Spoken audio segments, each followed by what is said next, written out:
Hello, YouTube. It's good to see you all. Welcome back to the Nihil channel. Sorry, I'm getting the chat popped up here again. And welcome to both Shining Force 3 for the first time. I've never played it. I've actively tried to avoid seeing anything about it.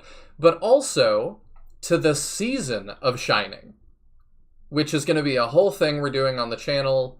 I'm not going to talk about everything that I'm doing with that, but the main things are you're going to see some translation projects of things that have not been in English before, multiple.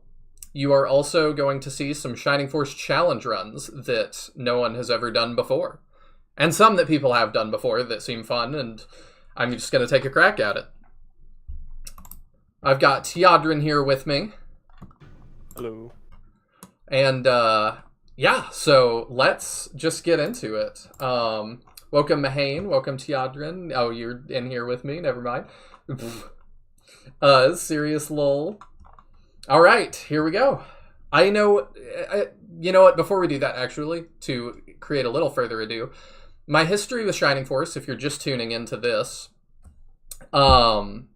is Shining Force 1 was my favorite game of all time. I played the crap out of it over pretty much decades, starting at like age 7 or 6, something like that.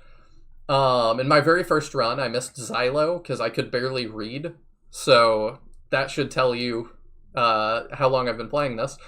But I always knew, I watched other YouTubers, I always knew, I was like, I want to do a Shining YouTube channel. And I like watching first playthroughs, so I waited and didn't play any other Shining Force until I hit that YouTube.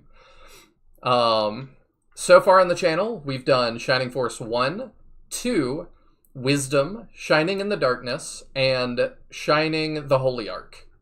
And I have thoroughly enjoyed every single one of those games for what they are. Shining Force 1 is still my favorite, followed closely by 2, then it gets a little murky, but just don't play this one with a second player controlling the enemies. Really difficult and can get broken quick. I appreciate the heads up, 10-button gamer. We're not going to do that for my first time playing. I'm doing totally blind. I don't want too much input. The only thing that I'm going to ask of my co-host is you can tell me if there's a secret before I'm leaving an area that I can't come back to, and I will look around and do my darndest to find it. That's kind of the approach that I want to go with. Because I only get to play this one time totally blind. Yeah, I feel like, in general, I don't guide you too much. I usually ask before I tell you anything directly anyway. So. Yes, which I greatly appreciate. I still think my favorite moment of that on this channel, of somebody asking me, is Chaos Wizard knowing I don't want spoilers in Shining Wisdom, and going, so you're not going to solve this puzzle, I can just tell you that. Me being like, what? Why? And it's like, because everything the NPCs have told you is a lie. Like, they are straight lying to you. You will never figure it out. I'm sorry. And I'm like, oh. Well. Poop. Anyway. I'm so nervous, y'all. Both because I know more people than normal are going to watch this, and because this is the end of, like, the original Shining line. There's more after that, but not like this. So, this is a big deal for me. But here we go.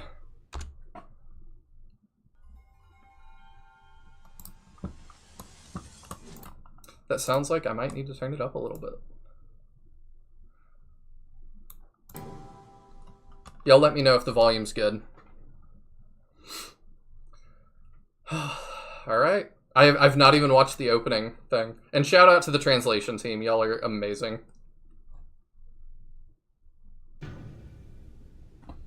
I appreciate that I can play this in English at all.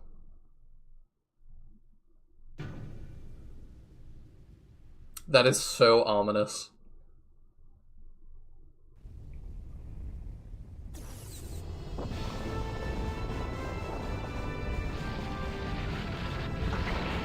I mean, okay.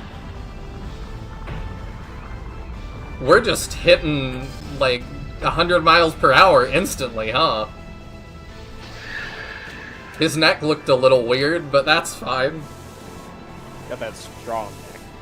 Very strong neck. Must be descended from Brock Lesnar.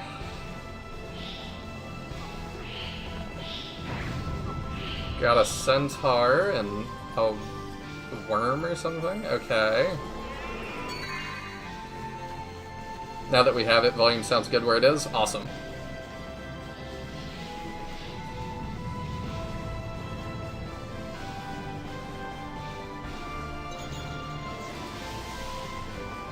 This looks nutty.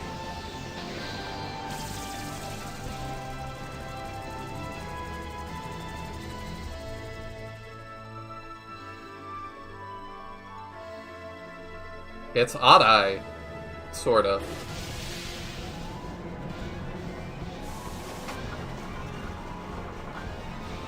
I'm assuming this is like ancient tech.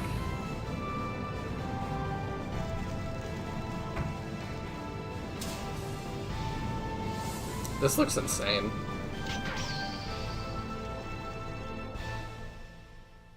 Shining Force 3. Scenario 1, the Titan of Aspia. Huh. Odd-Eye at home. I mean, the last game had Odd-Eye at home. I wonder if it's the same person.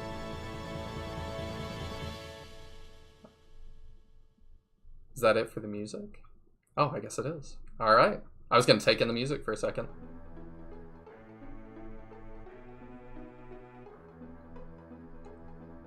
Alright, we start with our storyteller, of course.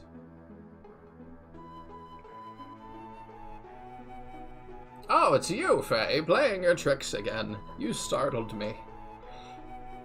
You want to be her? Master, I followed your orders and brought the one you requested. Master Gabriel, your guest is waiting. We can't talk with you standing so far away. Come closer, child. Oh, he's got like a weird... Okay, I get the moon is orbiting Earth, but what are the other two things? Huh. Do you know why you're here? Oh. I was about to be like, no. I expected this to be a pop-up of yes, no, and I was gonna be like, no. We're here to begin. Faye, are you sure this is the one we're looking for? Yes, I think. I'm pretty sure this one can do the job. I can. I hope you're right. There's much to be done. Forgive us, child. I don't doubt your ability, but the fate of many lives hangs in the balance. Didn't Faye explain the situation to you? The search took so long, there wasn't enough time. No time to explain now, either. However, I can allow you to name the three heroes as you wish. Although he's honest and full of kindness during times of physical conflict, the fury of this man's soul burns hotter and hotter as he releases the savageness of a tiger. He shall be named Synbios. Is this name okay? Yeah, we're gonna do canon names first. Lame. Well, I gotta learn them. What would you name him?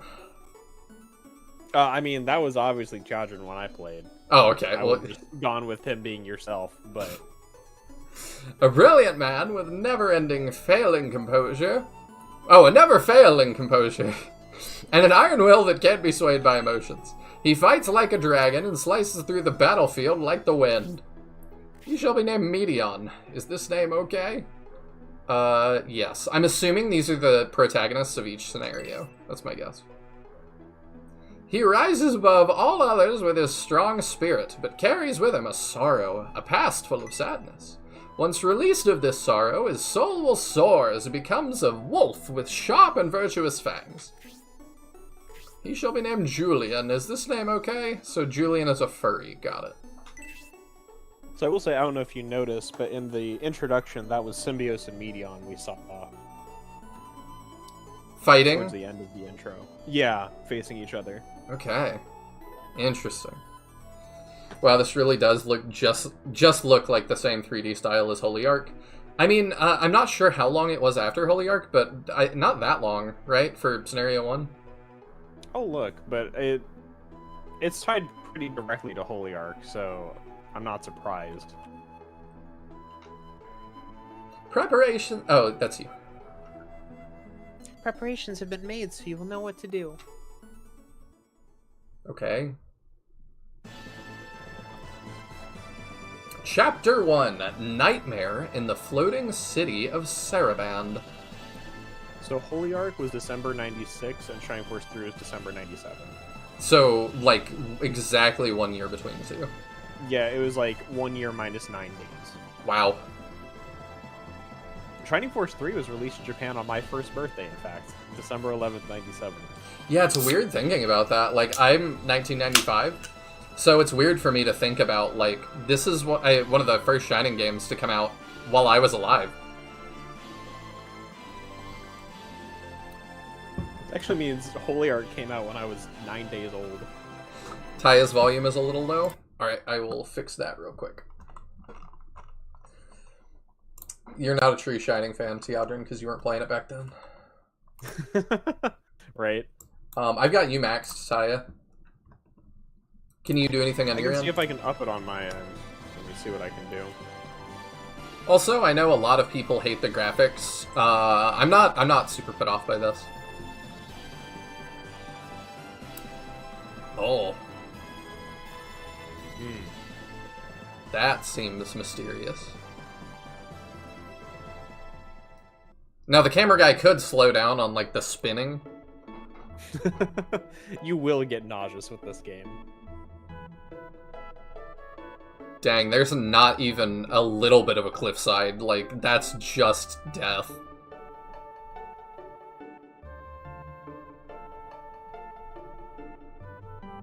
Are we too short to see in the window? Ah.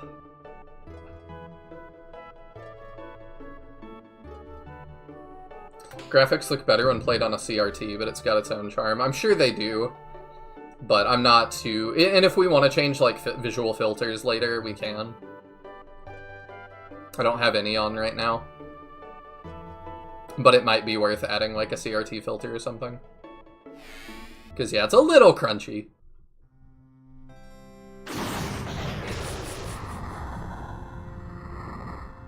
What on earth was that? Are you listening, Dantares? You seem to be in a terrible mood, Tybalt. These portraits are something. Just because the peace conference with the Empire isn't going well is no reason to act like an ogre. You want to be Edmund? You can't blame Tybalt for that. It sure doesn't seem like the Empire is truly interested in cooperating. Remember, Tybalt, they wouldn't have invaded Berend if you had quashed the revolt of your people, instead of begging the Empire for aid. Don't you think I know that? The guilt for inviting them into the Holy Land will stay with me forever. He's got pointed ears. He's definitely not human. You want to be him? Be that as it may, as the entrance to the Holy Land of Elbasum, Berend is an important strategic point. Even without your troubles, how long could you hope to escape the Emperor's greedy eyes? That is a hard truth, Antares.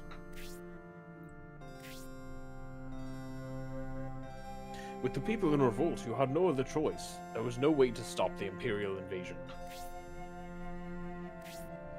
As our republic is but recently separated from the Empire, our own people do not yet understand the benefits of standing on our own. The Empire has taken advantage of that fact. We've poured our lifeblood into this, while others tear down everything we accomplish. It's unbearable. Others tear down everything. Who are you talking about? What do you mean, who? Have you forgotten? The rabble General Varlant mentioned. We have not forgotten, but there's no need to bring that subject up now.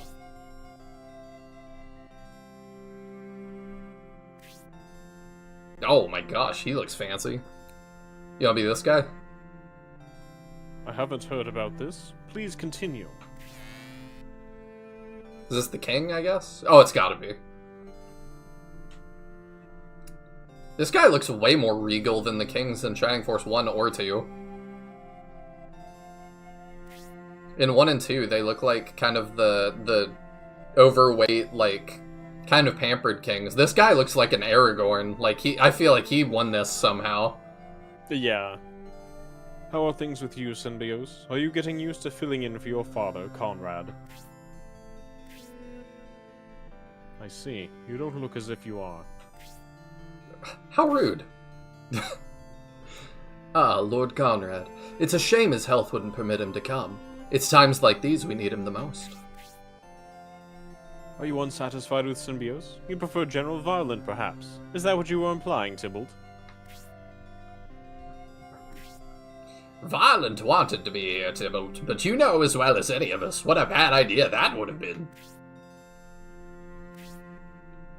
We all know Varlant is a good man, but you know his temper. He's not suited for such delicate negotiations. Ugh. You enlisted Antares. He wouldn't be here unless he thought Symbios could make a difference. Lord Symbios may still be young, but I see him carrying the future of the Republic on his back someday. ...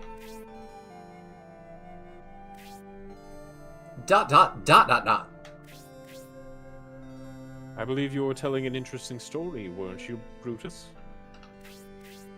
Oh! You mean about, it's really not that big a deal. Our soldiers stationed in Balsamo have reported some strange people in the area. I see. Strange people. Could you perhaps be a bit more specific? He refers to the ones General Varlant mentioned. The monks of that bizarre religious sect, the ones with the masks. Ah. General Varlant reported a group of pagan monks taking up residence in Balsamo prior to the start of the peace conference. Masked pagan monks. We can't have that. Exterminate them all.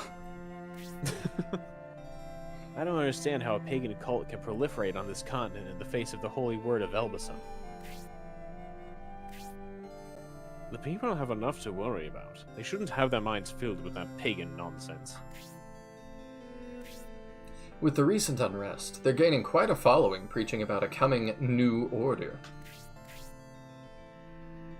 These monks sound like a bunch of cranks, but are they dangerous? These pagans, they claim they pray for peace, but what if their true aim is more sinister?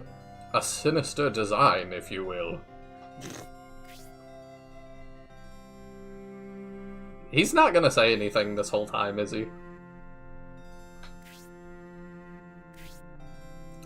This sort of doomsday preaching can be heard everywhere in Barrand. People are eating up these fantasies. Benetram, you're a pessimist. There are nuts everywhere. Worry about all of them and you'll become one. If those monks are the ones I've heard about, well, I have reason to be pessimistic. Let's talk about this some other time, shall we? We came all this way to talk peace with the Empire. Anyway, we should discuss our strategies in today's conference with the Empire while we still have time. What is it?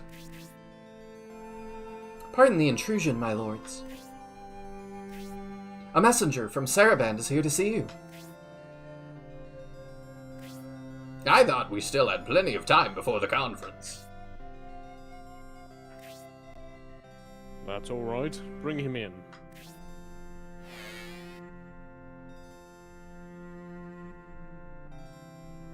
That was a tasteful enough camera spin. Also done at a slow enough pace that I'm not vomiting. I'm here to escort you to today's peace conference.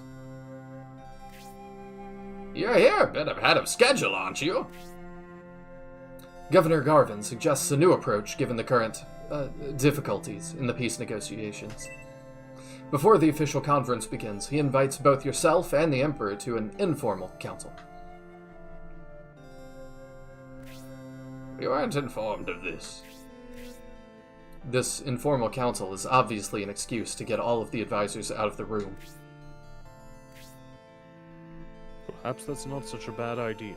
Without the confusion of so many voices, the two of us might make some progress. Alright, I shall go. Yeah, sounds like maybe it could work. Are you planning to go without a bodyguard? I shall ask Edmund to accompany me. But I'm the aggrieved party in this conference. Your emotions may hinder our discussion. I believe you should remain here.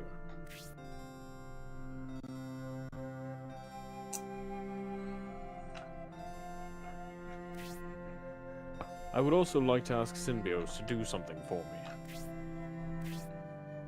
Unlike us, you are not well known here. Go speak with the people of Saraband and learn what you can. ...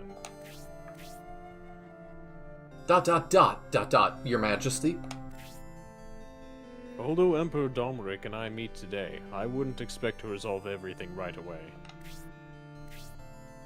Besides, you're too serious like your father. You could use some time relaxing among the people.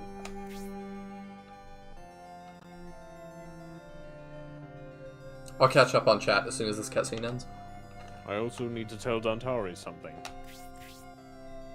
I believe Campbell, the Imperial Knight, is here in Saraband accompanying the youngest prince, Medion. How could I forget Sir Campbell? I faced him not long ago during a border skirmish. He fought brilliantly against us. Yes, tales of his bravery and prowess are well known. You may find him around town. Well, let's make sure we do that. I'm ready. Thank you for waiting, messenger. Thanking the messenger? Like, this seems like a good king. Bertram's alright. So he is gone. So now what do we do? Nothing to do but wait. But you have a job to do, Symbios. You'd better go.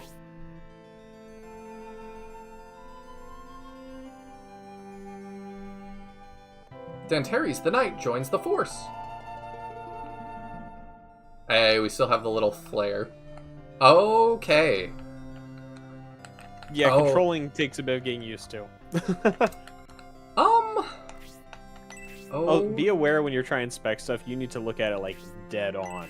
Okay, So we have... inspecting stuff is weird sometimes. Okay. I'm just taking in that, like, this is a fully 3D game, and, like, I have this as my controls. I'm just... That's not quite what I was expecting. The bald guy looks like he bumped his head on a really low door frame.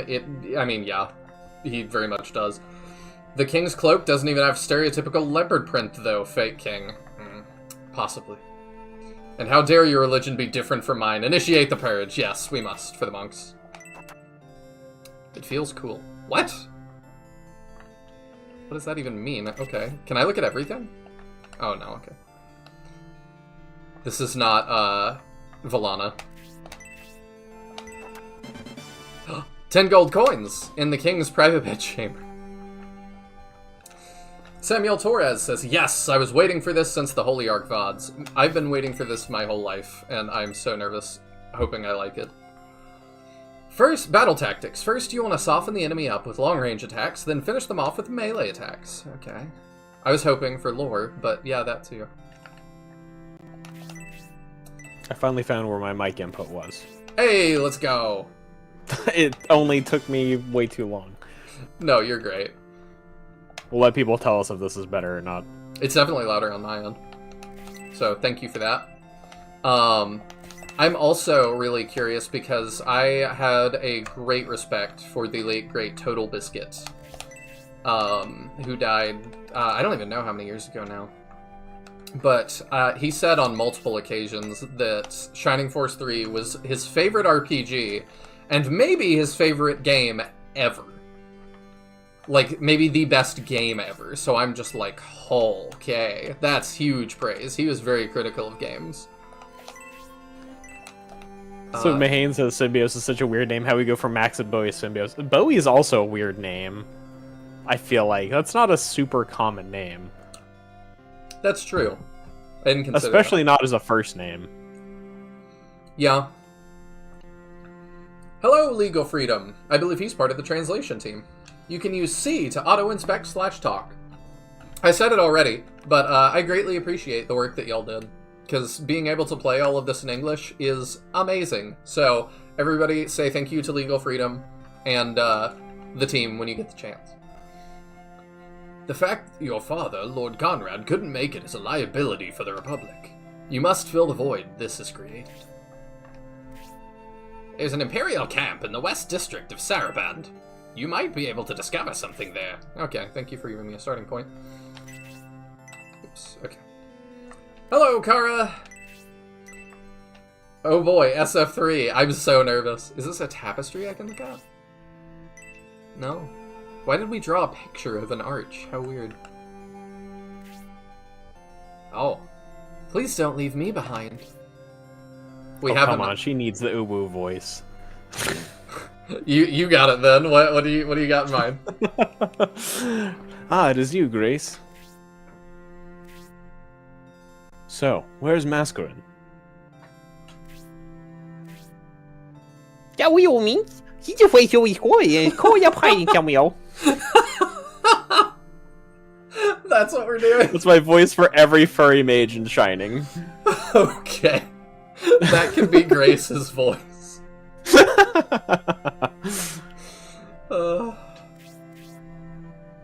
She got me in trouble. In the middle of the conference, she peeked through the window. Oh please, I will you forever. She will go at what she did. Yeah, this is me right now. Please don't ask that of me, my lord. If we let Mascarin off so easily, it would not be good for her. Since Lord Symbios insists, I'll let her off with a warning this time. You can call out now, Masquerade. So you're always says you'll forgive you.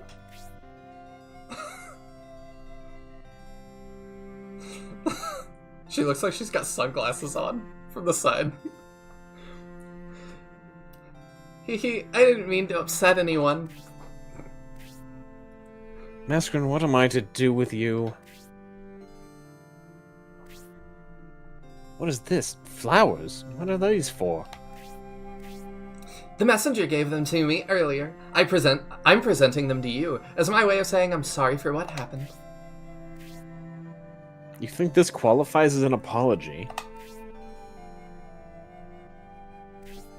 Would you like some too, Lord Symbios?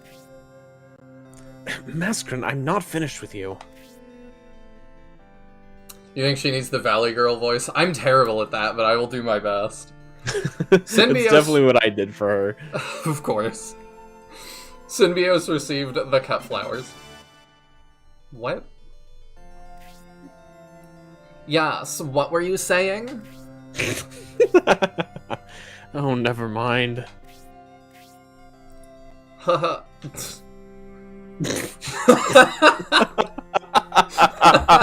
Just turned. Due to King Benetram's generosity, we get to take in the sights of Saraband. Let's not waste any more time. Masker and the Magician and Grace the Priest join the force. Welcome, lucky loser. Hello, I know almost nothing about Shining Force, but I'm here to chill. Well, welcome in. This is supposedly one of the greatest games of all time. It's so weird to me to see, instead of Mage, having Magician fully written out, because, like, every game just uses Mage. Is Mage short for Magician? I assume so. Not in my head. At least. But, I mean, maybe. I don't know. I think that's part of why it feels so weird to see Magician, like, written out. What makes it worse is she's the most chill and mature character. Oh yes, that's why she was peeping on the meeting. No, I think he's talking about Grace having the uwu voice. Okay, so let's look at our force real quick. We've got Synbios the Swordsman. We've got Egress, so he definitely is our main character. Oh, we have magic resistance back. Is this the same convoluted formula that Holyarch is? Not exactly. So this magic resistance here is up to 100. It's exact percentage based. So you've got 5% light resistance and 2% lightning resistance. It's still, somewhat meaningless numbers when the damage range is in like the 30s, but you can get like equipment that gives you like plus 30 fire resist, and that is a flat like 30% damage reduction. Okay, good to know. And I'm glad they changed that, because that was bizarre. Yeah, it was really weird in Holyarch, but in this game it's elemental, but it is a true percentage. Lovely flowers. Not edible. Thank you for that. Oh, and one nice thing about this game, but it gets kind of clunky, your equipped weapon and accessory are not in your main 4 item slots. Oh, so you sweet. actually get dedicated equipment slots plus your 4 item slots. I'm also noticing some other things. It would definitely drive like modern players crazy that this says recovers about 10 HP. Like, we don't know. Recovers about 30. It's just kind of funny. And then we have an allies thing? So this will tell you the friendship bonus you're getting from those units once you've built up friendship between units. Interesting. So one thing that's useful to know is when you're on that status tab, the first one, if you go back to the first tab, on the left side you see that support box. Oh, yeah. That's what that unit gives as a friendship bonus. So like once Notarius is friends with people, adjacent units get critical evade. They get extra attack. Symbios, the attack support is like the rarest one to find, but it's huge. Like the attack support is this is like a mechanical thing, so I don't think I consider it a spoiler. The first level of friendship with an attack support unit gives you plus 5 attack while adjacent to them. I see. So, like, attack support is massive, and you'll only get a handful of units with it, like, throughout the entirety of Shining Force 3. Oh, you can't eat the flowers? Worst game, 0 out of 10. You've never eaten something not considered edible? You should try it. Live sometime. I will also, just while talking about the friendship system, so you don't have to learn it the hard way, if a unit dies in battle, everybody who's friends with them loses a tier of friendship. Oh. So, like, you can still revive, like in traditional Shining Force, but there is a penalty, and friendship builds pretty slowly in this game. Good. So it's a pretty hefty penalty, and you should try and avoid having people go down if possible. Can do. Also, so she has like 2 benefits she confers. Yes. So magic, defense, and luck. And luck controls your resistance to status effects. Luck only goes up to 10. Or it only goes up to 9, I think. I think luck of 9 is total immunity to all status. But I don't think you ever level up luck, so it's like each character's luck, I believe, is hard set aside from getting luck bonuses. Just like the real world. There is an RNG aspect for a lot of stuff, Legal Freedom says, including healing items, so an herb doesn't always heal 10. Interesting. How weird. It's been like that since Shining Force 1. Didn't even know. I thought medical herbs were like 12. But now that you say that, even in the Iron Man, yeah, it was varying, wasn't it? Well, the thing with like everything in Shining Force 1 is you'll always get 80% of whatever they're set to, and then you get anywhere from like 80 to 100% of their like set value in the data. I don't know what the range is in this game, but Oh, one other cool thing to see. If you go to Mascarin status, oh, it's not spec. you didn't call it out, so I'm just assuming you didn't notice. If you go to her magic tab, it tells you that power column is how much damage spells do. Ah, okay. So you can actually see how much damage different spells are going to do, which is useful since you'll get some spells in this game you've never seen before. Okay. So you can actually look at it and see what it's going to do. And the same spell on different characters can do different amounts in this game. That makes sense. Because they have elemental affinities. I like that. That makes sense to me. Because it was always weird to me that it's like, Teo is our fire mage, and then Henri learns Blaze, and you're like, Teo is playing second fiddle at the thing that she does. Yeah. And one thing I really liked about this game is Shining Force 2, I hated how weak they made the regular magic spells. Magic in this game is super strong. It's like the pendulum swung back the other way. It's really good in this game. Luck is only increased by boosting items, but at luck 9, you're immune to bad statuses. It doesn't matter too much most of the game, but it's godsend on the bonus disc. Oh, we're going all the way on doing the bonus disc too, so I will. It is also useful to know that when you're looking at enemies, because you can tell whether it's even worth trying to status them.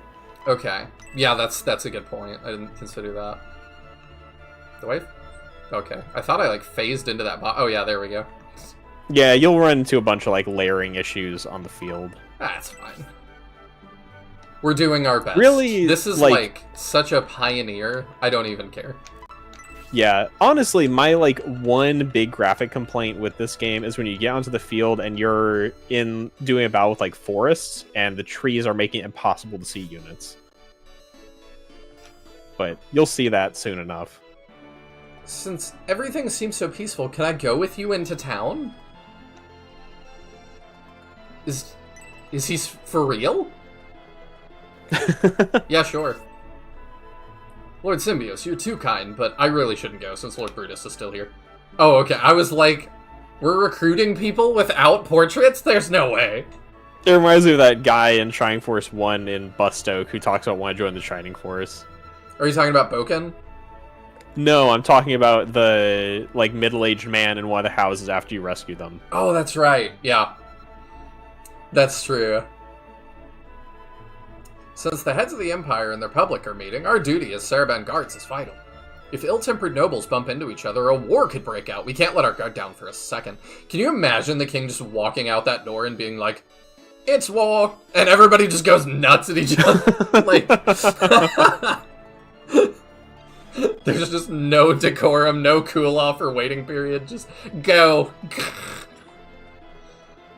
I've only finished Shining Force 1 in CD, but already my favorite CRPGs franchise. Later I play the rest.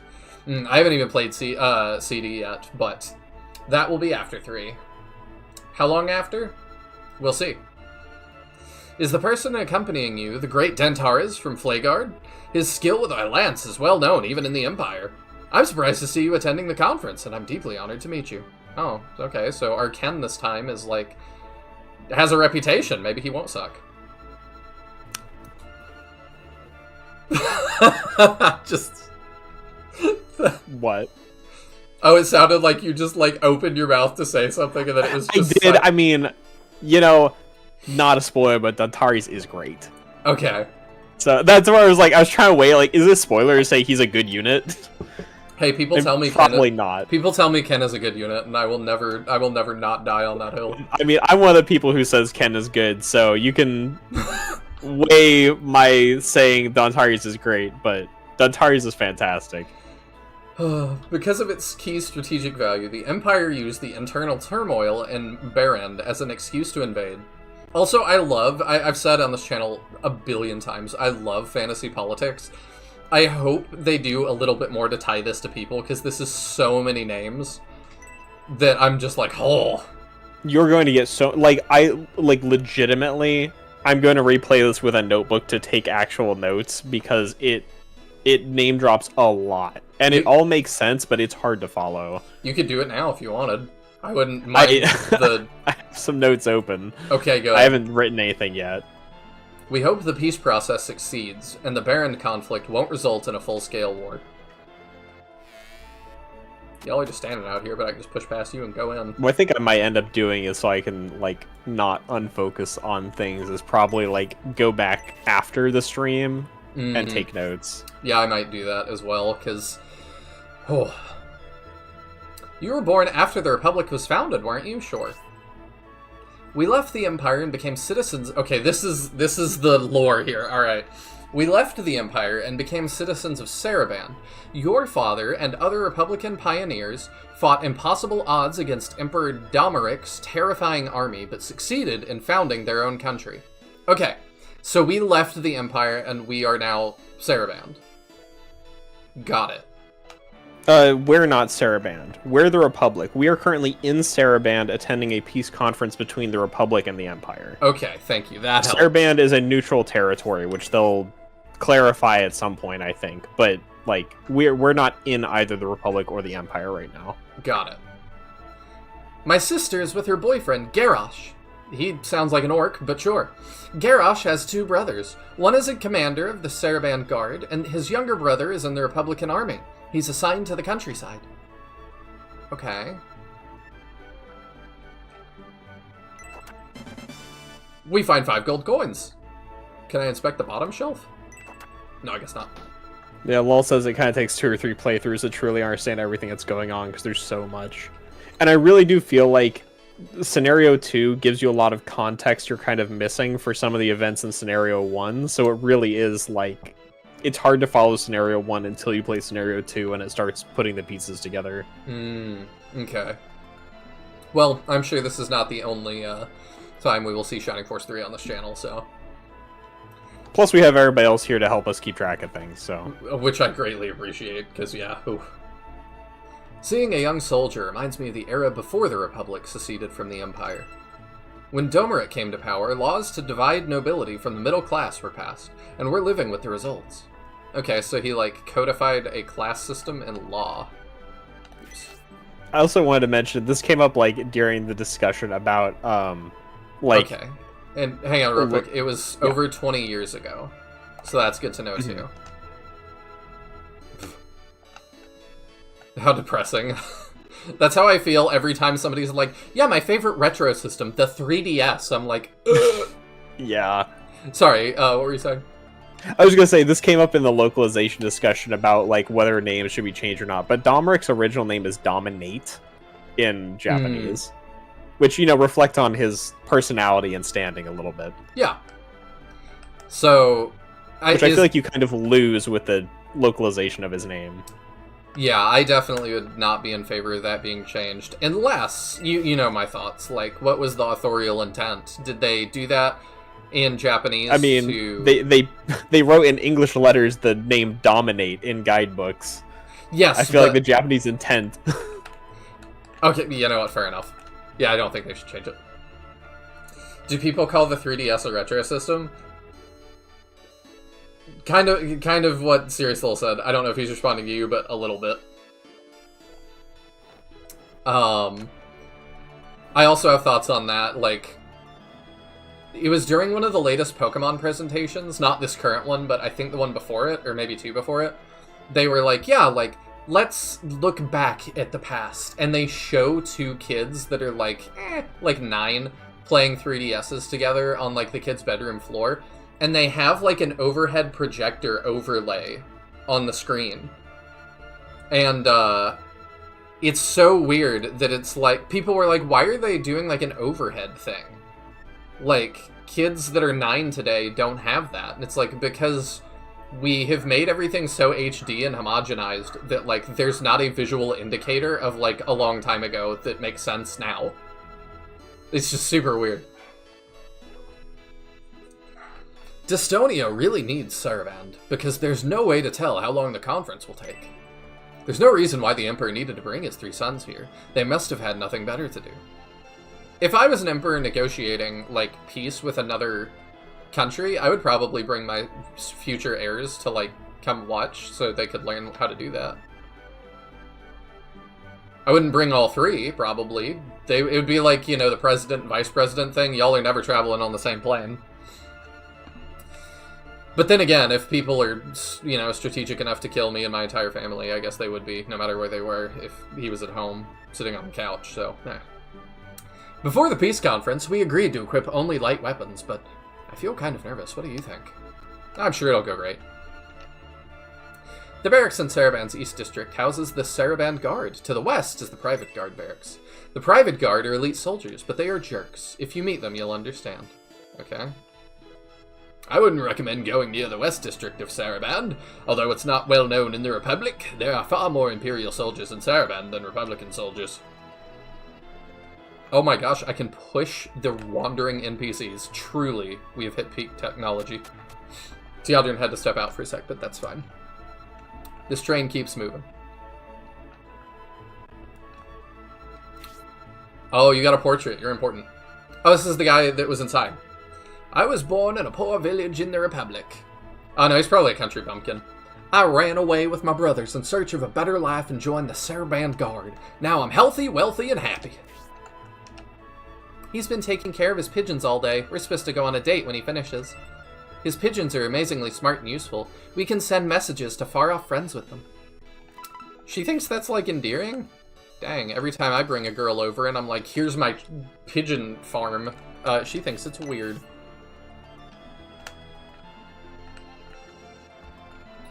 Hey, young man, do you like Saraband? Yeah, they seem alright so far. I thought so. It's quite a sight, isn't it? Because of the wisdom and foresight of Governor Garvin, Saraband's leader, the area is flourishing. He established Saraband as a neutral trading country. Okay, good to know. What if I don't like Saraband? Oops, I hit the same thing. I remember years ago reading someone talk about their Mario 64 nostalgia and realizing they were talking about the DS port. Oh. But now it's long enough I wouldn't see that as shocking. Yeah, that would have, like... Cool. Just Another Dragon says, listen, I remember when Nintendo came out, lol. You also showed up to this stream, like, 2 weeks early.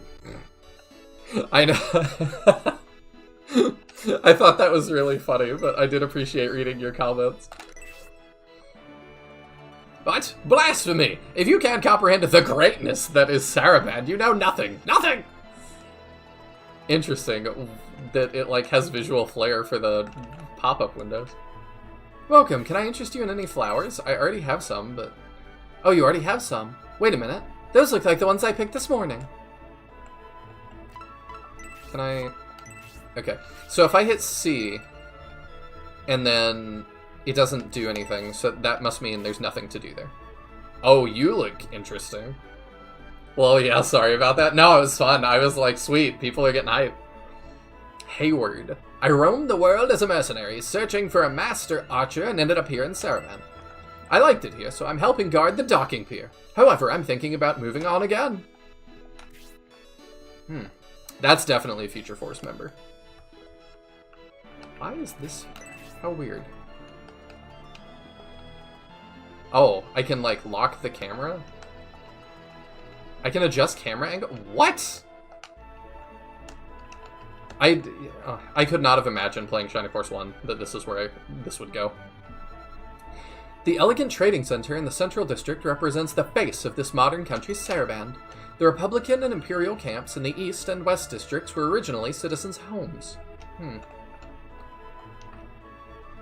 Saraband has 4 districts, 2 residential districts, the Central Business District, and a government district to the south. The steam plants allow it to travel over the sea. Can you imagine that? It's unique. Are we moving? Are we on, like, a weird, like, moving island? How interesting. What is his hair? It's great! It's a landside FDK, but green? Yeah, it does kind of seem like, I don't remember what his name was. It wasn't Landside. It bothers me, I can't remember his name. It'll come to me in a minute. Saraband became a permanent neutral company because Emperor Dameric permitted it. It's considered to be one of the 7 wonders of the continent. However, I wonder why he allows such a country like this to exist. Maybe he's a good dude that saw that and was like, bet, y'all can go do your own thing. I don't know. I assume we will find out. It's also funny for me to make, like, sweeping moral judgments about people that I don't know at all. Because then people... Landis, thank you. That's what it is. I think we spelled it with an I-S, but, yeah, there's no, like, English spelling that's official, so... I suppose you could spell it however you wanted. Why are y'all hiding away in your own house? Fighting Styles for the Weak, by the Scholars of Saraband. Pick a foe who has been weakened by a stronger fighter and never face the enemy alone. Okay, it's teaching you how to use a Jagan. What are y'all doing? The Empire pushed policies based on feudalism and stole the dreams of common people. The Republic, which is based on equality, is plagued with budgetary hardships, so Saraband really is the ideal nation. Emperor Delmeric of the Empire is visiting here now. I plan to stay in my house until he leaves. He's scary. Interesting. Different, Wait, so it's a neutral country because someone else says so? That makes less than 0 sense. Oh, it makes some sense to me. I mean, if Texas wanted to secede tomorrow, it would just be like the president being like, alright, bet, y'all go do that, and then we'd be independent. Like, that could happen without bloodshed. I don't know if it actually could, but, like, you know what I mean. Hypothetically. My husband was recruited by the Saraband Guard since he's a great swordsman. Military men usually enjoy a high standing in society, but unfortunately merchants have the power here. My father's a great military man, so he wants to become strong too. But I don't want to be just strong. I want to become adept in math and be a great merchant. I wonder what he'd say if I told him. My mother says to marry a merchant. She says a military man is good, but a merchant will make lots of gold and would make me happy. I still think I would like a strong, attractive military man. Okay. I mean, I assume there's going to be competing narratives of all sorts, which I'm really looking forward to. That's just a modern shower. What? Okay.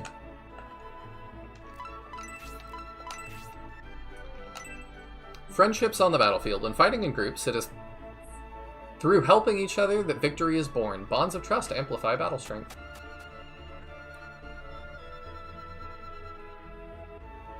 Mama said be a gold digger. Well, you know, you want to set your kids up for success, I suppose. Yeah, I assume there's going to be lots of competing narratives in this and, like, competing ideas, so I'm excited for that. I assume there's more to everything so far. Because, yeah, knowing it's neutral because the Emperor just permitted that, I'm like, there's definitely a story there. Did you see the 3 princes of the Empire? Not yet. The youngest prince, Medion, is kind and extremely attractive. The eldest, Majoron, is the spoiled one, and Arrowint is downright strange. He has a strange name. There's too many consonants next to each other. If Majoron or Arrowint takes over the Empire, the country will crumble. My daughter-in-law snuck off to see the princes. I don't know why she can't stay at home while my son's at work. But if I were younger, I'd fantasize about the princes too, especially the youngest one. That's kind of a weird thing to say, but okay. It feels cool. I guess it's just like there's a breeze or something? I don't know. That's weird. Symbios inspects the bookcase. Planning weapon proficiency. There's weapon proficiency?! Take into account the various weapon types. Choose the weapon type that best suits you and use it in battle to develop your skill. Okay. I was not expecting that. Hey, Griff! Hope the early bits are going well. I'll be in and out some, but watching. I'm really into it so far. We haven't even hit the first battle, though. It's just been a lot of talking, but it's Shining Force. Of course I'm here for it. Hope you're doing well. We've already talked about Vallana a little bit, because I was like, can I just inspect anything? And the answer is no. Neutral cities are the gateway to a new era, written by Garvin. Adopting ideologies of both the Empire and the Republic, Saraband has become a neutral trading partner. 5 gold coins. Do you know about the apartments in the East and West districts? No, not really. Those buildings were made for single people. All unmarried people must live there. Oh, that's interesting. We're only allowed to live in a single unit home after marrying. I wonder what would happen if everyone got married at once. planning my ideal polycule to destabilize the Saraband housing market. I saw a weapon level on that status screen. Did I just totally ignore that?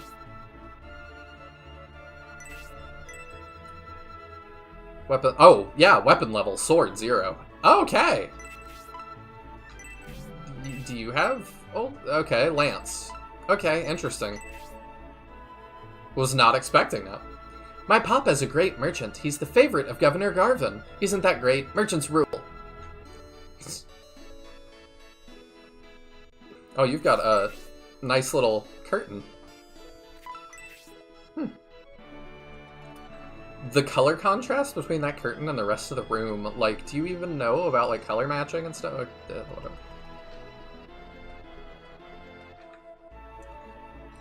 Higher skill in weapon gives you better critical hit special attacks with that weapon type. Most characters can use 3 types of weapons. How weird. There are 3 weapon types per class, but one type will fit characters over others, i.e. Synbios favors swords over rapiers and blades. There are also secondary weapons to level up. Fascinating. The Republic is a conglomerate of territories, each with its own agenda. Compared to that, this place is quite simple. The better you are in business, the more say you have. That's why it's such a great place. We wanted our son to join the military. We objected to him becoming a merchant. We lost face when he ran away, promising to become a merchant. However, now our son is quite successful, and we're very proud. Excuse me, old man, I'd like to read your books. Benefits of a mobile city. A mobile city can move with seasonal changes, so it always experiences favorable weather. Something's there! Or there seems... Maybe not. Oh. I was like, oh, did I find a secret? No, just baiting me.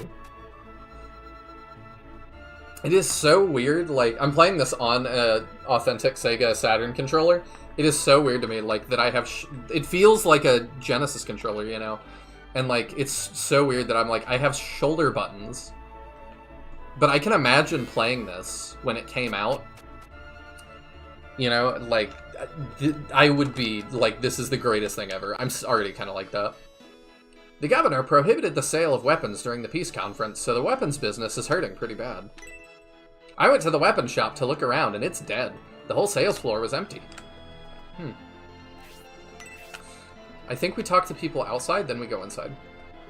Since King Benetram is such a great strategist, the Empire is taking every precaution. Some soldiers are acting quite aggressively, saying they should make the first move. You'd better watch out for yourself. Nobody knows what Governor Garvin is thinking, but the people of Saraband support the Republican cause. Have you seen the trading center? Not yet. Usually the area is packed, but recently the merchants stopped coming.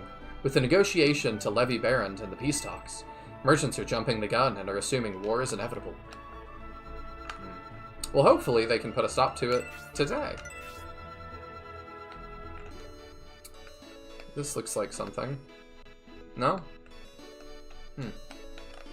As does that. That looks quite suspicious. Looking for Bulbazak standing out there. I don't know when this happens in the Shining Force timeline, but I assume I will figure it out as we go. Typical parents disagree with your career choice till you start making money, then they're all proud and junk. Lol. I mean, I think that's a parent's job. You know, to try to push you into doing things that let you stand on your own. Is this a sentient bouncy ball? What?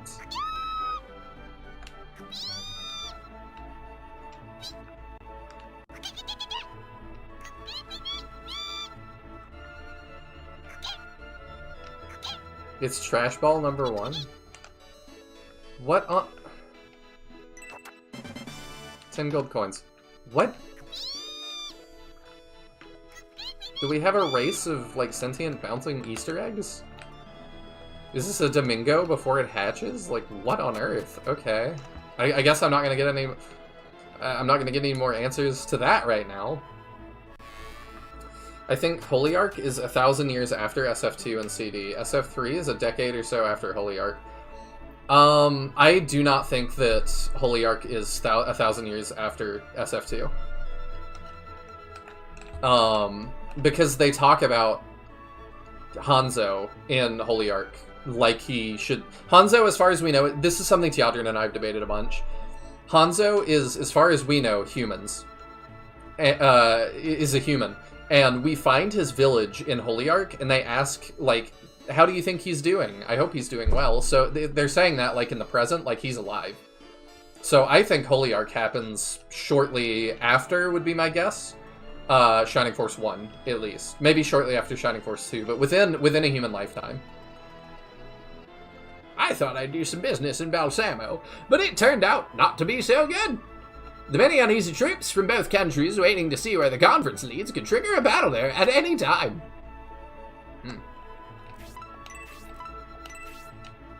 Symbios inspects the bookcase. War equals opportunity for merchants. In times of war, massive amounts of goods are consumed. With this demand, merchant businesses prosper. So Saraband has a reason to want war, is kind of what I'm picking up from this. Did you hear about what's going on in Balsamo? The town is filled with masked monks. I wonder why. So Nobunaga can show up and take care of it for us. Let's go. No, I'm just kidding. That's a history joke for the other nerds out there. How could this conference develop into a war? Please tell me that isn't happening. Not only would a war doom us to poverty, but security funding would be thin out, and the bandits would become more active. This is the trading center of Saraband. All merchants must check in here to import or export goods from Saraband. Oh, interesting.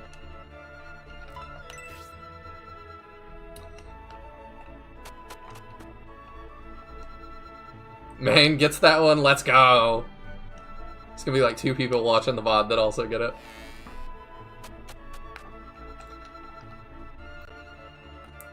Oh, is this a store? It is shut tight. Oh, the store actually locks up. Is this a big book? That looks like a big book. Oh, no, that's like flour sacks. Okay. If you need supplies for a long journey, you've come to the right place. Do we have any deals? Our shipment has been delayed. Perhaps you should come back later. If you like, please take your time and look around some more. Thank you for looking. I'm sure these items will meet your approval. So we got some herbs and we have an angel wing. Got it. I don't think we need anything like that for right now. Saraband has a reason for war, nudge nudge. Don't spoil anything. I don't want you even hinting if I'm right. But yeah, I'm picking up that merchants do make money in times of war. If they can stay neutral. I get the guy talking about, like, it could be really bad if it comes home, and it's like, yeah. Oops, I meant to talk to that guy. But, will it? I don't know. They might sabotage, like, the peace talks. He looks like a different art style than the rest of everybody else we've seen. The shopkeepers will eventually have unique dialogue when you speak to them from behind. Okay, good to know. I will make sure to do that some. Because I was like, oh, okay, there's no point in doing that. When will the peace conference end? I hear that it's going to drag on for a while. It's getting on my nerves. I'm just making sure, Justin. Hello, Anne Bunshui? I don't know how to say your name. I don't think I've seen you before, but welcome to stream. Do you like this game? I am just starting it for the first time. But I'm pretty excited so far. I'm still right at the beginning.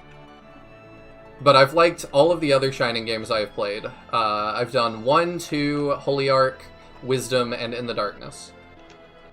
And I've liked all those. The leader of the Republic, King Benetram, is a great strategist in general. No way he'll give up barons so easily. He must have some secret plan. Whatever it is, I'm sure it's a good one. Whenever young Imperial soldiers are off duty, they just loaf in the bar from morning to night. Slackers. They need to get a life. On the other hand, they're easygoing and fun-loving people. Have you been to the item shop? Yes, I actually have. They're not well stocked at all. Takes all the fun out of shopping. Once the peace conference is over, they'll have so much stock it'll be like a whole new store. Good to know. Hello, sir. Walking into a wall. Ah! I don't know what I'm going to do! Because of the conference, our sales have been dismal. If all this stuff isn't resolved soon, all my food and goods stock will rot! Oh, my poor food. You can't sell food? I thought they just said you couldn't sell weapons. Not sure how much he wants to bother with haggles. Oh, he gets a haggle. Okay. We shall see. Smart group fighting. One way to break the morale of your enemies is to defeat their leader. Identify the enemy leader immediately. There's a morale system? Health bread. Cool. He wasn't really a fan of it in Holy Ark. Well, in Holy Ark, it just was frustrating that it's like, y'all are telling me there's something good I can get here. I just have to go to the store like 50 times. Like, just let me buy the thing or don't let me buy the thing. That was kind of silly, I thought. Did you go on that upstairs portion yet? Not yet. Okay. All we've done is a lot of talking, though. Okay, I'm tentatively back depending on whether Mira goes to sleep or whether she keeps fussing. She came home very sad, so... Oh. Had to deal with her a bit. I hope she, starts feeling better. Yeah. It's an amazing game, a lot of gimmicks and harder strategy, but it's great. I've seen a lot of your videos, but I've never been able to make it to the stream. Oh, well, I greatly appreciate you watching, and I'm glad you've been able to make it. Yeah, they are silly. We also, the chat's been really good about not spoiling stuff, but I found a sentient bouncing ball, and I'm very confused. A sentient bouncing ball? Yeah, he's in a house and he just squeaks at me. It's like a sentient Easter egg. I don't know what it is. Okay. Our job is to report to Railhead about deals that are made at the trading center. However, since there have been no deals taking place, we've been hanging around killing time all day. This is a lot of dialogue, but I feel like most people are not like shining lore nuts and are probably not going to read all this, so... We have to be in shape, and sitting around and drinking is bad for the legs, so we decided to run to Balsamo. We saw a lot of strange masked monks there. They're supposedly praying for the conference's success.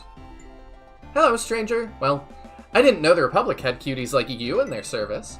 You're just my type. Why don't you come back here later tonight? If you do, you won't regret it. Okay, this is the soonest I've gotten hit on in a game. Shining Force 3 is much more open about that kind of stuff. I'm good with that. Do you find that many women are attracted to you? Yeah, I'm a little bit of a heartthrob, you know. I thought so. They say looks aren't the first thing they look for in a man, but girls don't even want to get to know me. Maybe it's because I hang around here all day. Still, I envy a popular guy like you. What would I tell you to do? Change your hair a little bit. Brown is not a great color for you.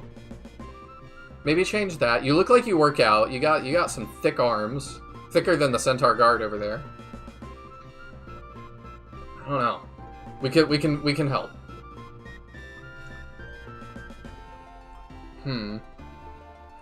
We're constantly working, so it's actually nice to relax like this and drink and mingle.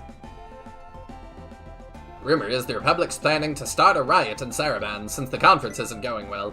People expect something to happen since King Benetrim is a great strategist, but that could start a war. Oh, you're from the Republic. You've got guts to talk to an Imperial soldier. Prince Majoron is a very good person. If we do our job, our personal lives are our own. Prince Arrowant. I'm very confused about that name. How do you say it? I said Arrowant. His name in Japanese is arrogant. Ah. Okay, we might just... Arrowant is like a really strange name to pick, though. I don't know how you're supposed to say it. We might just go with arrogant then, because... Yeah, that's a lot of consonants in a row. Very strange. Prince Arrogant is tense and nervous, all the time. And don't get me started on his assistant, General Cruart. He's got personality problems. I wish I could transfer to Prince Medion's army. Prince Majoron's assistant... Well, you know what? The problems can't be that bad if you can openly say that. Prince Majoron's assistant is the beautiful General Spiriel. Everyone admires her in some way. Besides being beautiful, her battle and command skills are superb. All the Imperial generals respect her. Oh, you're from the Republic. You seem respectable, but you're here during the day to drink? Start drinking all day and you'll end up like these guys. I recommend you don't go down that road. Huh. I just say aren't? Raw-int? These sound nuts. Main character is canonically good looking. This is the most important piece of lore in the game. Good to know. I mean, not as canonically good looking as Bowie. Did you see the portrait they painted of him? Beautiful. I don't know. Do we think that portrait was based on reality or that they wanted him to pay up? I think if it's hanging in his house at the end of the day, it doesn't matter. That's what will be passed down. They don't have, like, that's true. Cameras. I'm not a coward. I just grew tired of making a living by killing people. I'm making ends meet by doing laundry, and I found it's not a bad alternative. Do you agree? I see. So we have a blonde centaur doing laundry. We sure do. Thanks for agreeing. However, you haven't had nearly enough battle experience to truly understand. I look forward to your answer after many more battles. Tell me again the next time we meet. Okay, so what if I say no? Ha! You're still a young pup. It's understandable that you would disagree. However, I wonder if you'll still feel that way after so many years of fighting. Someday, I'd like your answer again. Yeah, so I have heard people think this is Arthur. And I can see why. I forget what the age range of centaurs is. I know we don't have, like, a full answer, but I know there's some guidebooks that have ages of Shining characters. And I don't know... I don't remember how old some of the centaurs are. I just remember reading that book, that data. There were some that were much older than I would have thought. Well, not to mention, like, age range of centaurs, speaking of Arthur here, is also kind of like, where do you feel like Shining Force 3 falls relative to the other games, chronologically? I've got no opinion yet. We brought that up just for a second earlier. I think Justin Other Dragon said he thinks this is 10 years after Holy Ark. But he also said that he feels like Holy Ark takes place 1,000 years after Shining Force 1 and 2, and I was like, you and I have debated that a bunch, and we both, I think, agree that it happens much closer to Shining Force 1 and 2. Yeah, the official timeline says, like, Holy Ark is thousands of years after 1 and 2. I don't agree with the official timeline. Yeah, I also disagree with that at this point, and I've seen a lot about that lately. That's like, I gotta go check on Mira, sorry. Oh, okay, go for it. I'll finish my point to you guys. I've seen a lot lately about, like, authors talking about, like, I wrote this. So this is how it is. And it's like, yeah, but, like, I get that you tried to do that, but that's not what you wrote. That happens sometimes. And I think this is one of those cases. Gold, gold, gold. That's all everyone talks about. I guess it's inevitable since Saraband is based on trading, but... we seem to be rich, but have no soul. I feel quite empty. Well, you've come to the right place, I hope. No, I don't know the timeline. That was Sheldon. Oh, my bad. I mean, that is, like, what we've officially been told, so I get why people think that. I thought that until I played Holy Ark and hit that one specific NPC in that one town as well. Like, I'm not, like, coming down on Sheldon. Please make my wish come true. Please make my business successful and make me rich. Amen. Elbasem is a guardian deity, you say? Oh yes, I know. However, he's said to be omnipotent and all-knowing. So I figured he would grant my wish for prosperity. That's what I believe, yes indeed. This woman is kind of justified. See what the priest has to say about it. Young man, it's good to pray for peace, but sometimes peace doesn't come simply by praying for it. In such times, we must ask our soldiers to fight for us so that they may win peace. Everyone is praying for peace, but wartime is when we merchants prosper. Which to pray for? Also, the reflections on the floor in here are, like, crazy good. Like... yeah. Oh, you're back. I am. You I look started right already? now. Yeah, the fidelity of this is like, wow. This really Yeah, like the game feels- looks pretty good for the era. It feels like it was trailblazing, really. I cannot believe this was a year after Holy Ark. My lost... he looks like Gong. My lost lad. He is very gong coded. I'm glad you have come. What can I help you with? Okay, we don't need to do any of those things yet. We could save. New copy. Oh, we can do, like, more things. System cartridge. Okay, so we want to do system, probably. I believe it's just modeled upside down. That's how most games do reflections, so I wouldn't be surprised. Unless you're gonna like actually do like ray tracing stuff, most games just do that. Blessings on you, my child. O Elbisem, grant them protection during strife.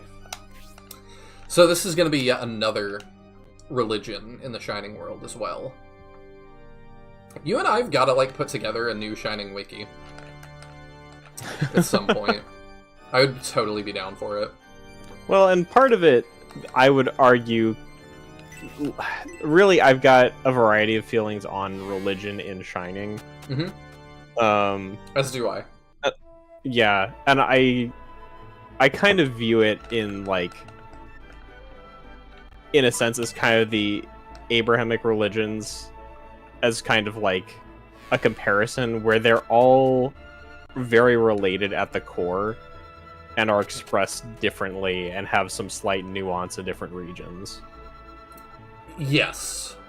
I think I agree with that as well, based on what I've seen. Also, the amount of buildings I can walk behind that I think I'm about to find a secret, to find nothing, is staggering.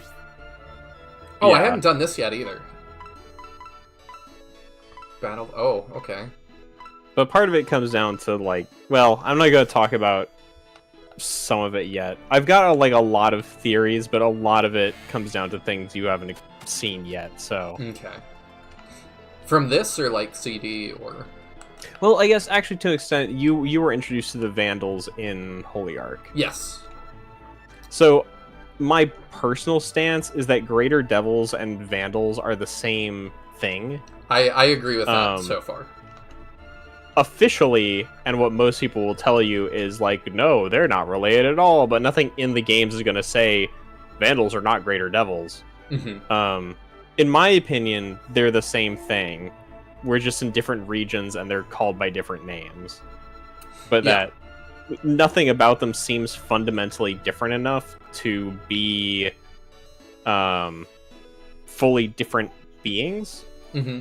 And part of it is, you know, the spirits from Holy Ark, you could either become like a Vandal or an Innovator with the spirits.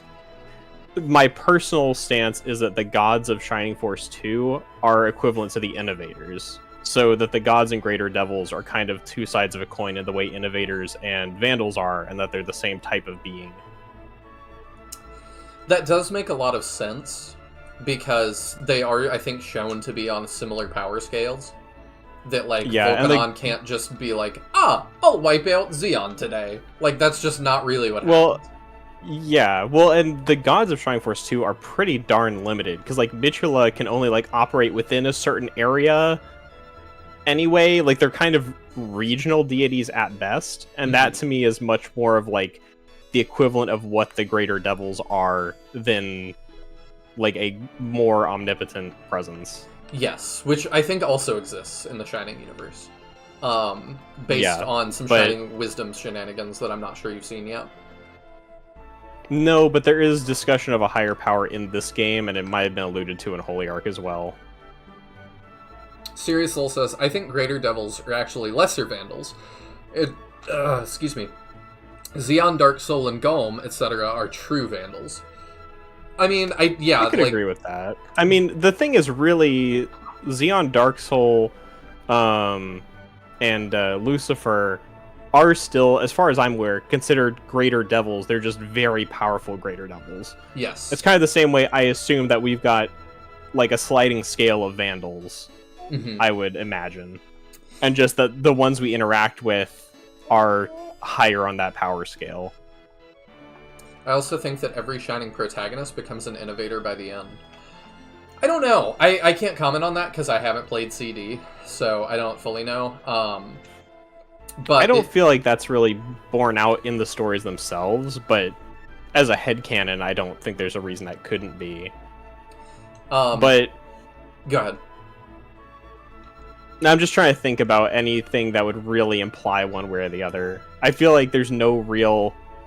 The main thing is we have no indication that any of the main protagonists, aside from Arthur, the protagonist of Holy Ark, that is, not Arthur the Centaur, we have nothing saying that they were inhabited by a spirit ever.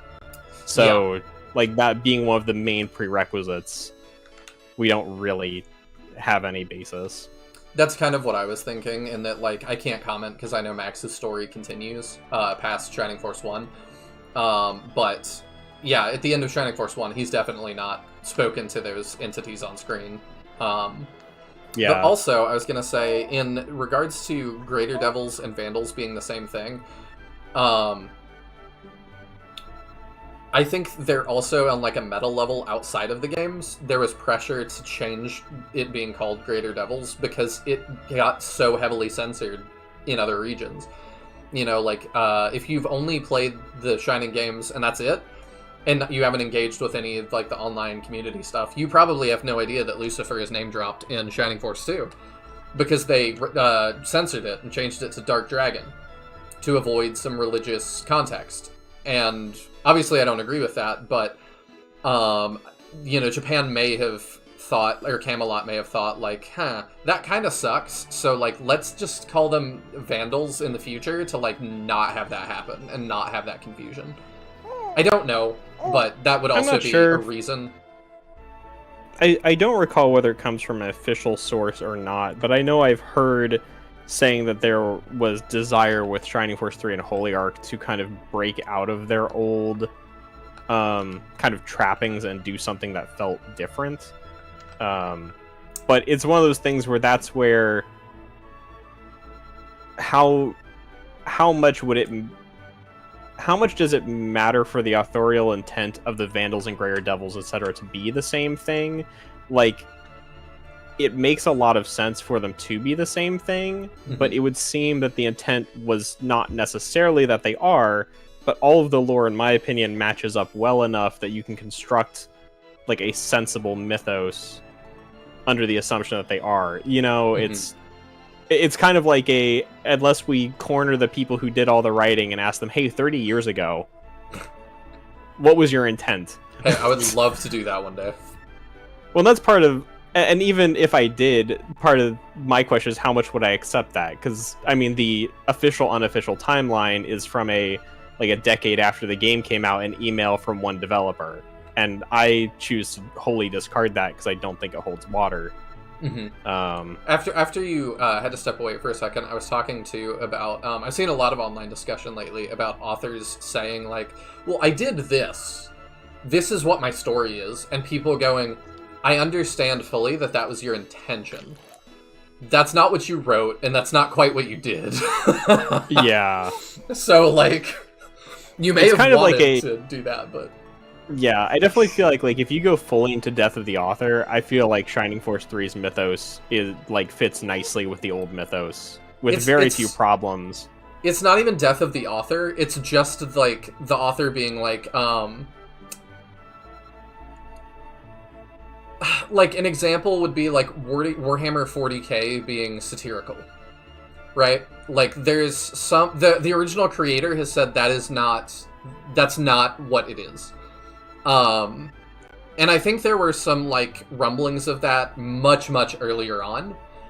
And there's still some authors that write for Games Workshop that kind of have that approach. But it's like, okay, that's not what you ended up doing, though. Like, you can say that. You can say that's your intention and stuff, but, like, you didn't do a good job of that. Right.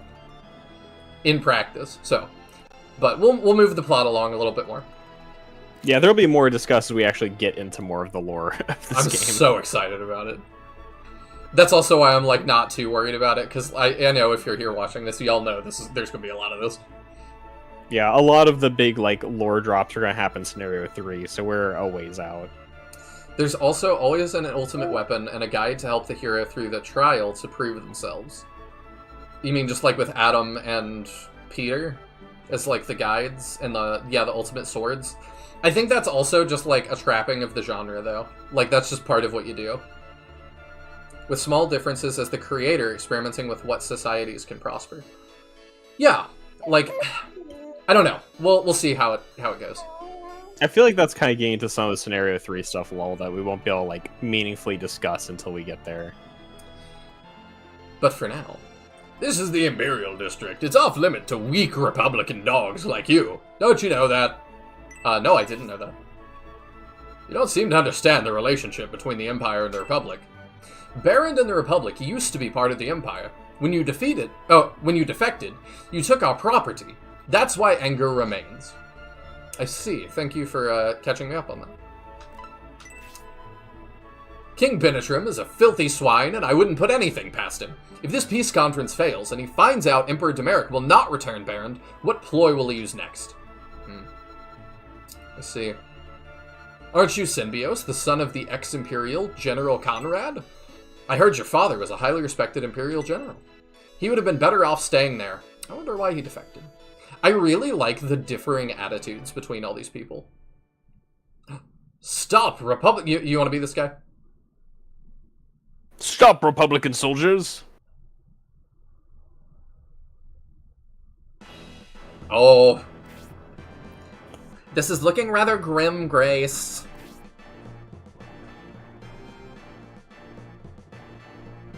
What's so grim? What's so grim? Okay. Oh. You could be that one. What's so grim about it, Republican soldiers? I think we've gone to a bad place. I think we should turn around now. Yeah, we can be chill. Is that the guard? Oh, I don't know. Oh no, wait a second.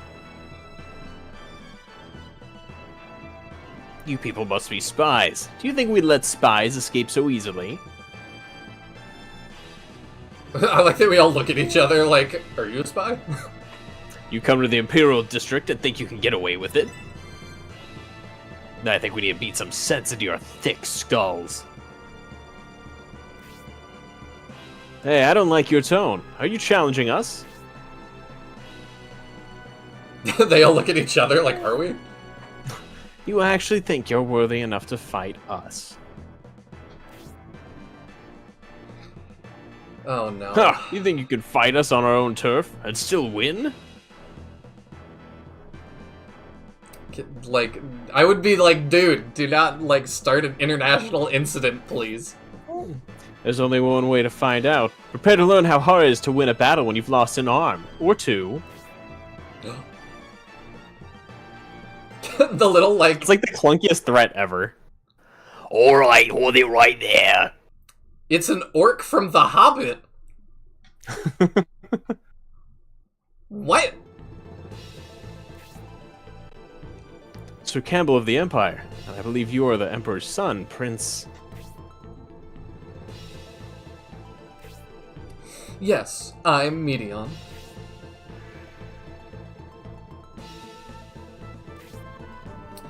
That gentleman over there is Sir Dentaris. Some say he's even stronger than I. Even stronger than Sir Campbell. Boy, did we choose the wrong guy to pick a fight with. I won't try to stop you, but if I were you, I wouldn't fight him. So, what will you do? These guys look sick. I really like that. Oh, they're a great crew. Well, it seems you've been quite rude to these people. I wonder if they will forgive you. I love Campbell so much.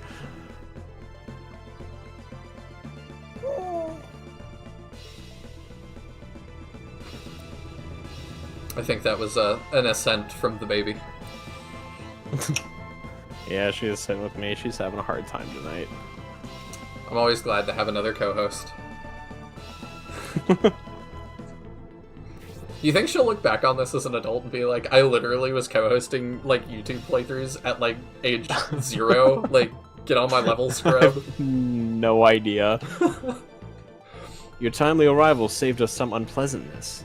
And an international incident, thank you. Don't mention it.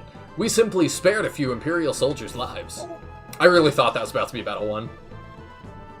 Yeah, not quite. This is definitely the longest I've seen in a Shining game before, like, we get into conflict. There is a lot of talking in Shining Force 3. You'll get used to it. I'm down for it. It is we, the Imperial Army, who should apologize to you for acting so rudely. Medion? Okay, thank you, Sheldon. If we keep going on like this with the formalities, we'll be here all day. I just want to, like, look at him. Like, I'm like, what are you? Are you a Kiwi? Is that what you are? This is the most view you're ever going to get of him, is this portrait in this field sprite. So, I'm not sure what his official... He might be a Dragon Newt. Maybe? Not sure. I don't know whether he has an official race listed anywhere. He's got, like, a little tooth coming out, so that makes me think he's not a Kiwi, but he's got the helmet, and, like... But he's got ears. I don't think Kiwi had ears, really. I definitely don't feel like he's a Kappa like Kiwi is. But they also all, like... The Dragonoots are a great example of, like, Nova's a Dragonoot, and so is, Elliot, even though I kind of side-eye that. Okay, Lol says he's a Dragon Man. Is Dragon Man and Dragonoot the same race, or are they distinct? According to the encyclopedia. I'm curious whether, like, because I don't think Dragonoot appears as a term in this game, and I'm curious if the Dragon Men are the same thing as Dragonoots, or if they are actually distinct.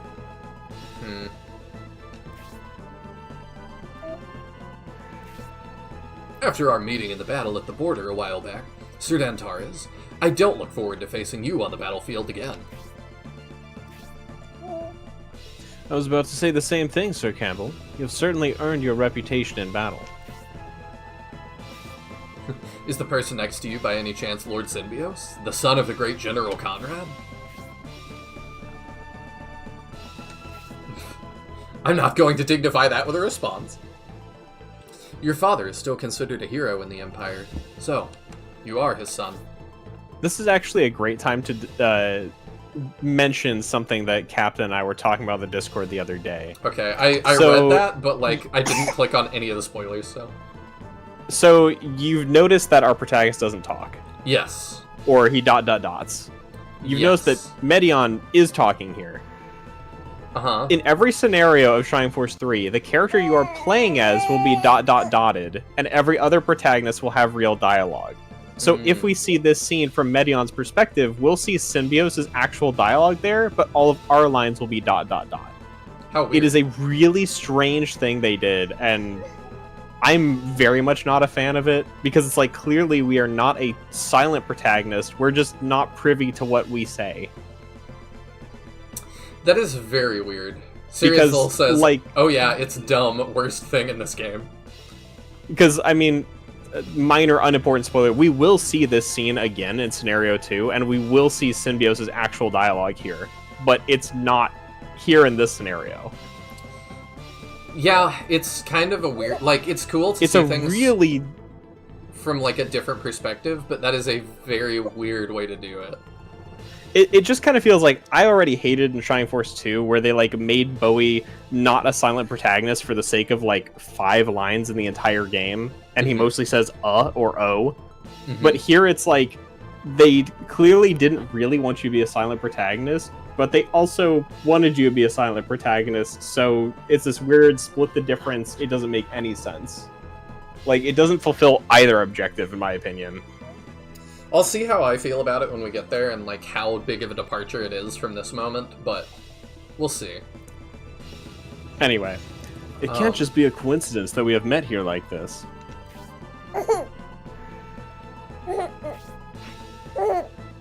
Coincidence? Possibly. To tell you the truth, we're investigating some masked monks. Masked monks? Oh, crap. They hit the second They hit the second tower!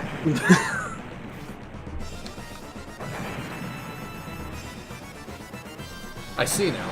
Those explosives were to be used for this attack. Well, that much is obvious. However, for what reason? I love how measured they are in, like, talking during this.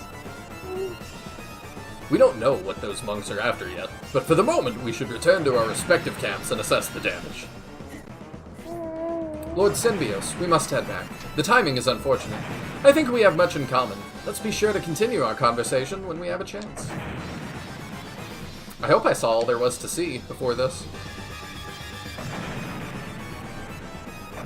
Yeah, with LOL, they wanted to have role-playing, but they also made each hero have their own backstory and personality and made the worst compromise.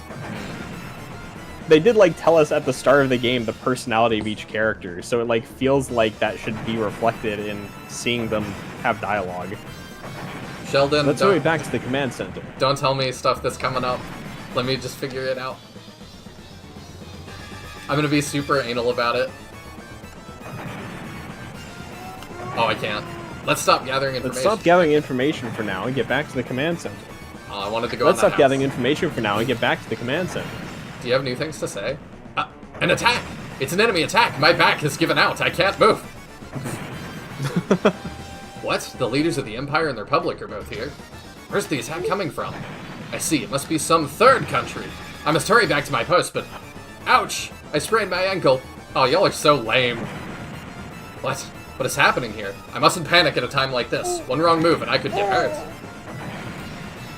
Mahane says, I don't mind some talking, but this intro has already been an hour and a half without any main gameplay. It's a little too much yapping for my taste.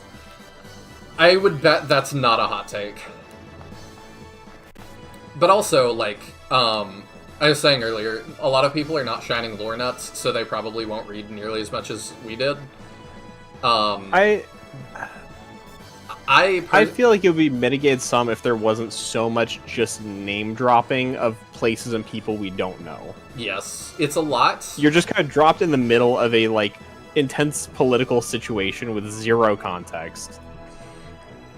Yeah, it is definitely a lot.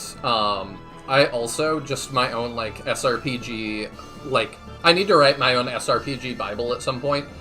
I think that you should have the first battle within about 15 minutes of starting the game.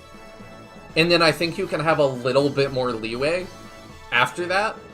And it's a little different that this is the third in a series, so I think you can get a little bit weirder with it. But, like, in your first game, I definitely would say, like, 15 minutes is probably about the right amount of setup.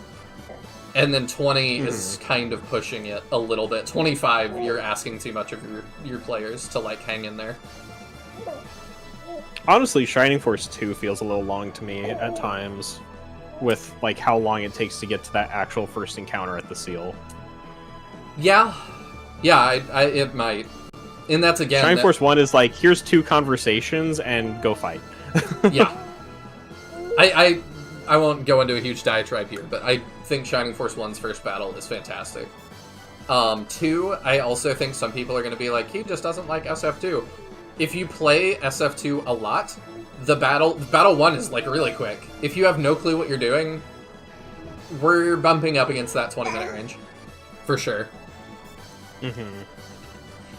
It's, it seems Medion has given up.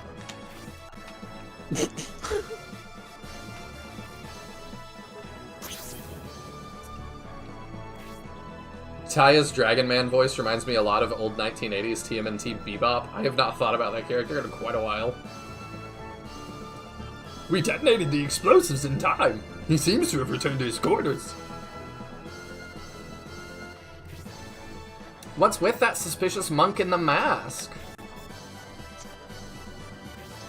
You're not Medion, I need to get it right, and his allies? You are swine from the Republic!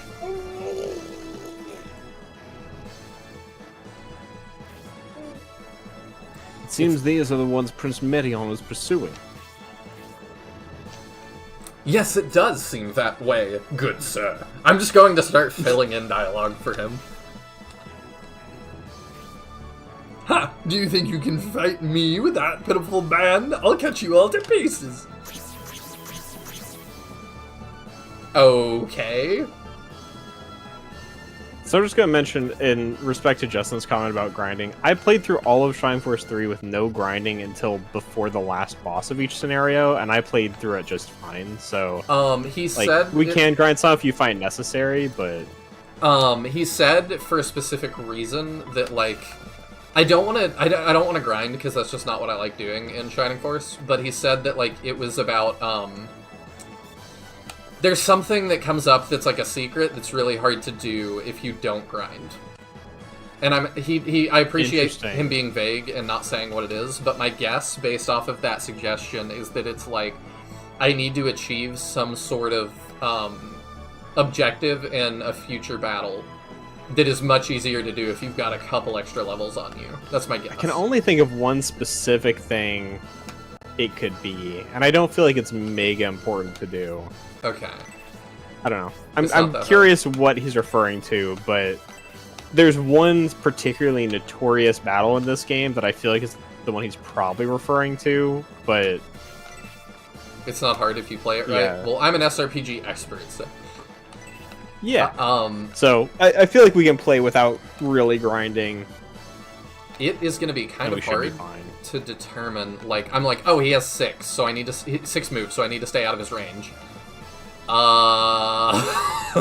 Can you use any of the buttons to see his range? If you, like, highlight him? I think there's a button that does show their range. Oh, look at that! There you go. We are truly living in the future. I'm actually kind of impressed. The next battle is hard to get done what you need to do without the levels. I'm gonna look at what the next battle is, because I've got the guide up. I don't remember... Oh, no, you can do the next battle without the levels. And I feel like need to do is a strong word. You'll be fine. I didn't grind on this battle, and I did what he's talking about. Okay. Alright. While you do this fight, I'm gonna get Mira's food going, so I'll be back in a minute. Sounds good. Attack 9, so we take 3. If I'm reading that right. So we can put our healer on the front line, because y'all said I need to keep healers up. Oh, it looks so good! That looks awesome! So this does 10 damage, I think.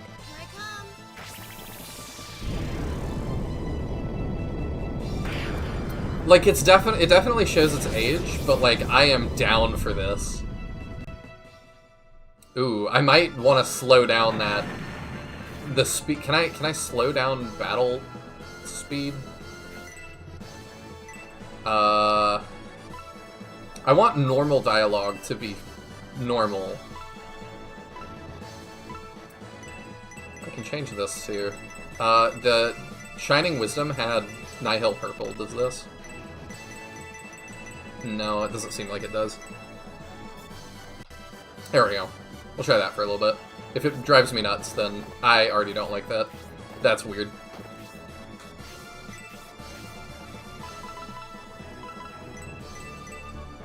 We can keep it kind of blue. That was weird. Well, this makes me excited to see the promotions. Hello, Jingle Dwarf! Cool to see you on Shining Force 3. I'm very excited.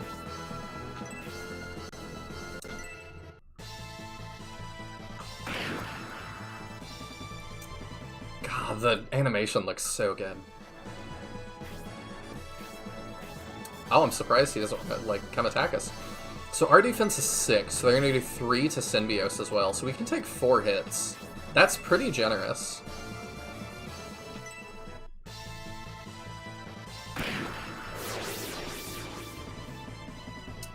I do wish they exploded. I missed that.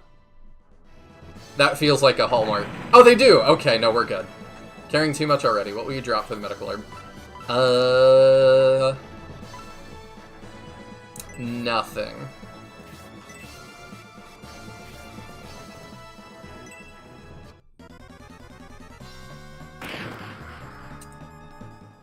Okay, they have their own theme too. I dig that. Alright, so Symbiote has higher priority. Very good to know. Alright, so for our priest, we can heal Symbios, and then we will try to feed some kills to our priest. Certain weapons are weak to other weapons, like lances are strong against sword types. That's what the exclamation point was. Ah, okay. Thank you. It would have taken me a little bit to figure that one out. Okay, so we can do that, and that will set up a kill for our healer. Hey there, Meowth! Hope you're doing well tonight. We are finally on Shining Force 3. Okay, yeah, so there's that exclamation point. I see. Oh, it's the spell sound from Holy Arc. Interesting.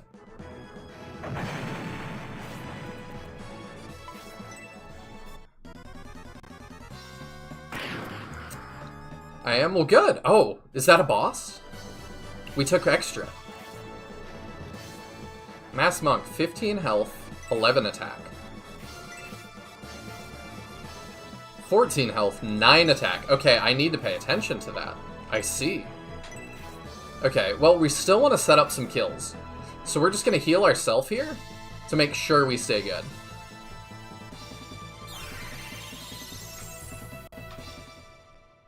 Very good game. Awesome. I know some people don't like it, but I'm very excited to have my own opinion finally. Also, later game weapons have secondary attributes, which also give weapon advantage, but those are a bit obtuse. Okay. Interesting. You do 4, right? Yeah. 25 EXP. Alright. Yeah, we definitely can min-max a little bit. Not a ton. But we'll make sure we take care of our people.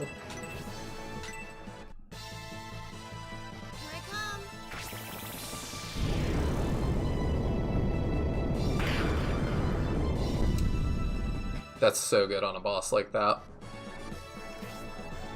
Okay, Dontaris could get the kill, but Dontaris seems to be a lot better than everybody else. Symbios is so how are you liking your first look at battle? I really like it. Symbios, it looks terrible. He has kind of gotten beat up. I think we can just end it here, though, and I'm good with Symbios getting the kill if you can. Yeah, okay. And yeah, I see somebody mentioned we've got Fire Emblem weapon triangle here. Yeah, it would have taken me a while to notice that. Which is odd. I saw lots of other things in bookshelves. It makes me feel like I didn't see them all. Because the bookshelves told me about morale, which I thought was crazy. And weapon level, which I also was like, what?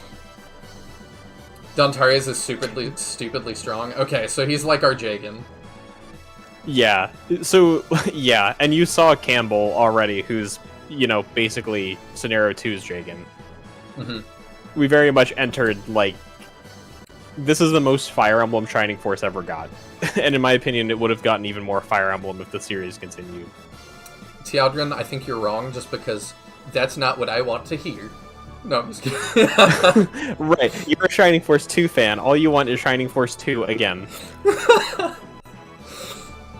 I promise I'm not going to bash y'all too much. I just think it's funny. These masked monks, in reality, are just a bunch of murderers. These monks are obviously responsible for the explosions. In any case, let's get back to our command center.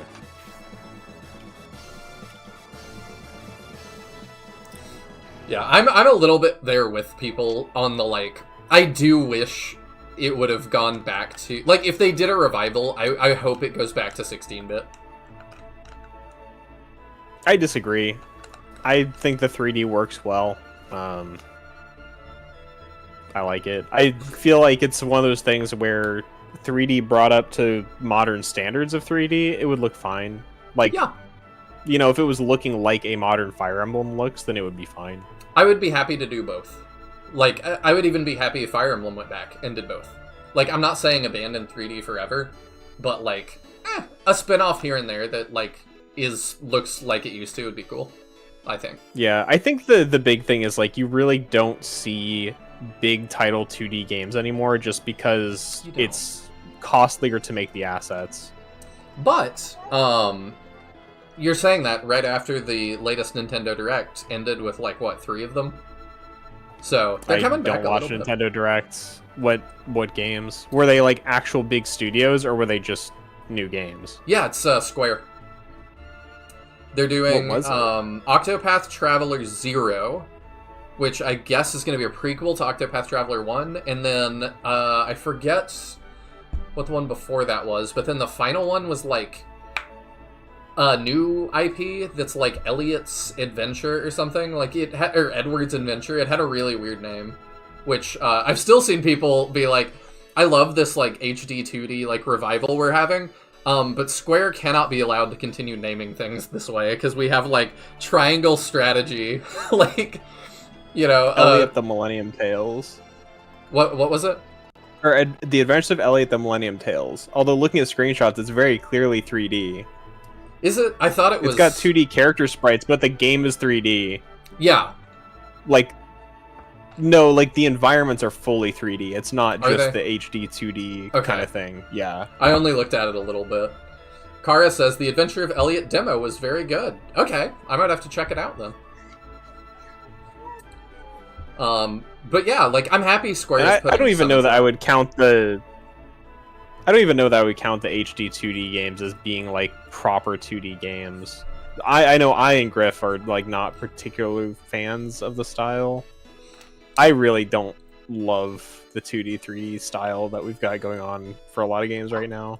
I like it as it is, but I have started to look at it and go, why do all of these games look the exact same? Like, I've noticed that, and I don't know if that's an artistic choice, or that is just how that's... It's always this, gonna like, look. weird, moody, blurry environments, like... I don't know. I don't think it would work for Shining Force. Mahane says, we also have that new Yacht Club game coming out. The rat main character, totally not Zelda game. Yes. That was also interesting today. I did watch the indie showcase. Let's see. Exactly what Chris said. Yeah, I don't know if that's like an artistic choice or if that's just what that medium allows, but all of those games do to me kind of look the same. But it's also a lot of Square. And I'm like, Square games also to me all kind of like Final Fantasy a little bit. That might be a hot take. Nihil, you should do Return of the Dark Dragon sometime. It's underrated good. We are absolutely going to do Return of the Dark Dragon. This is why I was against this. All the powerful weapons are locked away. How can we fight against this attack? Yeah, that was a choice. Look, the barrels and things over there suddenly exploded. What is going on here? You see, it all started with, I don't know. I can't think of, like, not a horribly offensive joke here, so I'm just gonna move on. I do think one of the things that would hold back a 2D Shining Force coming back is mainly because the way the battle scenes are would require, like, much bigger sprite work, and people would be expecting it to be much more fluid these days, where, like, I as a Shining Force fan would not be happy if we just had, like, the little field sprites doing combat, which is what a lot of those 2D, 3D games do. I fully agree. And I think that... And it's definitely a bigger art lift to have to do the bigger, prettier battle sprites. I think that's a very common thing, because every time I do, like, an SRPG that doesn't have, like, a battle cutscene, people are like, I kind of need that. Like, just to feel connected to what's happening, I kind of need that. And I'm like, I don't, but I also strongly prefer it. I mean, to me, I feel like if you lacked the battle scenes, it would not feel Shining Force to me. I agree. I fully agree. It would feel like a Fire Emblem ROM If it were a pack. wholly different game and, you know, it was a different franchise and didn't have it, then I wouldn't necessarily expect it. But for Shining Force, it's kind of a standard.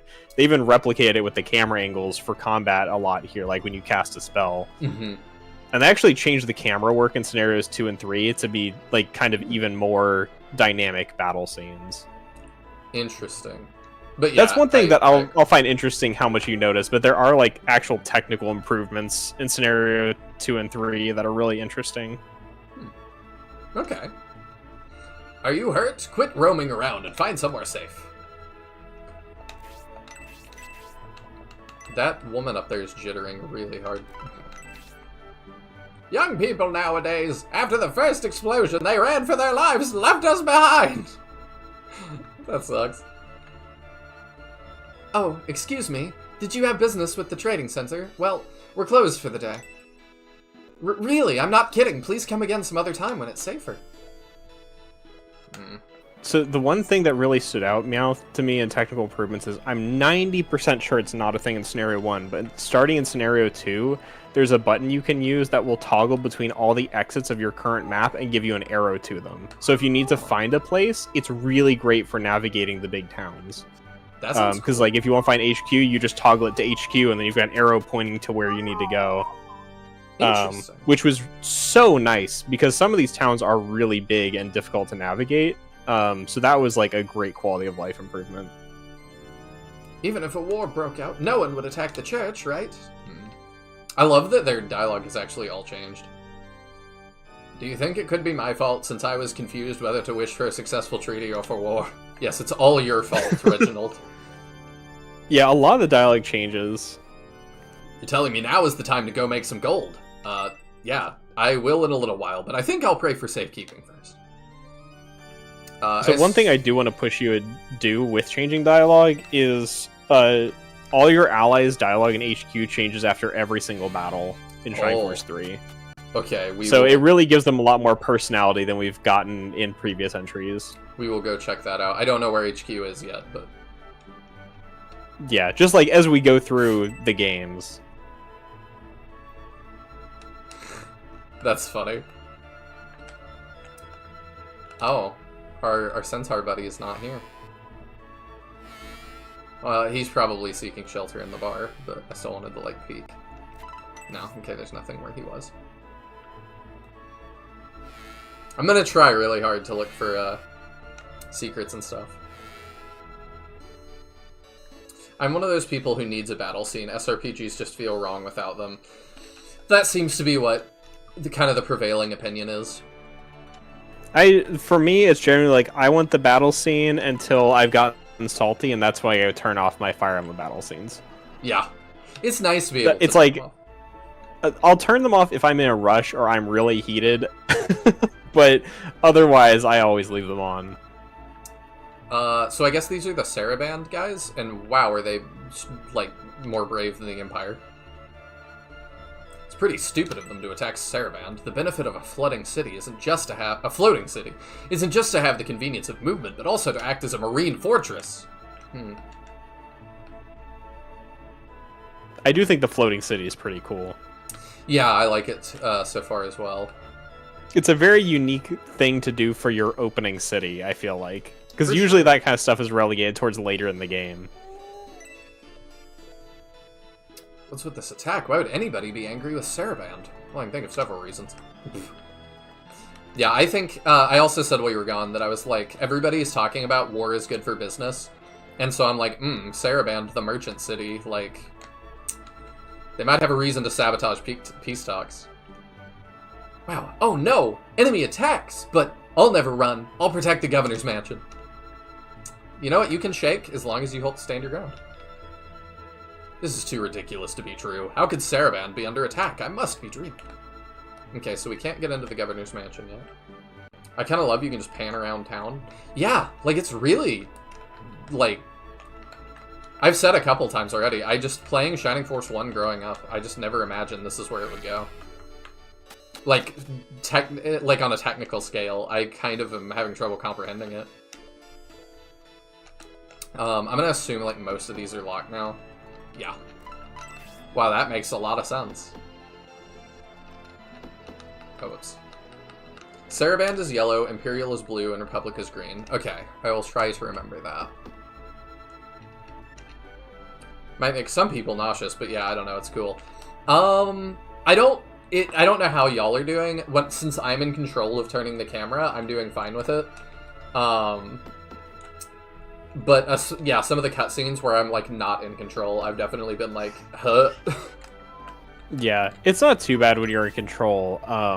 Really, my bigger concern with Shrine Force 3 is both Kara and I, when we played, ended up putting up epilepsy warnings for some of the late game spells. What? Because they get really bad. This guy's great. They really have done a lot more text stuff. Could you take the road instead? Yeah, they had a lot of fun with the text in this game. Well, yeah, if you had to, I trust your judgment, so I might have to do that at the end as well, when we're getting into those spells. It's especially bad in Scenario 1. They kind of toned it down in 2 and 3, but some of the late game spells in 1 are really bad. I wonder if the Pikachu situation happened during this. Not sure. I don't remember when that was. I don't either. King Benetram, is that Emperor Domric with you? Indeed, I am Domric. Are you not Don Terez, the knights responsible for repelling Campbell's battalion at the border? That means the child next to you is the son of Conrad. I love that everybody talks to him about me. Like, nobody wants to talk about this guy except for Campbell. What is going on here, King Benetram? He's got red eyes now. That was not the He case. hasn't been getting enough sleep lately. They just went and smoked a bunch of weed. that was the peace talk. It was to help chill them out for the peace talks. That was, I think... Oh, yeah. Lol and Justin talk about the orb. Oh, boy. We'll get there. A year and a half later than... Oh, it was a year and a half later than this. Yeah, I was talking about the Porygon episode, because that feels like when the entire world, like, not just Japan, but also the US, was like, oh, we can't just do, like, strobe lights all the time, huh? Are you saying you don't know if the infamous plan to return Baron in exchange for my life? That no one knows this? What a farce. I don't know why, that's how his voice seems to me. No, I don't know. He's very southern. Little bit. We need at least one king that is.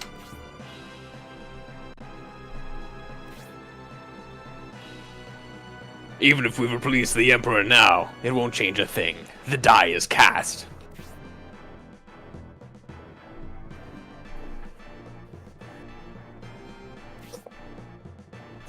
My lord, please wait! Your weapon is super effective against me. Because I had the exclamation point. Please release Emperor Domric. Even if you are my king, I, Duntares, upon my oath as a knight, can't allow you to abduct the Emperor. Interesting. So you're saying you will cut me down if I try to leave with the Emperor? So another thought I'm having is the Vandal, like Oddeye at home from Shining the Holy Ark. I'm pretty sure... I don't remember if it was a guy or a girl. I think it was a woman. It was a girl. I'm trying to remember her name, but it's escaping me. Her eye, she also had like the same colored motif, I think, as his eyes right now. So I'm suspecting Vandal influence because of this. Does anybody else remember her name? I'm struggling with it. I forget all of their names, except Golem. Oh my! The fierce, noble knight Antares is about to skewer me. Whatever will I do? Serious Soul says... Was it Elise? Elise? Maybe? It might have been. It doesn't sound far off. I mean, I can double check real fast. It's not that important, but... Well, I want to know who I'm talking about, because we are probably going to reference more of those characters. Yes, it is Elise or Elise. Okay. It's such a normal name compared to all the other Vandals that, like, sounds wrong. Yeah. What are you waiting for? Stop wasting my time. Hurry up and do it. Thank you for throwing that in, seriously.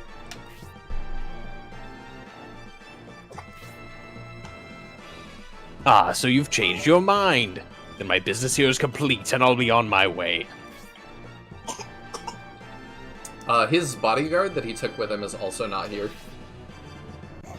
So that is how you intend to work this? Edmund. Yeah, I'm noticing conspicuously he's not here. Interesting little scene you put on here.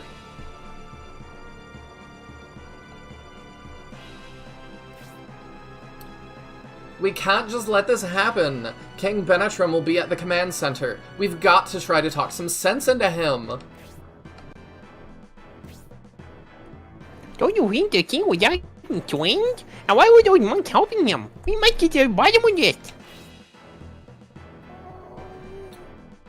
Yes, we must, good citizens. We shall. Oh, now I can go this way because that pesky old man has moved.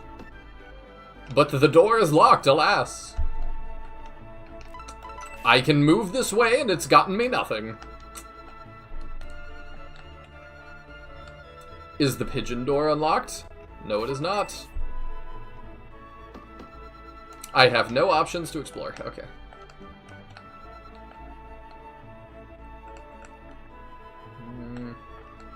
I didn't come around this side. Okay, there's nothing. I'm gonna look a lot for secrets, because it's a Shining game. Yeah, no.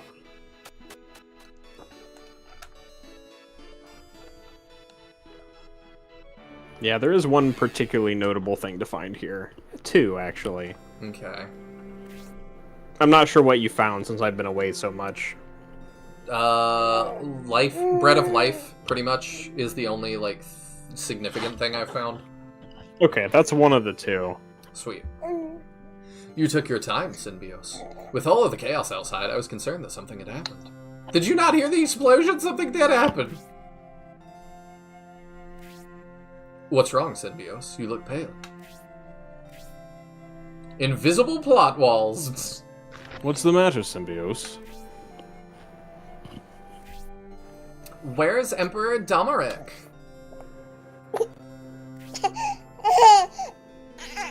Did you say Emperor Domeric? Oh my gosh. What have you done? Answer me, Benetram!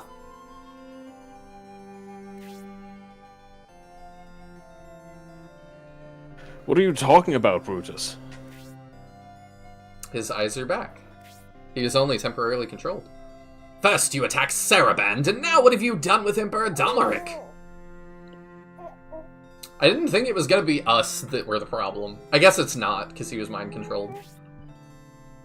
The governor's office is up in arms! Mascon asked the very same thing. What's going on with the Emperor? We all saw it. King Benetram abducted Emperor Domeric and brought him here.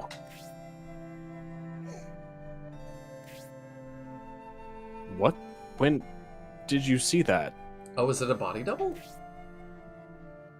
Oh, it could have been a fake.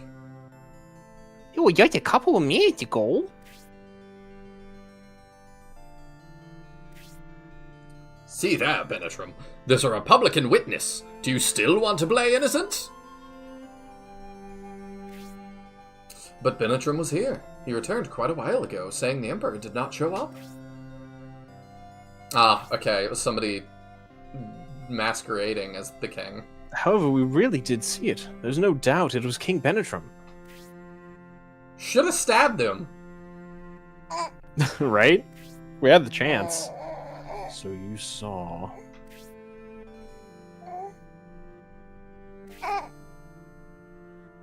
Are you sure it was me? Yes, we are sure. There is another witness. I agree, Myra. It's very, very troubling indeed. Edmund must have been with him as well. I mean, there's the four of us, plus, like, Brutus, so... That should be enough. We're all trusted. Indeed, I was with King Benetram. I was with him the whole time. He never left my sight. Apparently none of these people who are very close to the king know what his eye color is. Now, see, the sad thing is that you just don't notice. And maybe you would notice if it was, like, a bright scarlet or something. But, like, I've seen, like, those interview on the street videos where it's like they ask the girlfriend to close her eyes and then they look at the boyfriend and they go, what color are her eyes? And it's like, people surprisingly do not notice eye color very much at all. Yeah, it's one of those things that's like very noticeable in like fictional characters, but in real life you really don't notice that much. Hmm.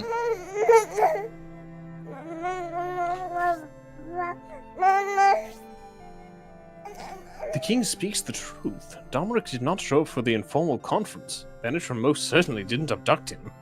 Did Myra say mama there? Is she talking now? No, that's just kind of her upset sound. Oh, I see. She's teething right now, so her lips are just kind of coming together and making that sound. It's not as deliberate as it may sound like it is. Okay. I was just like, oh my gosh. Did you read that already? I forget. I did, yes. Okay. She was kind of talking through it. Edmund is a man of few words, but he's a trustworthy general who wouldn't lie. So what is going on here? Then perhaps Symbioth saw both Benetrim and Edmund abducting the Emperor. It could be possible.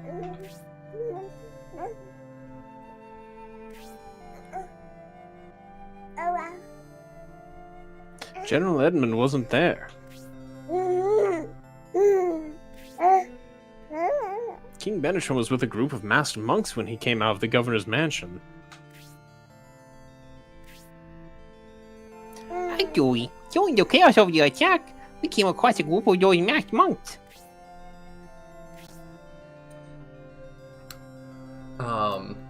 How do I do... They attacked us, but it was nothing we couldn't handle. They were quite vicious, especially for monks. I have to, like, think about the accent for a second. Were they, by any chance... We didn't make the connection at the time, but I believe they are the masked pagan worshippers from Balsamo.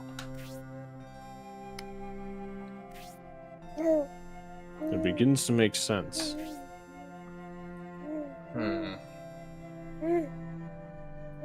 Oh, yeah, Justin, I didn't read that. It says, I was going to say it's very observant of you to notice the eye color change.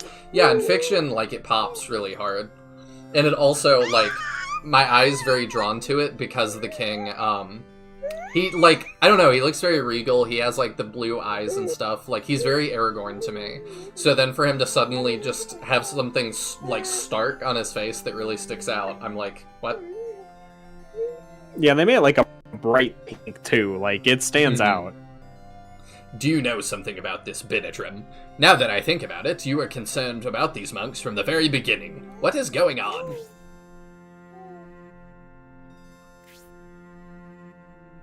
It's only speculation, but it seems the perpetrators want me and the Republic to take the blame for this crime.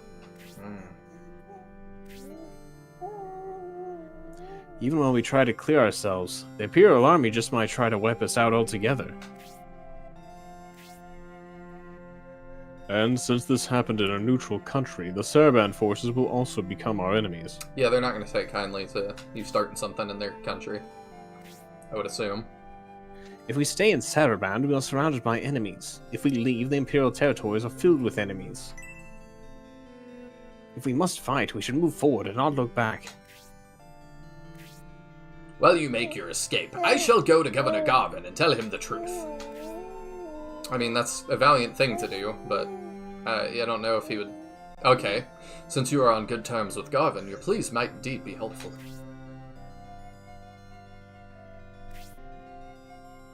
Trade with Saraband is vital to our country. We must convince Governor Garvin of our innocence.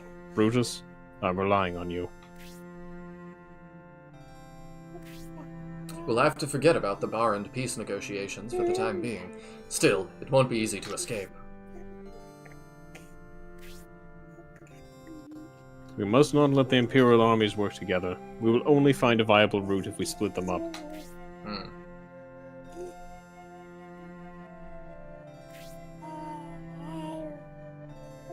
I volunteer my forces to be used as a decoy.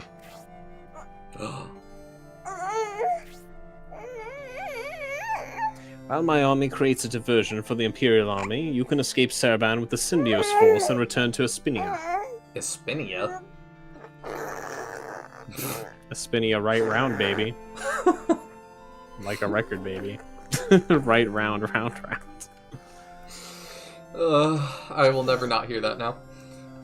So, he's gonna go fight the Imperials, and we're gonna escape with the Symbios force. I guess that's the Shining Force for right now. And return to Espinia. Okay, it's the first we've heard of that nation. Or where, whatever it is. General Edmund, but that could be... Dentaris is correct, Edmund. If you do that, you'll be throwing your life away. But if I don't, it won't be just me, but all of us. Therefore, I will join my forces with yours. I mean, if it gives them a fighting chance. I can't stand the Imperial Army. If I fight alongside Edmund, I can get my revenge against Estonia. Oh my god. Another name! Tybalt. Edmund. I knew something like this would happen, so I was ready with a skiff. Let's go down to the shore and start some trouble.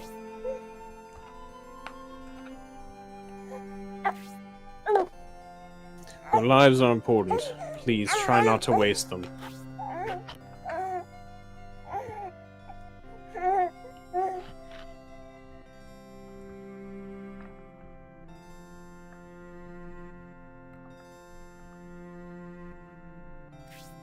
What are you doing, Benetrim? The way they're so casual with their king is really interesting to me too. What are you doing, Benetrim? You're under suspicion for all of this. You must get out of here quickly. Edmund and Tybalt's armies will be moving very shortly. Don't waste their sacrifice.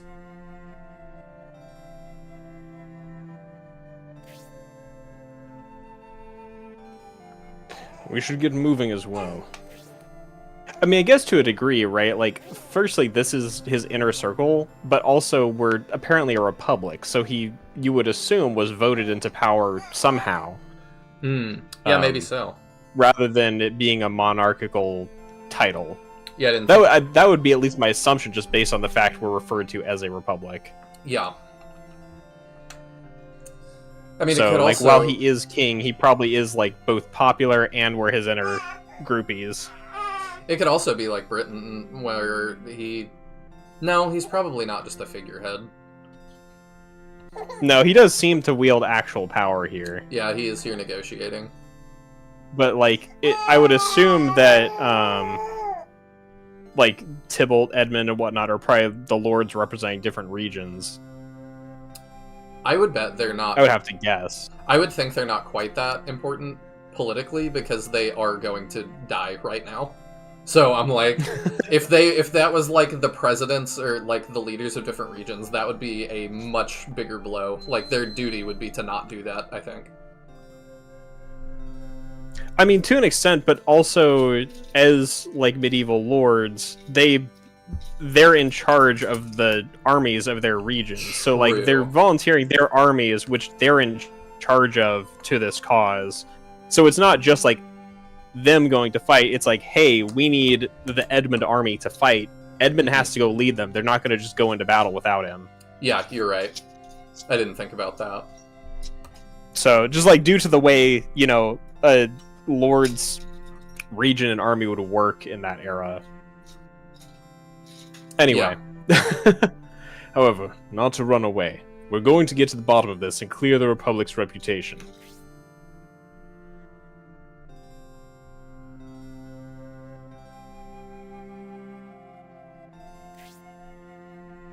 I didn't bring you here for this, but...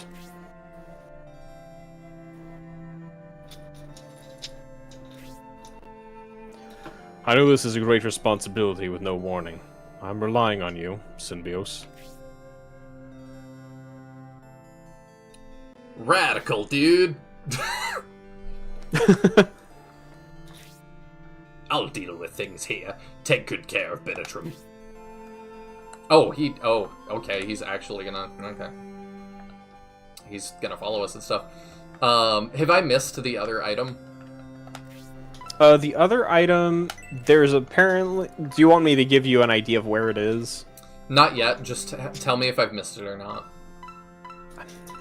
I don't think you permanently missed it, but I would definitely try and find it before leaving Saraband. Okay. Yeah, so we have that. I don't know what to use that. So the main thing to know is, in general, like, crates and barrels are both frequently searchable throughout this game. I have not been searching those, so that would be the issue. So search every crate and barrel for sure. Okay. Because often stuff will be in those. Got it. So Multiple things in this town are in crates. Okay, so I can't go upstairs anymore. Well, that's where I got the Bread of Life, so I would assume it's not directly next to it. No. It's somewhere out in the town. Okay. I think you can still go where it is, but I don't know for certain. But you might be kind of locked into the story sequence, I'm really not sure. Fake YouTuber, not an expert on SF3. Yeah, I can't go into these things anymore. Yeah, you might have to come back later. This is in an interior area, so if you can't go in anywhere, you might be kind of out of luck. Okay. At least unless you can come back to it later. We shall see. You could check... Is that a... Nah. Yeah, it seems like we can't go in anywhere. Crates and barrels have like 75% of all hidden items. I see. Okay. Yeah. It's not the end of the world to miss this here, but it is handy to have. Okay. And I can obviously tell you if you decide you want to know. Is it a in the walkthrough? No, No. it's not. Is it a... It's very important though. Oh, really? Yeah, Plot important? I'd say so. No. Hello, the Ninja Walrus. Oh, damn, they made a third one? Always loved the first two. Yeah, in like 96, 97? Yeah, 97. 96 was Holy Ark. Ah, okay. I mean, technically, there's like... How many in the original run? One? There's Shining Force 1, 2, 3, 3, 3, Gaiden 1, Gaiden 2, and Final Conflict if you're just counting the tactical entries. If you're counting the other games, you've got In the Darkness, Wisdom, and Holy Ark, which is 11 total. So it's 8 tactical titles and 11 total games. Yeah. So you and got then options. CD is a remake of Gaiden 1 and 2 plus some extra content, so it gets kind of muddy if you count CD in there. I guess 12. Because that's like, do you count Resurrection? The main thing is like it. Well, the thing is, CD does technically add additional content because Gaiden 1 and 2 are book 1 and 2 of CD, and then they add a book 3, which is only 6 battles long, but is technically new content. Ooh. And then there's a boss rush book 4. Okay, then that's... And then it's kind of like, do you count Shining Force 3 Premium Disc, which is technically a 4th Shining Force 3 game that's just a boss rush plus extra content? Probably not. Like, but we'll see. Yeah, it's just weird because like Premium Disc is super non-canon. It like brings back Dark Soul and Xeon and like all the big bosses to fight them. Oh, don't tell me that. But I wanted that. I should have been surprised by that. Sorry. That's all right. I apologize. That's okay.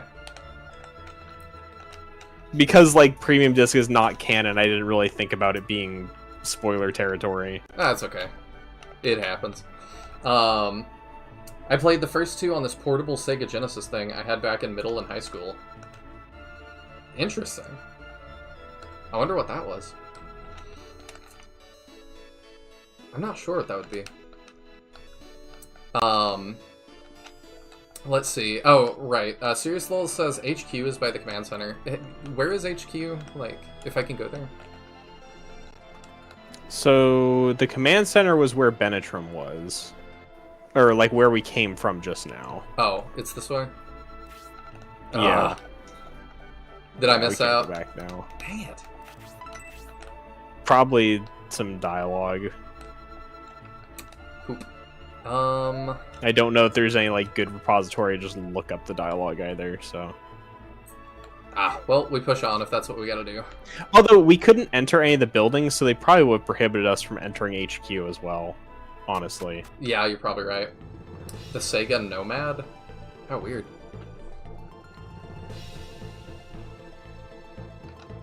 I'll have to look that up later. Oh, damn you, Benetrum. I don't know who is saying that. What were you gonna say? I was going to say that it's basically a portable Genesis. Weird. The Nomad is. Did Sega make that? Yeah.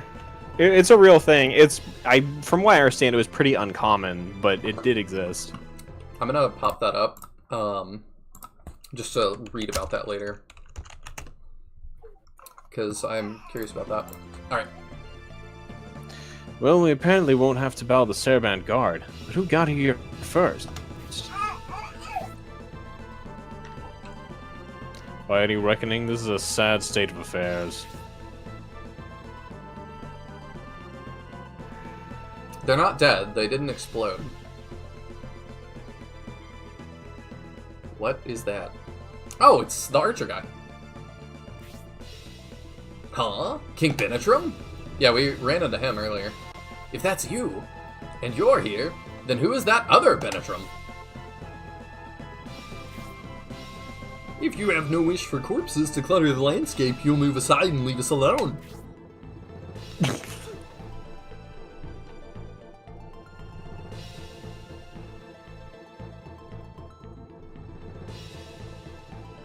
We can't allow that. The affairs of Saraband will be resolved by Saraband soldiers, even if it costs us our lives. The 90s Nintendo Switch. The Nomad was a portable Genesis that you could plug into the TV and a Player 2 controller if you wanted. It was pretty good. Sega did so much so early that, like, I think it didn't work out. Like, in part because they were just ahead of the curve.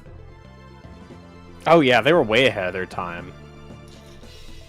I see. You will regret disobeying King Benetrum as I put you to death.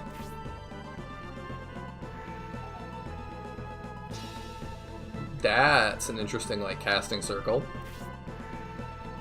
So, you will continue this murderous rampage? I'm surprised to hear the Lord of Massacres, Emperor Domeric, would be so compassionate. Well then, in deference to Emperor Domeric's wishes, we will make your end swift and merciful.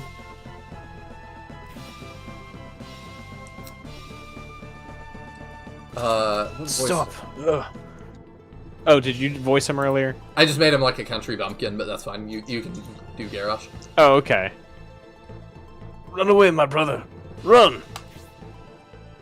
I don't even see him. You're still alive, Garrosh?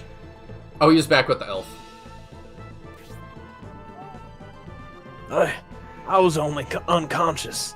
I'm alright. So, brother, run away from those murderers! Huh. Regrettably, your advice comes a bit late.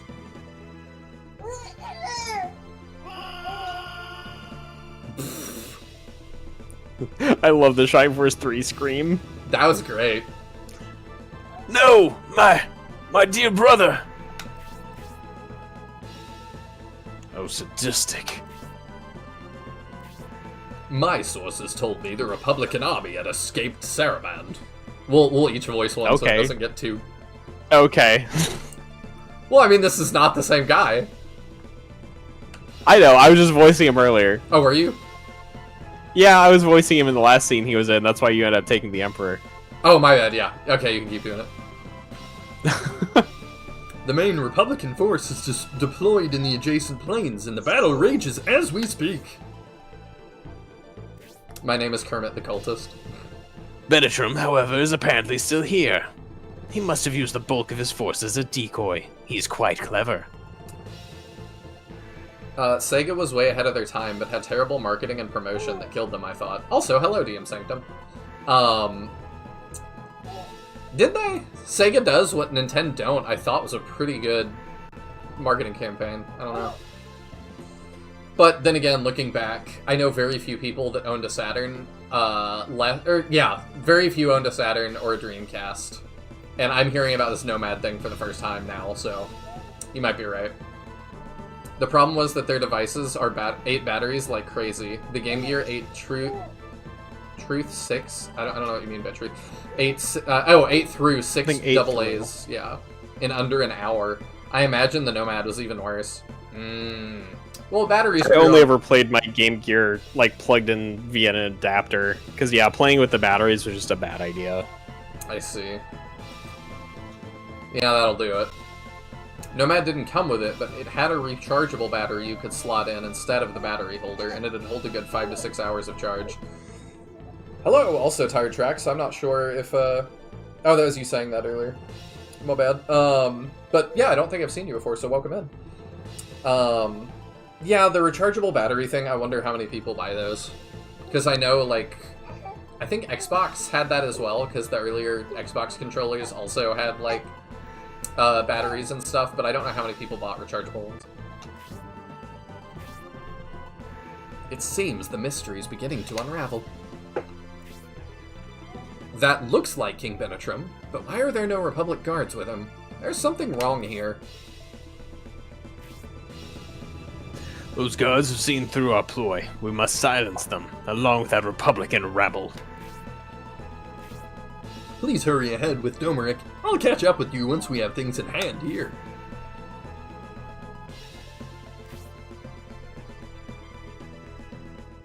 They intend to kill the guards who overheard their plan, and us along with them.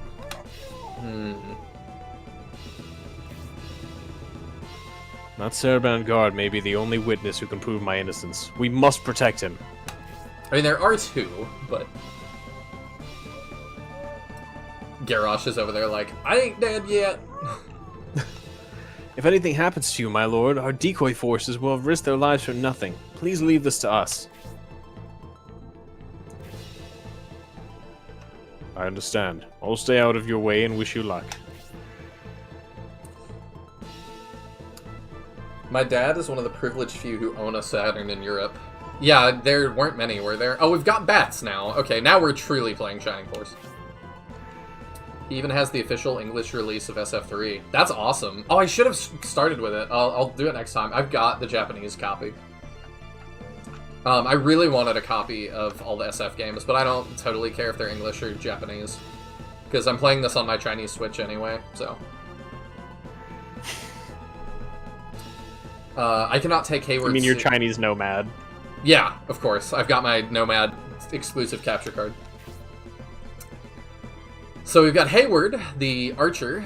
Okay, so he's our Hans, I guess. And we've got Garrosh, also an archer, but a human archer. That's really interesting. Are you actually on the board? Oh, you are. You have Tornado and a Power Onk. Okay. You know you're too deep in Shining Force when an archer being human is, like, notable to you. A little bit, yeah. Okay. Yeah, I'm trying to think now. I'm like, were there any, like, Road, I guess, but he's not exactly an archer. Imposter. Yeah, I think... Sus. Dang it. I think Road might be the only human archer-type unit prior to Shining Force 3. He has a Wendigo? He's also insane. Sure does. We can't hurt him. Bats? Okay. I wonder if the bats sleep us. Oh, there's a bat here. I don't recall, honestly. Alright, well let's run up. I'll step away for a sec to try to put the baby to sleep, and we'll see if that takes. I'll be right back. Alright.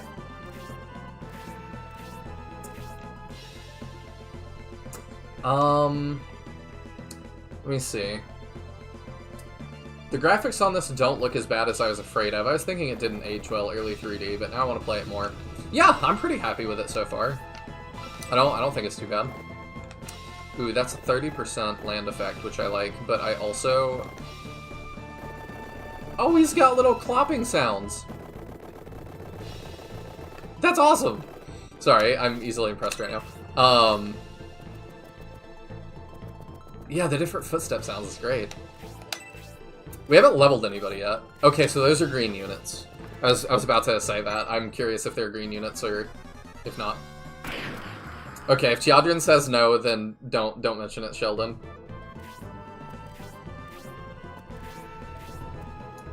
Because I want to do stuff that's, like, totally blind, since this is the only time I can do that. I'll know in the future.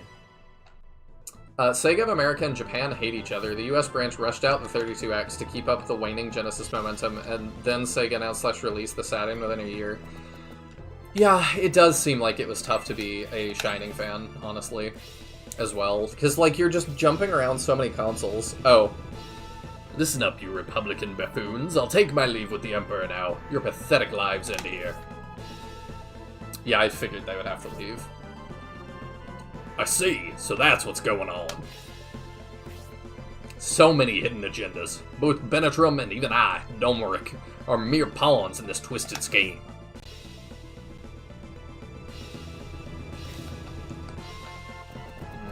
I just want to run up and save them, because I don't... This is very Fire Emblem, so they might permadie, I'm not sure. US consumers got kind of jaded with them. Yeah, that does sound pretty rough. I was so young that I didn't know stuff like that. We also couldn't just look it up, you know? Oh, uh-oh. Oh my gosh. The way he's just like... That looks ridiculous. I love him. Uh-oh. Poison? Oh. That's not good. Okay, we'll have to fix that. Can I reach? No, we're one short. Okay, we'll do that next. I need him to attack into the bat, though. He hits real hard. Note what the bats carry. What do the bats carry?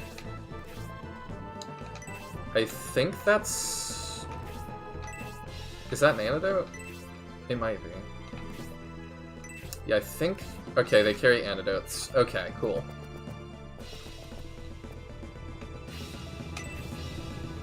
Yeah, I think we let Synbios get that kill. Those fight bits look so good. Yeah, I really like it. I haven't leveled up yet, so I'm curious to see what the level up screen looks like. We need good, like, boop on that. Also, I didn't comment fast enough, but Garrosh looks ridiculous. His, like, little face is hilarious. Yeah, we gotta try to catch up to him. I don't know if we can. Garrosh is going down. He's got one. Maybe he can heal himself. I appreciate what you're trying to do, but I really don't want clues. I just kind of want to figure stuff out. I assume that the archers are good against flying. I wish Garrosh would have healed himself, but... Okay, let's use our antidote on her.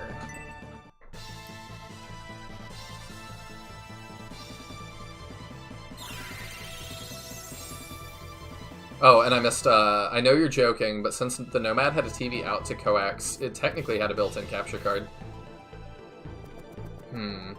That's not a capture card, though, is it? Not exactly.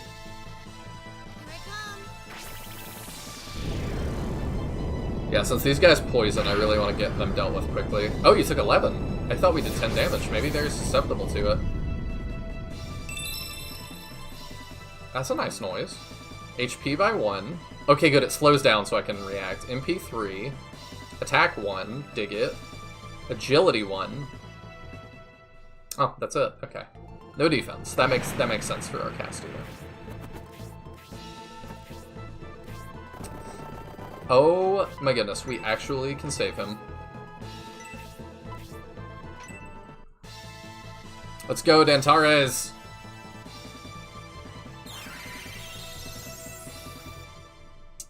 We don't get a whole lot of EXP for using items like that, though, huh? Okay, well, we'll throw a Synbios up here. Oh! I wasn't expecting that.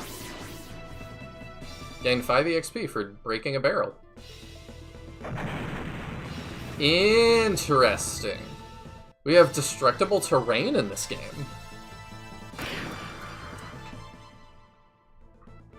Huh.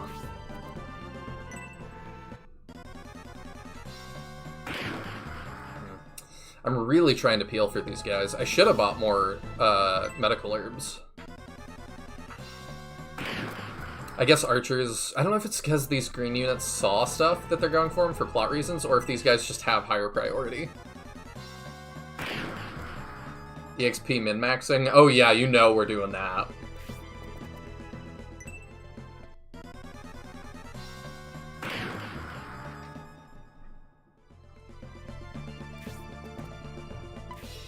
Garrosh, I really wish you would just hang back. We're gonna have to get our healer up there quick.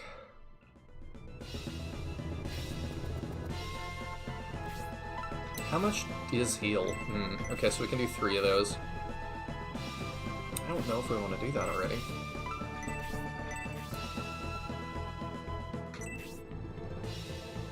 We'll do that just to stay up, because we're throwing her pretty far forward.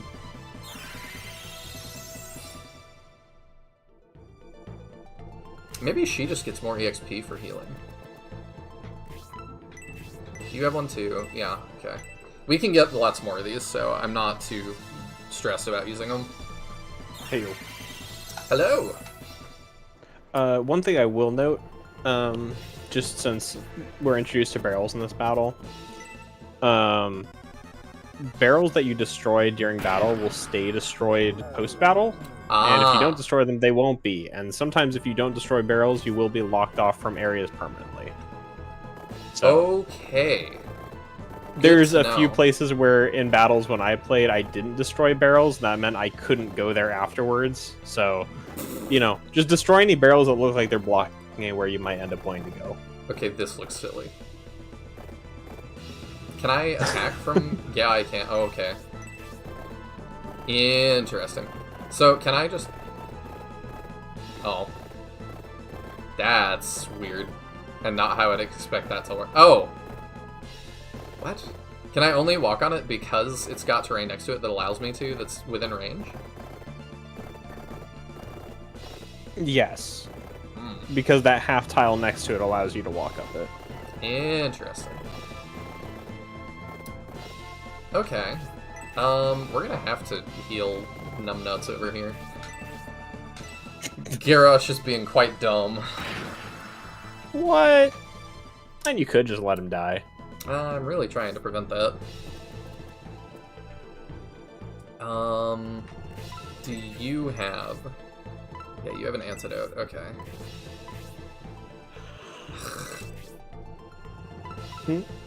Oh, I can talk. What? Yeah.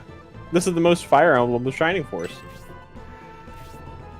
Got Bell talking now. That's You you. members of the real Republican Army? We sure are. To impersonate King Benetram and to take the life of my brother, I shall make them pay for this. I will go now to inform Governor Garvin of this and dispel all the lies about you. I'll catch up to you later. Ah, okay. Peace. Well, that was the best outcome. Because I these like how he guys just walks through 2 monks. These guys have absolutely no self-preservation instinct. Yeah, no, I don't feel like the barrels is a spoiler. You'll just end up biting yourself in the back if you don't think about it. No, but I've been on people for, like, I just don't want to know much. Does it matter if he dies here? I will ask that. Hayward? Yeah. Yes? Oh. I just don't recruit him now, huh?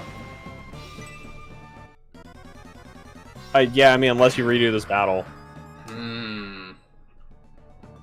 So up to you whether we're, like, staying true to what happens. But, yes, he's dead for good if he dies there. Okay. Basically, I just wanted to know if that was the case. We might egress. I don't want to. And yeah, grind, like but... Sean says, once you recruit somebody, it's okay. But if they die while they're not in your party, they will be gone forever. Good to know. And that's just a general rule in this game. I'm not necessarily trying to Iron Man.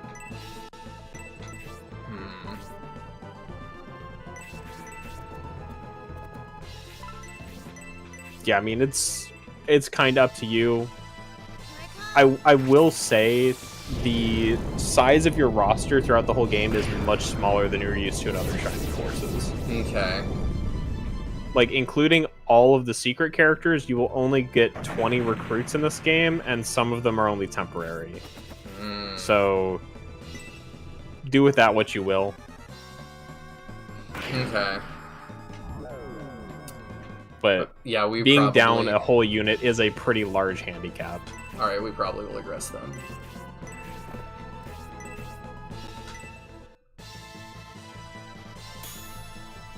Oh, you can block! And one of the characters in this roster is just totally worthless, so... You know we will be using them. Oh yeah. I know you love the mascot characters, even though they're absolute trash Well, in this game. I don't love Kiwi. Okay, well then we'll see how you feel about the mascot characters in this game. Every scenario has a mascot character, and they are all absolute garbage. Oh, wait. Okay, so nobody's dead. Do you wish for something else? Yes. Let's save again? If anybody's poisoned, you could cure them. Overwrite the record. No. Actually, hang on. Yeah, let's do that. I didn't catch if anybody was still poisoned. Yes.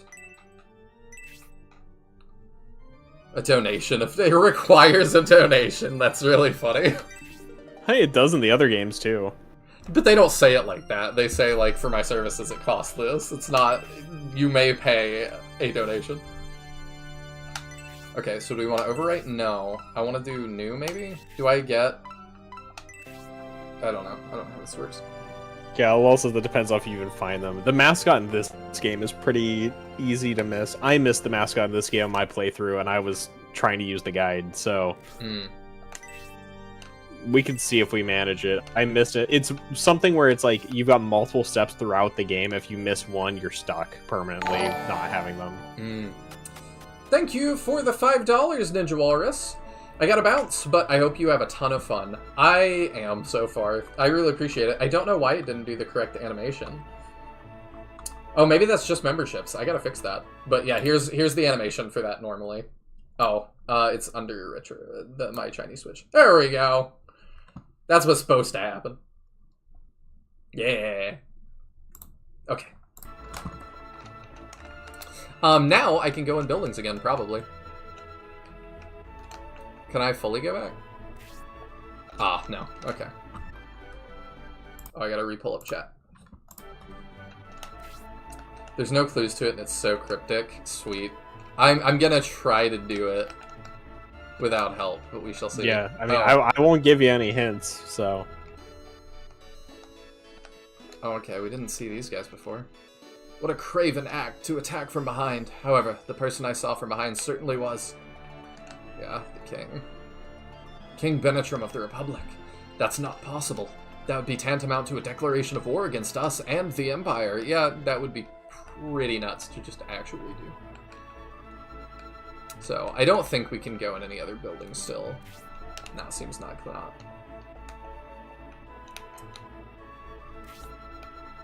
I now call mascot characters marketable plushies. I mean, I don't hate that, though. Like, I want a plushie of, like, silly Shining Force characters. I feel unclean. Oh, it's great, though. Swogert. That's what I call him. Alright, so does it reset? Yep, it sure does. They're both back. Okay. It's really interesting that Shining Force introduced kind of a permadeath thing. It's only while they're green units, but, like, that is a huge departure from the previous two games. Yeah.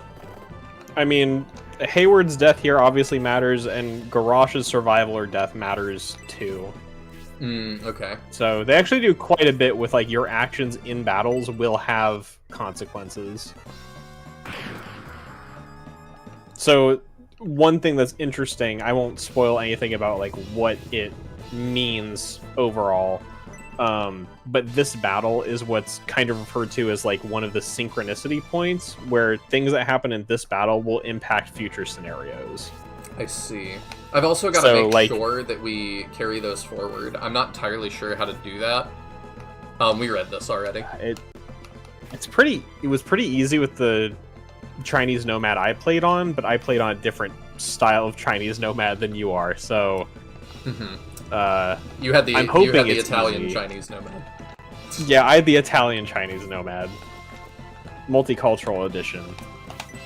Yeah, I'll talk to you guys in the Discord and we'll figure out how to make sure that we carry over stuff. Yeah. I'm hoping somebody like Captain or somebody might have played... Well, no, Captain's currently playing. I don't know if he'd played before. I don't think he has. Yeah, because the way he was talking about his playthrough, it sounded like this was his first time playing, so... That might be the brand of Chinese Nomad I'm using, Serious Lol. Hypothetically, if it was, how would you go... Y'all mentioned it last week, or 2 weeks ago, and I tried to look in the settings, but I just don't entirely know where. So... I don't know. I don't totally get it, but... We shall figure it out. Also, the main thing is just, like, I am trying to play blind and, like, kind of make my own decisions here. And I most likely would, like, the reason I asked, like, does it matter if they die is because it's, like, I'm going to reset. Like, that was my inclination. So, unless you tell me otherwise, but, like, you're just confirming what I'm already doing, that I'm on the right track. So. Yeah. I would not make any gameplay decisions if, like, Garrosh dies. If he dies, I would leave it. I don't want to, though. Huh? I don't want to, so I'm gonna try to save him. Okay. And do you want to know anything about the meaning of that? Like what it changes? Yeah, if you've already made your decision that you're going to save him. I don't think so. I think I'd rather do another playthrough later. Okay.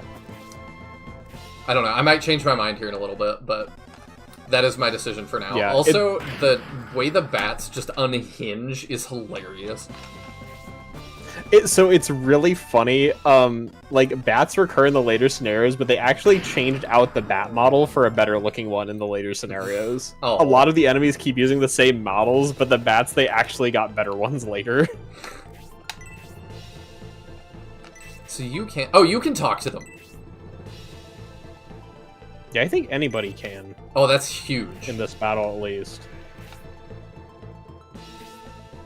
I don't know if there are any things in this game where a specific character has to talk. I think they're all just, like, if a talking is done, anyone can do it.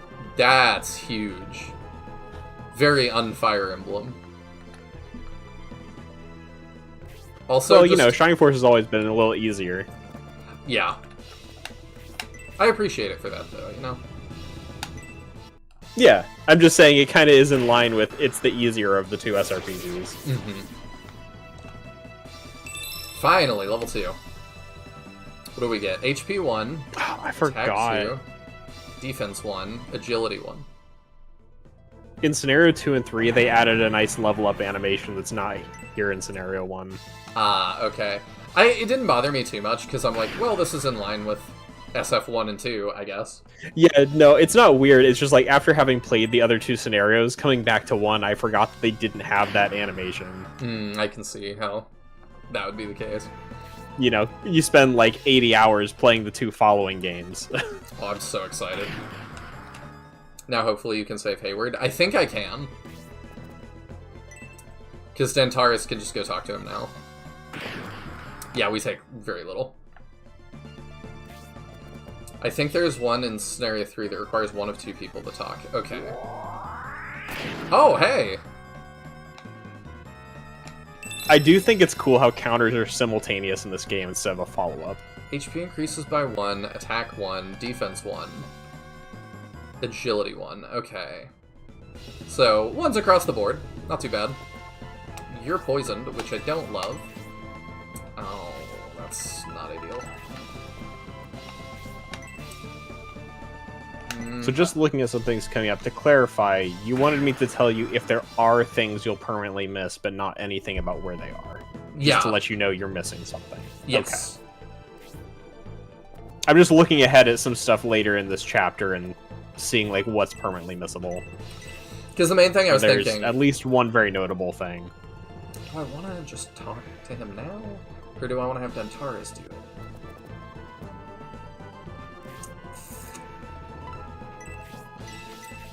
Do I have items still? I believe I do, yeah. Because I could also move her up and just heal him. I have no idea what the turn order is, but I feel like if Mascarin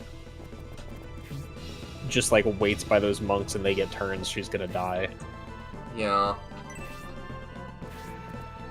I don't love it. That's why I'm like... That's one thing I wish they'd actually added in this game was a turn order view. Because I can pull her back and attack here. Mm-hmm. And then I think... Would that be better than killing one of the other monks? Are either of the others low enough she could blaze them to death? That's a good question. Probably. Yeah.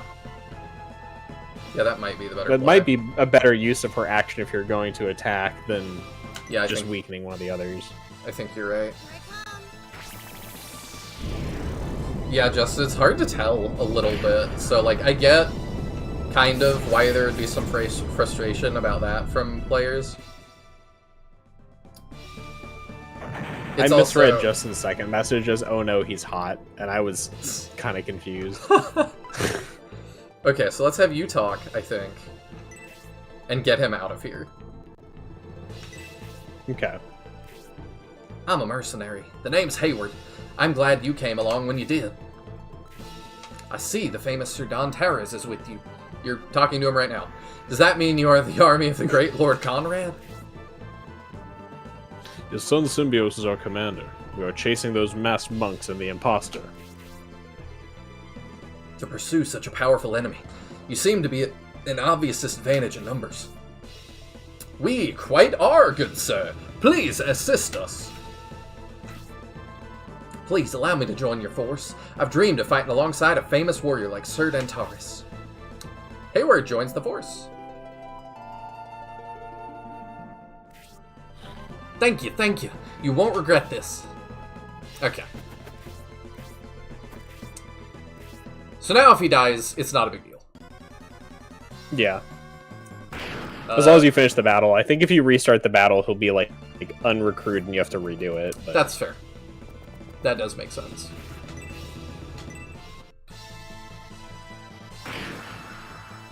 Lol's dialogue for Senbio. It is weird that he's, like, a silent protagonist right now. Hello, Suzaku! It's been a while. Hope you've been doing well. Oh. Okay. Yeah, let's kill stuff, probably. And now we get EXP! Aha! But yeah, I'm really excited to finally be playing SF3. We're in for a very long journey. Good luck. Oh, I'm so excited. Oh, yep, she's going down, I think. Unfortunate. I don't know if that was avoidable. If I wanted to rescue both. Okay, let's have her heal. Oops. So the only... In general, the... God. I was just saying, like, in general, the battles in 3 are going to be probably the most challenging Shining Force battles you'll run into. I'm excited. They tend to be much tighter on, like, damage and movement and turn counts and stuff than you're used to. Okay. I'm good with that. Turn count. Yeah, there are some fights, particularly in Scenario 3, where you've got to do some stuff pretty fast. Interesting. Yeah, not all the way. I talked a little bit about the friendship mechanics earlier. It goes down 1 level. So, like, if you've built 2 levels of friendship and one of the units dies, it'll drop to one level of friendship. Which I recognize is not good, but it's not the end of the Yeah, world. I mean, you know, losing like +5 attack is pretty tough. Mm-hmm.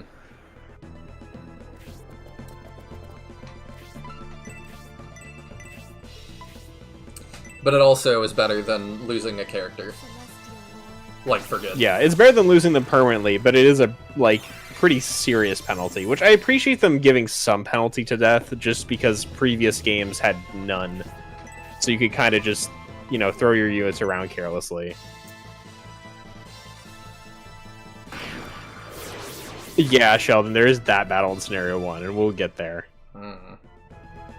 I don't want to allude to what it is, but there is one notorious battle in Scenario 1. I can't wait. I'm gonna crush it. Oh, yeah. Yeah, we'll see. You sound skeptical. I tried it like 3 or 4 times. I was not able to do what you want to do. I ended up having an imperfect playthrough. Okay, so he can't reach me if I attack this guy with Duntaris, so I'm gonna do that. Hello, Bowie! I hope you are doing well as well. I saw your post today that you're going back to Partia, so I'm excited to hear your thoughts on those. Dang it.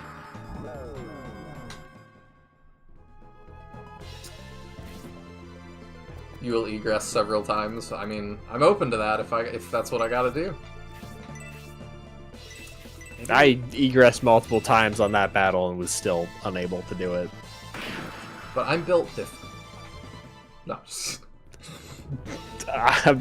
Yep. Built like Fataga. Yeah, I'm surprised nobody's commented on the hair change. I mean, what, it's just back to dark, right? Because it was blonde for a while? Yes. I decided it was time for a change again. Gotcha. Let's see. Don't forget, barrels. I'll remember. Ooh, he did really... That was a big hit on him. I feel like I remember Hayward being decently strong in my playthrough. I think he's like a very glassy unit, but he hits pretty hard.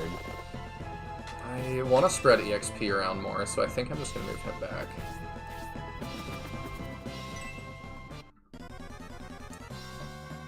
What is Grace even saying there? Celestial Lord? Bless us, Lord? I don't know. Not Grace sure. mumbles in her like battle lines so much. But they recruited only the most professional voice actors. I'm very surprised. I love the voice acting in this game just because it's so campy. It's great. I didn't realize how attached I got to it until I played Scenario 2 and you don't have English voice acting anymore, and it was just sad because it was just like actual decent voice acting. I mean, I like it so far. There is one optional character in this game who has just some of my favorite voice acting in the series. It's fantastic.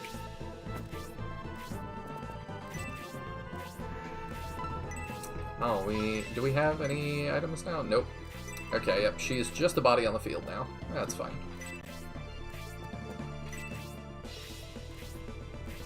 Oh yeah, Symbiosis' voice acting might be the weakest in the scenario. Because he doesn't say anything? No, I mean, he's got battle quotes, like everybody else. His are just pretty lame compared to most people's. You know who I'm talking about, Meow? The one who has, the hammer throw special. Alright, sweet. No poison. No whammies. No, Justin, I like hammer throws, not Arctic blasts. I have heard the Arctic Blast thing. Everybody knows Arctic Blast. That goes He beyond... is, of course, from this scenario, because he's got English, but... Oh, I didn't even think about that, but yeah. But that goes, like, beyond, like, the Shining fandom, even.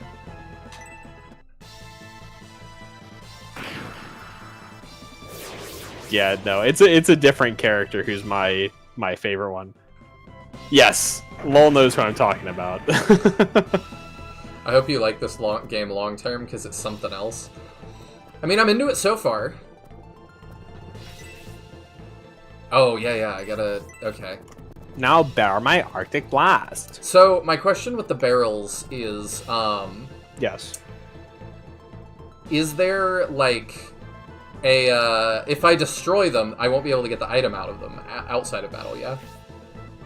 There's no items in these barrels outside of battle. Okay. But, like, that barrel on that ship, for instance, if you don't destroy that in this battle, you won't be able to get on that ship later if you want to. Okay. Let's do You'll that. be permanently locked off of it. Which is, I don't know, it's kind of weird to be able to destroy them in battle, but out of battle, you're like, no, I have respect for private property. I don't know, maybe it's just in the heat of battle, things happen sometimes, but, like, I don't know. In the heat of battle, I really needed to destroy this barrel. If it got in the way.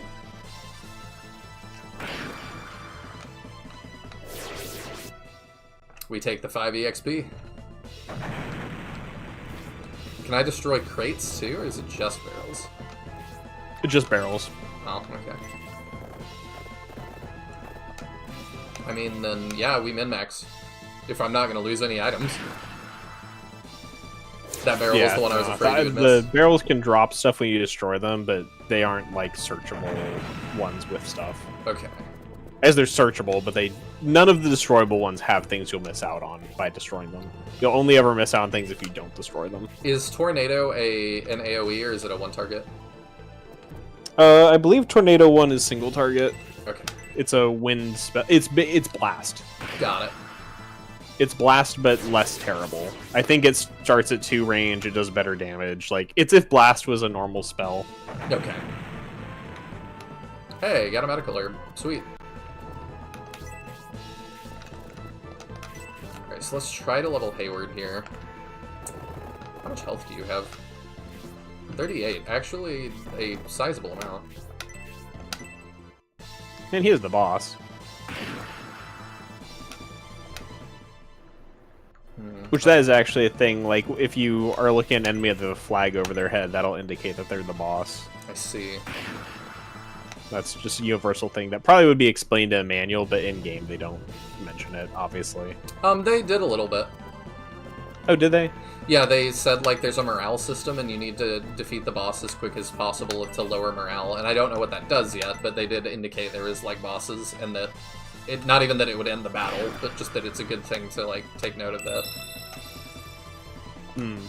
Defense 1. Okay, well...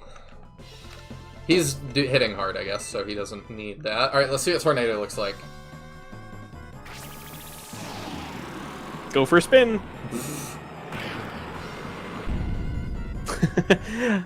I love Tornado's animation and the fact that it leaves you not facing towards them. I don't think I want Vantares to get that level. Or to get that EXP. Dantares just seems so good, I feel like he doesn't need it. Grace can get that, I don't mind that at all.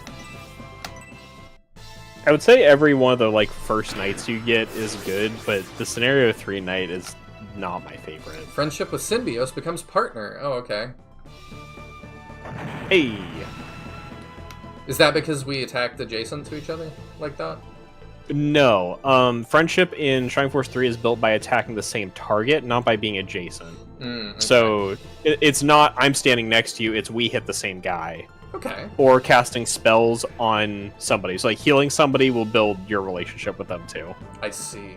Which, honestly, kind of makes more sense than the Fire Emblem way does, but, you know, it's whatever. But Taya, I wanted to sit for 30 turns and just pass while my people build friendship. Right? Although it is, like, obviously kind of counterproductive in this game because you build relationship by attacking the same target, but you get bonuses by being next to each other. So, like, melee units supporting each other gets awkward. I see. But, you know, it's fine.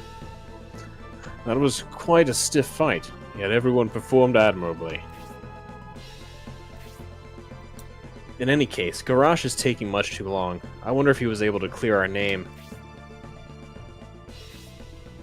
I don't think it's going to be quite that simple to clear our names, but we must have hope all the same. If we waste any more time, they'll have too much of a head start. We must leave at once for Balsamo. I see. You're referring to the information we got from General Varlant about their base of operations. Let's go after them.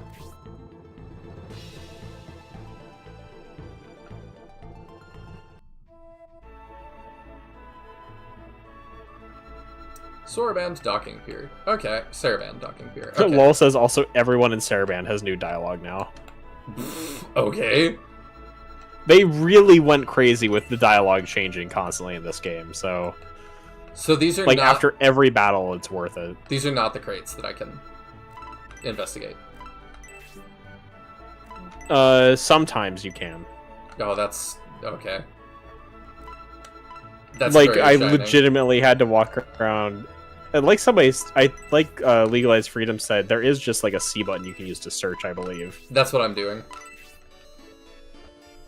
Which I think... No, you're not. You're just opening the... You're just opening the menu and backing out. I assume you're joking. No, you're like opening the menu and backing out. That's not searching. That's the C button. I have the controller, like I'm pushing this actual C button. It works when there's... It auto does it. It's kind of like a SF2. It auto does it when there's something there. When there's nothing It's there... been over a year since I played this game. Yeah, see, I pushed it on that, so it just auto-opened the treasure chest, because there was a thing. Okay. But if I do this, then, like... Yeah, I can tell that's not searchable, because it didn't do it. Okay. Okay, so we got a battle bracer. Do I want to use that? Battle Brace is pretty good. Attack +2. Yeah, we need that. Oh, you can't do that. Okay. So, Oh, yeah, wear accessory is different from equip weapon. For some reason, it's different I buttons. see.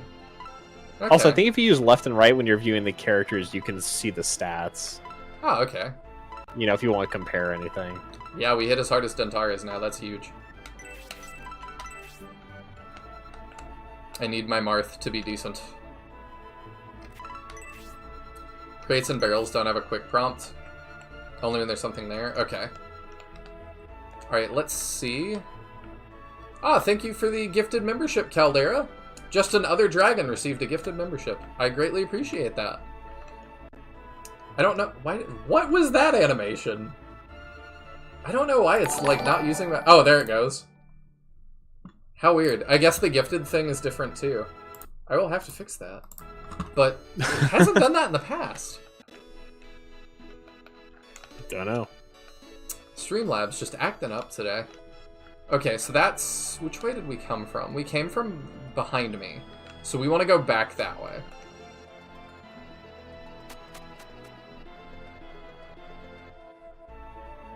Okay. Yeah, so now So stuff's yeah, open there's still one important item that we haven't found, and then I think we're considering trying to find HQ to talk to people. I would love that. I heard the Republican army attacked Saraband in full force and used that momentum to advance on the Destonian capital. However, seeing someone from the Republic here makes me doubt that rumor. We're being so bold that... Oh, you really like that tree, huh? We're being so bold that it's, like, actually a good cover. I'm sure many are injured. I must go and tend their injuries. After all, they're fighting for the good of the country. So I'm assuming this is going to be a crate or barrel that I just didn't look at. Have you heard the latest gossip? It seems that during the meeting, King Benetrim slapped Emperor Domeric. That's crazy. Are doors unlocked again? Okay, they are. Hmm.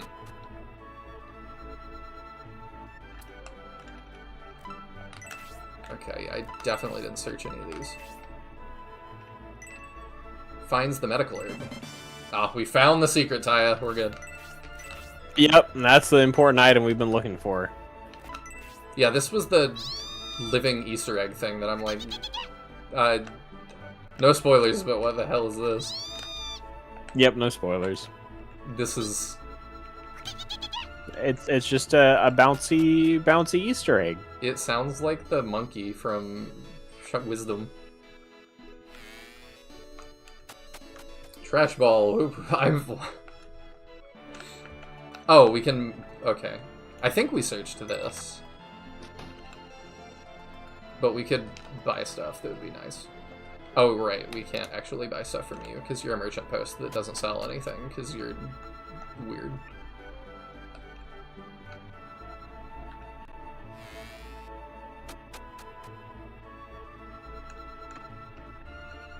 Okay, I didn't check these either. Oops.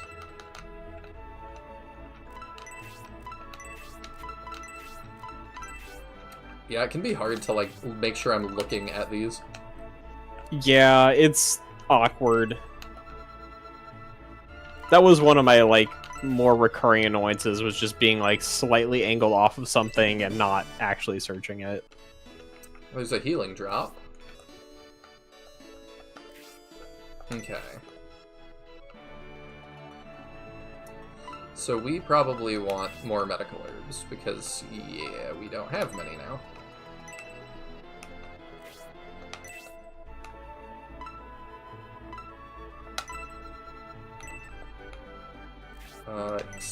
We can kind of just stock up. Oh, you have a bunch. I didn't realize that. Alright, you can have 2. I actually, like, need to pay attention, because, yeah, like you said, dying actually carries consequences now. Searching things is wonky, I don't like it. Yeah, it definitely is. Alright, and then if we have to, like, hawk something, that's fine, because these are only 10. It's not, like, a big investment. Don't forget to revive Mascarin. Yes, we will do that. I was just told I'm missing something. So I want to figure out what am I missing? But I know exactly where it is, because it's got to be in a crate or a barrel, because I just didn't know you could search those. Yeah, if you decide you want more specific guidance, I can give you it, but otherwise I'll just let you wander. I'm good with that. Because, like, just telling me I can search those, I'm already like, okay, I've searched 0, so there definitely is some stuff I'm missing. Yeah, like somebody said, like, 70% of items in the game are going to be in those. Have you looked around Saraband? All the merchants are gone. They left to go get rich from the war. Many precious lives have been lost. I can only pray that all the poor souls find peace in the heavens. Okay, yeah, let's res people.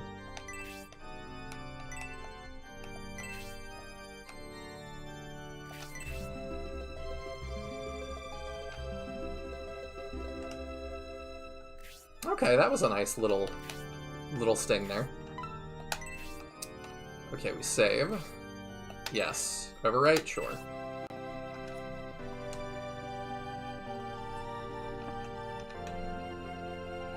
They're very similar to Holy Ark, which makes sense. Like the little music stings. Yeah, you'll notice like a lot of sound effects and musical things that are similar. Yeah, the crit. Or the exact same. The crit is like the spell sound from Holy Ark. Mm-hmm. Which is interesting. It does kind of lend more credence to your theory that, like, this is just the direction that this series was going. Like, they kind of, it seems like we're... I don't know, maybe it would have been an era like SF 1 and 2 kind of were, that they built on each other, but... Okay, I think it's not in these barrels. I don't know. You'll find ties between this game and Holy Ark. And there's one very specific one that I'm sure we'll bring up, because it's not addressed in-game, but it's a pretty stable theory that directly ties this game to Holy Ark. I see. I'm flabbergasted at the greed of merchants. They left right away saying that war equals gold. It's the way of the world, not Arthur. Motoi Sakuraba at their best. Yeah, he's very, very good. I think I've got one of the soundtracks on my shelf. Oh, I talked to you already.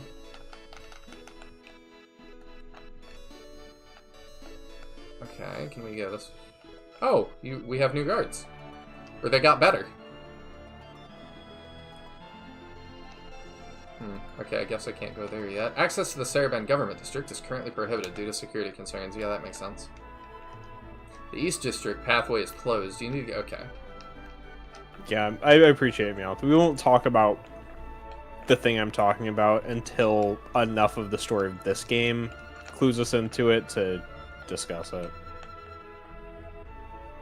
Because there's enough in this game that's like why the theory is so strong, but I don't want to spoil it until we actually talk about it in game.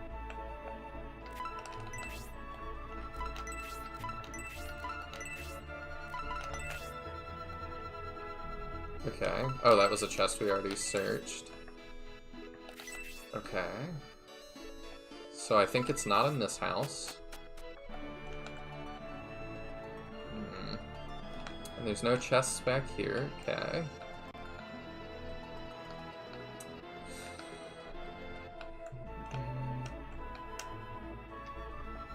Oh, wait, I keep talking to you because I keep forgetting I did. I'm also curious, is there anything as convoluted as, like, the swimsuit for Teo in SF1?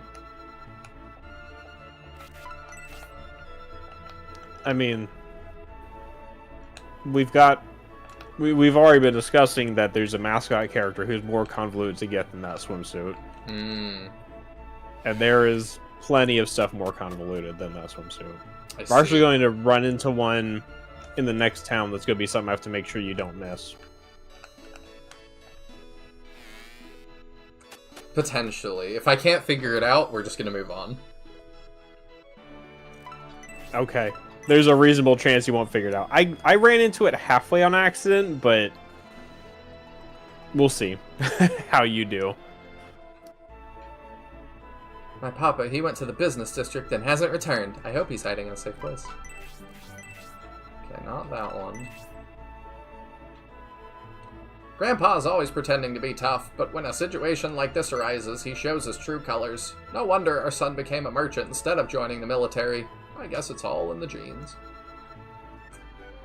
So much I hate my wife and I hate my husband in this. Also, feel free if I search a barrel or a crate that has the right, that has the item in it or something. If I search the right one, but I hit it at the wrong angle, feel free to be like, no, that was it. I'll try to keep an eye out. We'll also just chat.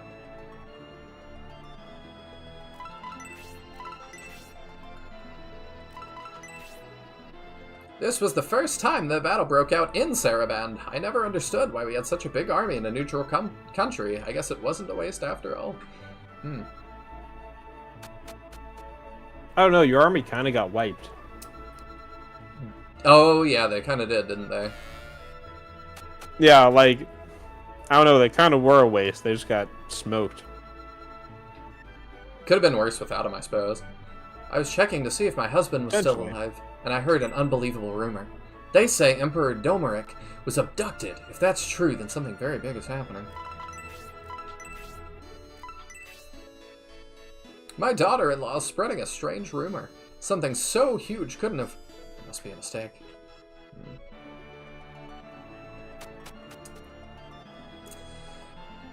Everybody having different dialogue, too. Like, I'm just thinking about, like, I'm doing it now, but how much even more impressed I would be with this, like, when it came out. Like, this would be the best thing I've ever played. Yeah, they put a lot of work into it. Like, the most immersive thing I've ever played. Oh no, the Republic has returned! Please spare my life, I'm begging you! Oh, Elbipsim, help me! Oh, well, I'm not going to kill you, it's fine. Oh, I see how I get in there now. Oh, this used to be such a beautiful city. It will take years before the beauty of Saraban is restored. It really looks about the same.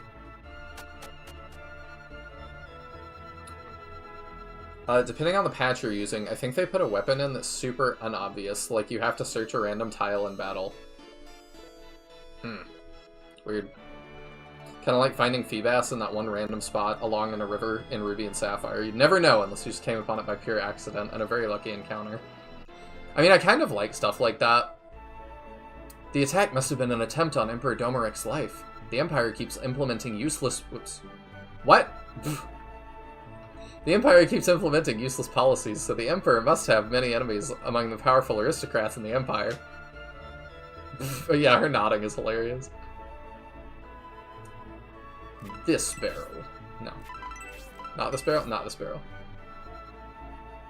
I was so shocked by those explosions, I just ran into my house and hid. Well, when I found you before the explosions, you were hiding in the house.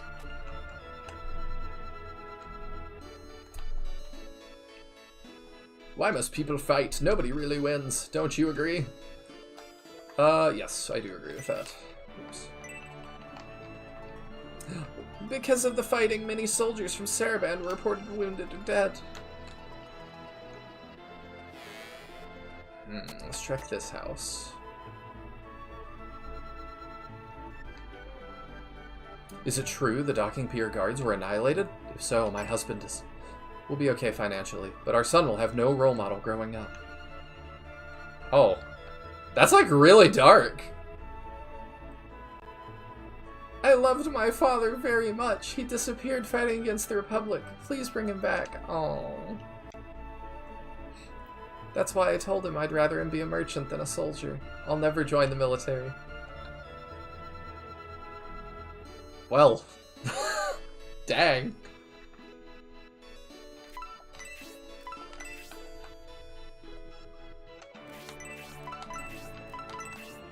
I mean, that's very tonally different from, like, some of the other Shining Force games, I think. Oh yeah, you'll get more of this in this game. Like, 3 is a very serious game. Saraband is a neutral trading country. Could anyone turn this place into a battleground? Oh no, I'm not blaming you. Everyone says it's the Republic, but I don't believe you're at fault. Wise old man. Excuse me. I love that I can push them now. You're the ones who rescued my love, Garrosh, aren't you? Yes. I thought so. I didn't expect to see you again, but I'm grateful for the chance to thank you. I'm indebted to you with all my heart. Garrosh went to see Governor Garvin to clear the reputation of the Republic. Okay, so that would have gone differently.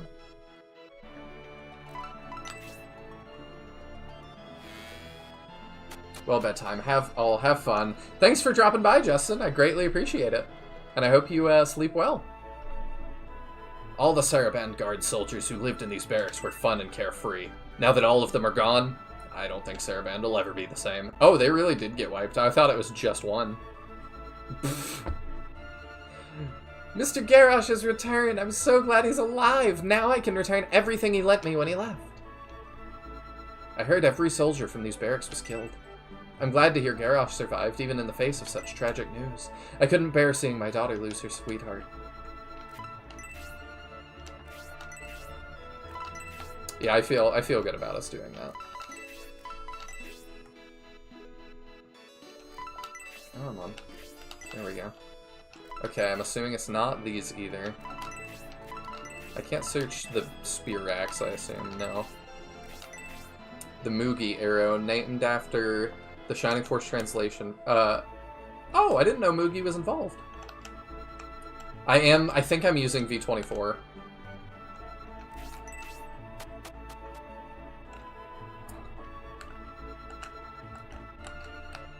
Yeah, Mugi has done so much for the Shining community. I appreciate her greatly.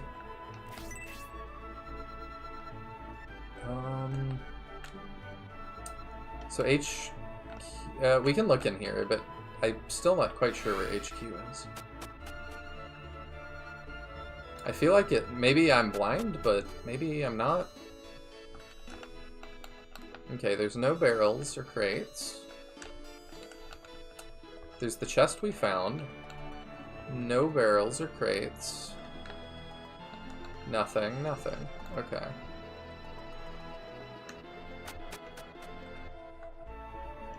No, you did great, Justin. I appreciate you very much. No, not tables.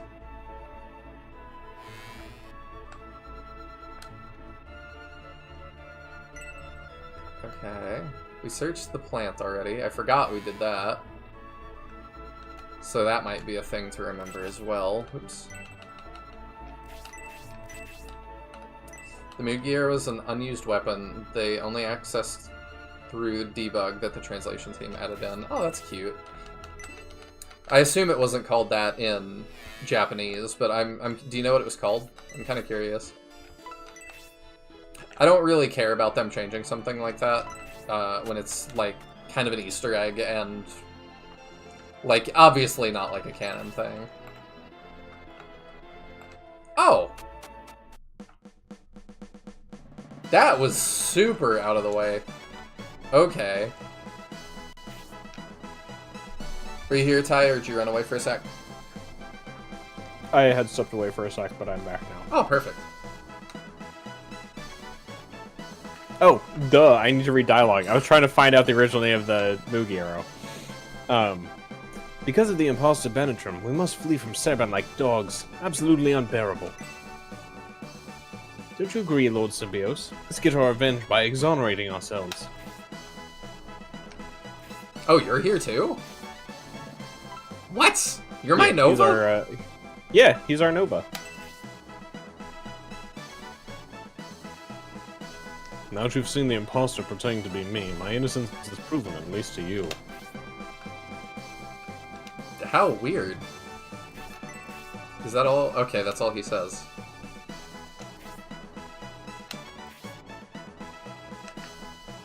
The fake mantle and your monks fled by way of Donkey Peel.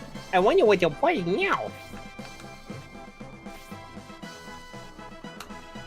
I've always had the impression that monks help others. Those masked monks, however, are just big meanies. I've traveled to Destonia and Saraban for jobs, but I never imagined I'd end up in the Republican Army. I assume it's not any of these things. No. Okay. I can find all these like posts about them putting the arrow in and stuff, but none of them mention what the original one was called. Sheldon says Goddess Charm. Siriusol says Charm Arrow or something.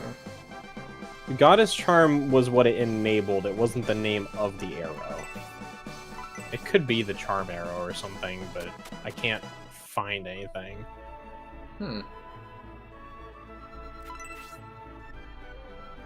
Okay, I feel like we've searched that pretty well. We've been to HQ now.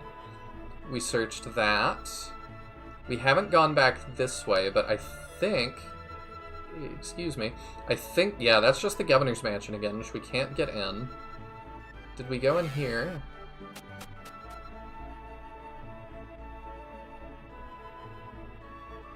Did I talk to you already?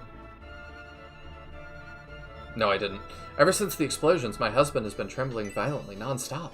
I was terrified too, but for goodness sake, we were inside our house. How'd I marry such a chicken? I'm not ashamed that Daddy is timid. Brains are important to be an engineer. He doesn't need to be a macho man. More respect from his son than his wife. Tough.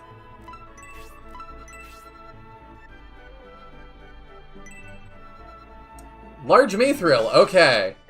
There you go. Yeah, you can hold that for now. Okay. On the one hand, cool, we found it. On the other hand, oh, we're doing this mithril thing again, huh? Have I been in here before? Harness the power of steam. I got Garrett back again. Okay.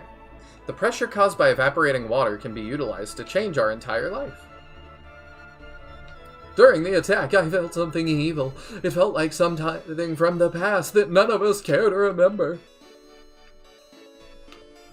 I wonder if you're referencing Dark Soul or something. Or Xeon? Beep beep, old man.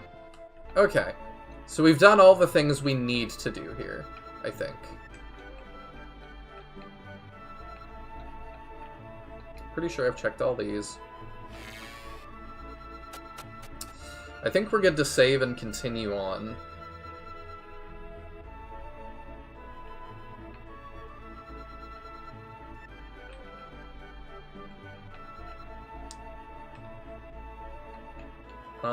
Did we go back in the bar?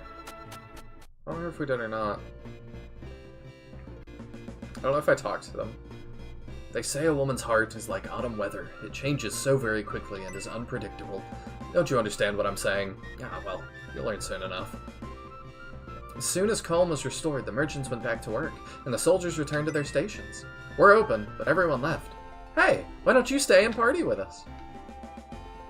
Oh, you did come back, but I heard the Republic started the riot. I don't want to associate with you people. Oh, rip. Steam power is the technology that gave us the tank that is guns improved, more or less. I mean, we've improved technology, I think, in every Shining game. And part of that's, like, we're discovering more, right? Because, like, Guns was pretty advanced. Well, we started finding the Ancients and stuff, and I assume that would propagate outwards, at least a little bit. And then we find, like, the Nazca ship and Zinc. There's the UFO that, like, the spirits in Holy Ark inhabit. Did you find any stat boosters yet? Yeah, I've got one. I don't want to use it yet, though. It increases HP. Oh, I said I would save, and then I didn't. Let's go do that, and then we'll press on.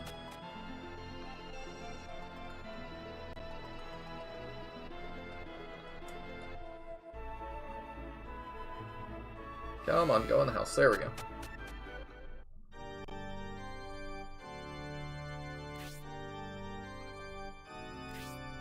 I'm glad you've come. Yes, we need to save. Yes. Override record? Yeah.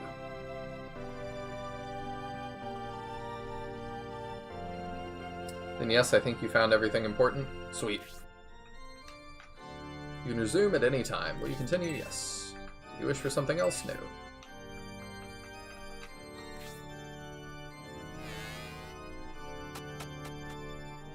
Shining Force, moving out. It's weird they call us the Symbios Force, and then it just says joined the Force. We are not referred to as the Shining Force yet.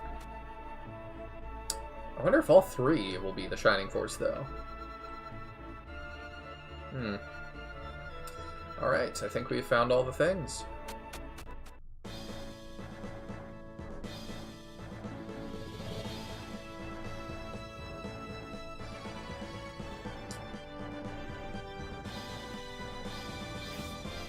I thought we'd run smack into an Imperial army out here, but it's quiet. Eerily quiet. That's because General Tybalt and General Edmund are keeping the Imperials busy.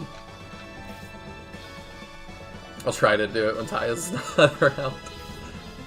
This isn't the only place that's quiet. Saraband is like a graveyard. Somehow, it makes me uneasy. I mean, I can see why that would make you uneasy. In any case, we should leave now. It's risky to travel in such a small band, and it's a long way back to the Republic. Traveling to the Republic would be too dangerous. Let's make for Railhead. That should be safer. Railhead! What a bold and daring decision, my king. I commend you for it. Why, thank you.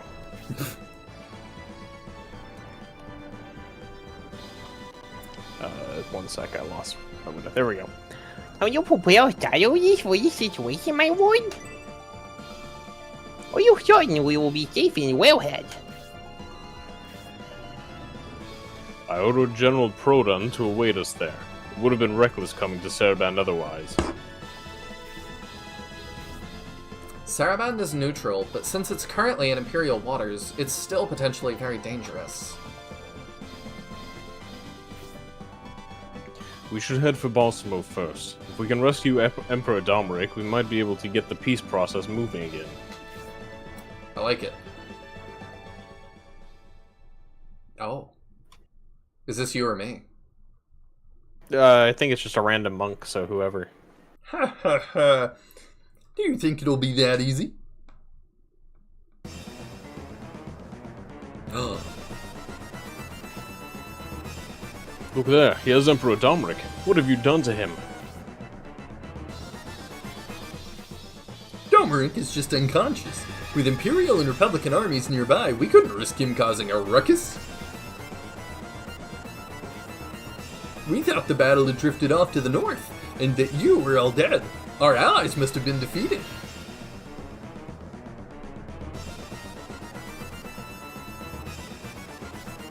You seem dead set on pursuing us. If that's the case, I shall help you achieve at least the dead part.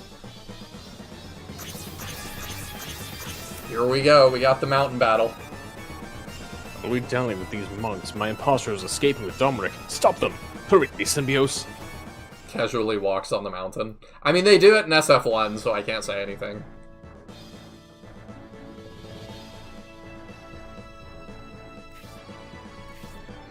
Also, it's funny that it's like, we were remarking on like, oh, they did just let this like country secede, essentially. That's kind of interesting. Like, maybe Domeric's not that bad a guy. How would he stop them? Literally just like, we don't want to be part of your empire anymore. No. And they just leave. Yeah. Like, what is he gonna do? When you build a state like this, like, good luck. Alright.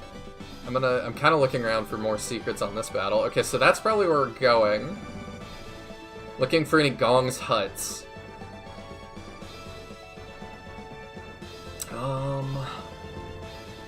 I don't see anything. I assume you're gonna dip again, because you still have a Wendigo and are terrifying. You're considered part of the battle, which is interesting. So which one's the boss, though?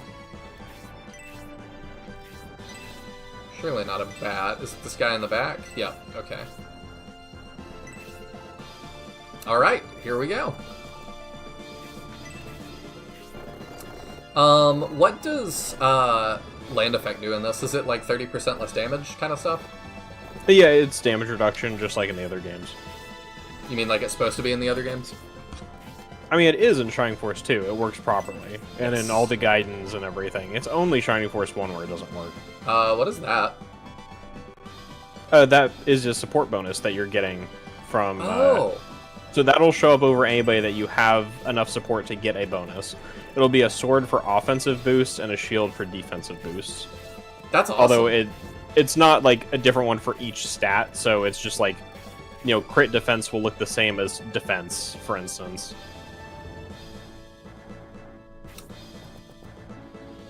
I assume I'm not supposed to catch them.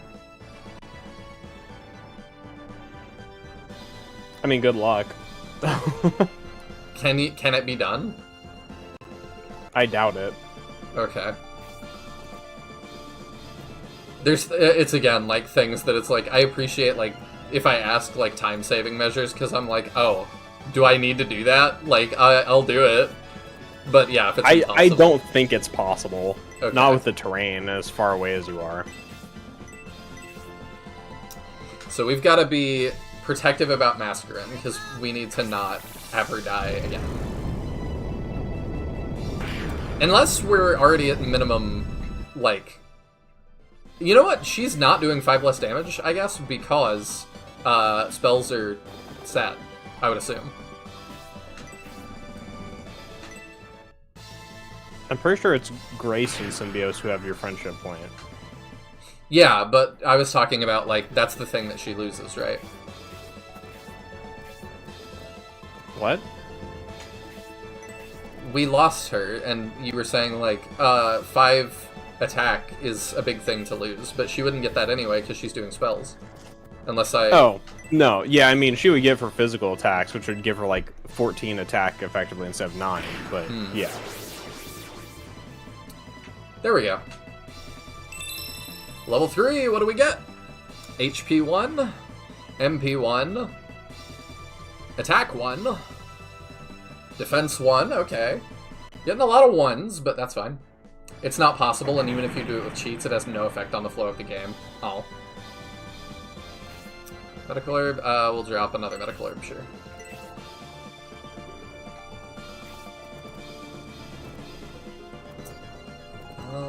Yeah, I don't want you out too far. You can be here.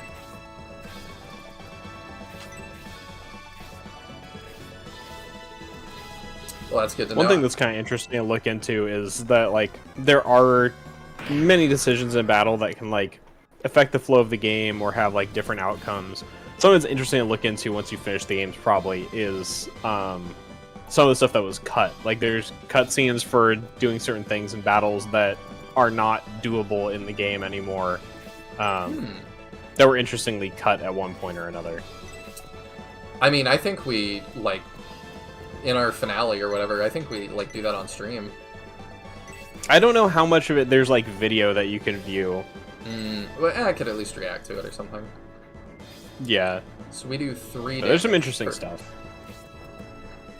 And some I know there is video of that, like, some of the modders have re-implemented a way to access it and, like, recorded it. I forgot the terrain. I think we just put him here. We're gonna use him pretty defensively. So is there, like, I know there's, like, the translation stuff, but is there, like, a sizable Shining Force 3 modding scene? I don't know if I'd say sizable, but there is a modding scene. Like, there's some tools for it. I think there's some kind of randomizer.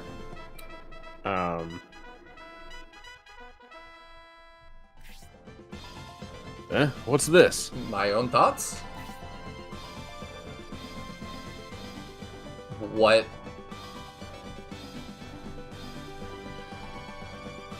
As enforcers of the laws of Saraban, we must depart at once to search for our allied nation's dignitary, Emperor Domeric, and bring the criminal King Benetram to justice. I see. According to the bridge guard Garrosh, King Benetram and the Republic are innocent. However, Governor Govnin rejects his testimony. We must carry on, do our duty, and bring these criminals in. A pursuit party from Saraban. Symbiotes we must make for Balsamo. Try to stay ahead of them and stick to the terrain that is unsuitable for horsemen. Where are you going? Oh, you just... I like how that one just gets to run way out there. That's crazy. So, I assume there's differences if we don't attack them, and if we do. No comment. Yeah, that's definitely the case. Alright, we're gonna attempt to not do that. Fun fact, if you went on the other road, the centaurs would have gone there instead. Okay. Interesting. I didn't even think about that. HP 1, MP 2. I'm really glad she's getting MP, because heal is expensive. Agility 1. Alright, yeah, we're not gonna fight back against them. We just gonna run. We don't take much from them at this point. I wonder how much move they have.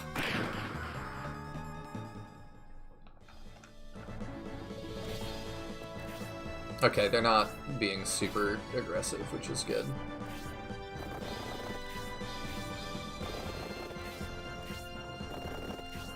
I appreciate them not just... Oh, okay, you're gonna do it. Ooh, yeah, they hit harder. It didn't hurt as much as I was expecting it to at the weapon disadvantage.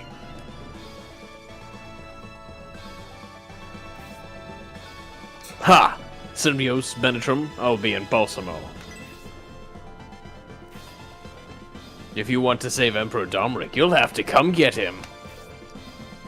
Okay, so I guess we're giving up on Rail Yard or whatever. Railhead? Railhead for the time being. Sounds like a band name. It does. It really does. I didn't even think about that.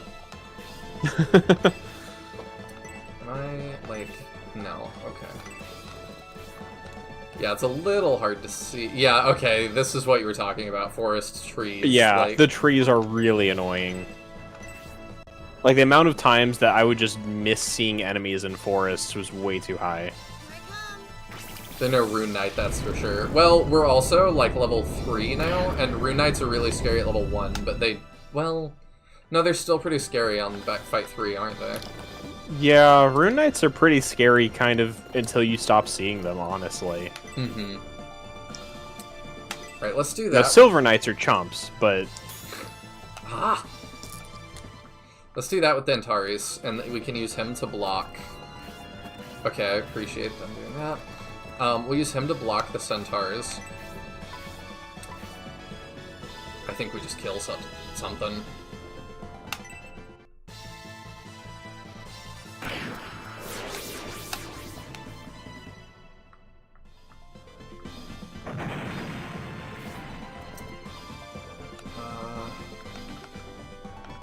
Yeah, the Centaurs are scary. We're gonna have to retreat into the trees, but it's tough. So even right here, I'm getting the... Am I getting the bonus? Or is it... No, it would be bigger if you had it. It's just showing he offers that bonus. I see. So if you're standing right next to him, it would get much bigger. Attack 11 versus... I think you're 9, right? Oh, 6. So we may kill? I'm not sure if we do or not. We'll try. I'm hoping that Grace doesn't get one-shotted.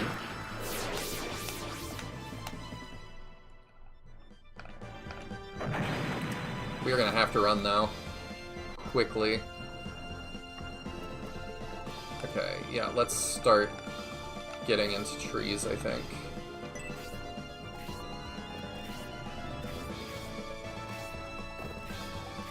Also, movement in this game's a bit weird. It can be more than what your stat says. Well, land effect takes, like, makes it so that that takes away move points. It always has. No, he's saying it's more than what your stat says. That's because Shining Force 3 has some, like, weird way that it counts diagonals. Oh. So you'll notice your movement range, instead of being a diamond like in Shining Force 1 and 2 on flat terrain, you see those, like, rounded edges you're getting? Because the way it counts diagonals, that you're not getting, like, as many sharp points in your movement range. I see. It's kind of funky, but it does mean, like, in general, your movement range, and this affects spell ranges at higher range spells, can be bigger than it says on the label. Okay.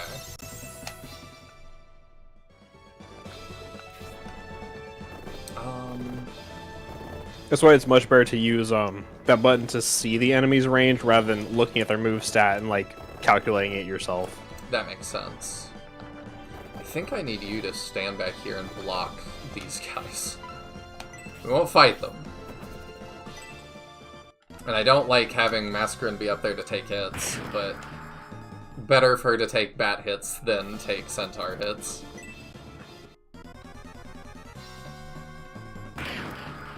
Okay, in terrain, Hayward takes that pretty well. Symbios, you gotta go.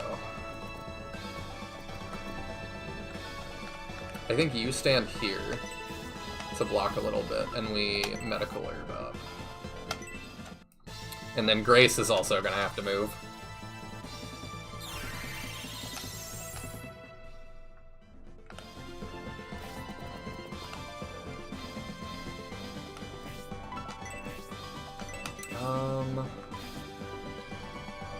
It's only 3, but we may as well. We need to rebuild some friendships with Mascarin. And she's pretty fragile, like, whatever. We've got enough items, we should be okay. Yeah, let's put you on this side, maybe.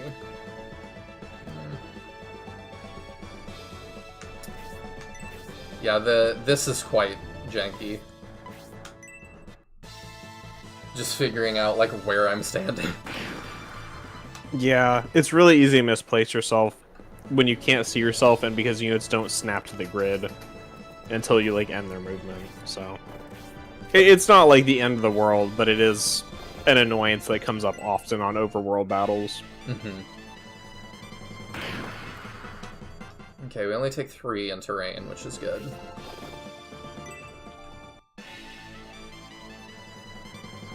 It's so weird seeing people that look like Rune Knights, like, in 3D.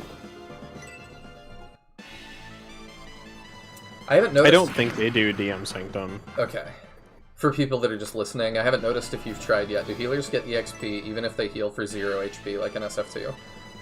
Okay, Sirius Lil says no. Yeah, I believe that's only a Shining Force 2 thing. I don't think any of the guidance allow that either.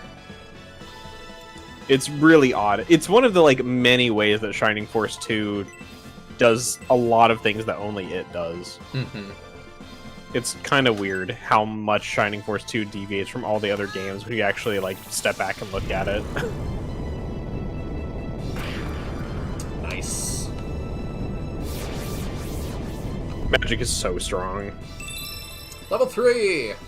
HP 1, MP CD 3, also does it? Attack 1, Agility 1. I didn't think the Guidance do it. Oh, Mihane says they don't in Sword of Heija. So that would mean that they originally didn't in the Guidance, and then CD they reverted it so that you do. Get it? That's weird. Just another reason I'm camp Guidance Supremacy, forget CD. I am gonna play both at some point. Yeah. And there's a third one, too. I prefer the Guidance over CD, personally. I also don't accept Book 3 as canon in CD. It's just, like, too silly. I see. It really... It feels like satire or bad fan fiction, and I believe Meowth is kind of in my same camp on Book 3. Teodrin and Meowth agree? That fake news. I know. Cannot be. Next you're gonna tell me Ari's back and y'all agree. I don't know that that could ever happen.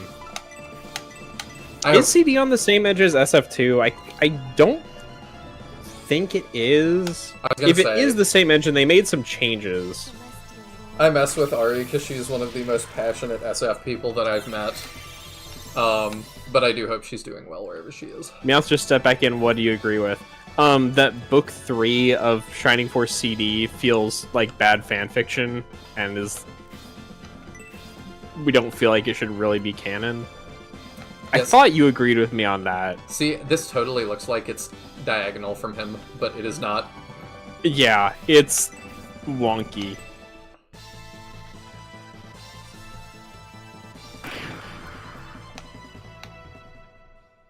The chip EXP on bosses is really low. Mm-hmm. Oh yeah, it's something. He only does... CD is the better game. I don't like the portraits in CD as much as in the original. I'm surprised. I know he's a mage, but I'm surprised that guy only does one to us. Alright, so I'm curious. I'm not attacking them, but does it matter if they attack me? Them attacking you does not have any impact on the narrative. Okay. I appreciate that. I don't know if you could get out of this battle without them attacking you, honestly. The knights, I feel like, kind of inevitably are just going to reach somebody. I am coming from playing Rebellion Saga, and man, like, Mengs's design is just a lot meaner. Well, yes. Just, yeah. I don't know how much more I have to add to that. I think it's fine. It's very, like, in the realm of, like, Shozo Kaga. Mm-hmm. But Kaga is also just meaner. Yeah. I don't particularly love that school of SRPG design. I do sometimes. And Mengs also had a big announcement today that Onderon Saga Definitive Edition is gonna come out sometime next year. And it's also adding a casual mode that turns permadeath off. Gotcha. So I'm like, he's willing to relent a little bit. There's a bunch of different, like, customizations now. Like, you can triple gold, double EXP, I think. Like, give everybody Paragon. Hmm. The portrait for the Foxley in SFCD actually looks worse than her Game Gear one, where it actually makes her look like what she is, not a cat. I know it's the unpopular opinion, but I think almost all of the SFCD portraits are worse than the original Gaiden portraits. I strongly prefer the original portraits. Are you talking about May? I think May is the Gaiden 2 Foxling. I think there's a Foxling in Gaiden 1 as well. Like, you've always got a furry mage, I think.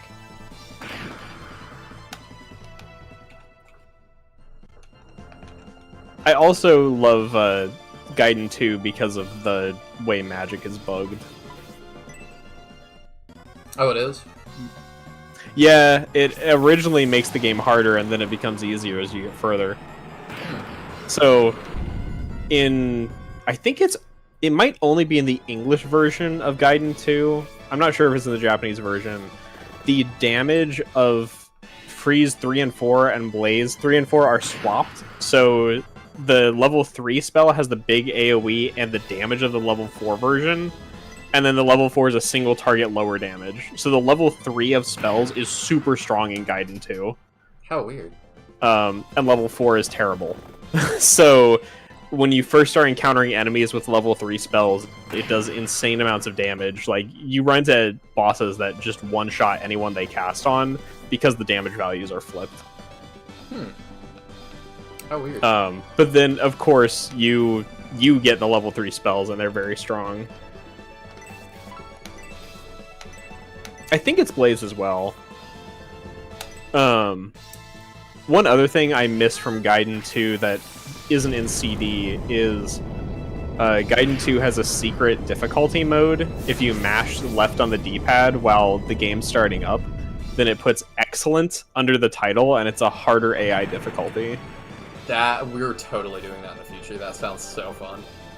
Yeah, also Excellent is misspelled, which makes it even funnier. But unfortunately they didn't put that in CD, but I like it in Gaiden 2. They should have. I know, right? We're totally min-maxing. We're doing this just for the EXP. I mean, hey, it's worth it. 10 gold, 1 EXP. That's fine. Do we have to... Oh, we have to arrive. Uh-oh. Do you? Oh, did you kill the boss? Yeah. Then yeah, you must have to actually arrive. I think Um, you're good. Just hide in the forest. I'm worried about somebody else dying.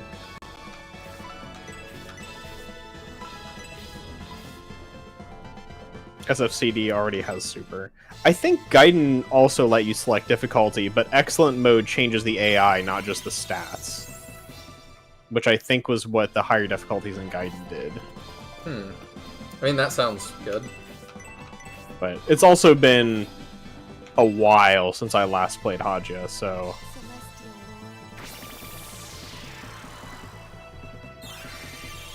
Big heal. Hayward, run.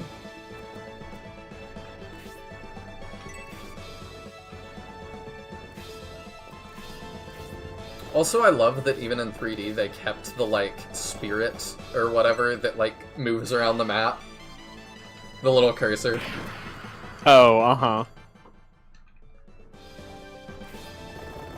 I do honestly find it a little awkward when you get to AoEs, because it's just this big circle that's kind of hard to indicate who it's actually targeting. Mm-hmm. Oh, if he attacked Symbios... I don't know if he could reach Symbios. It's like, we might have game over there. Yeah, if we didn't heal her, she was dead.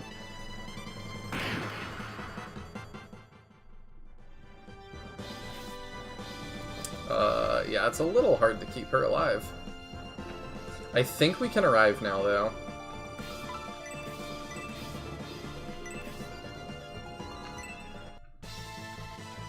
I'm shocked he didn't attack him. I'm not sure he could reach, but I'm not sure because it's just so weird.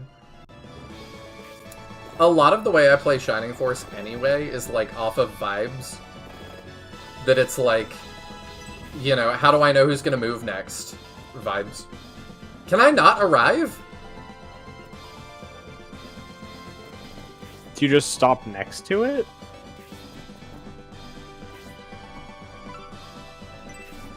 No.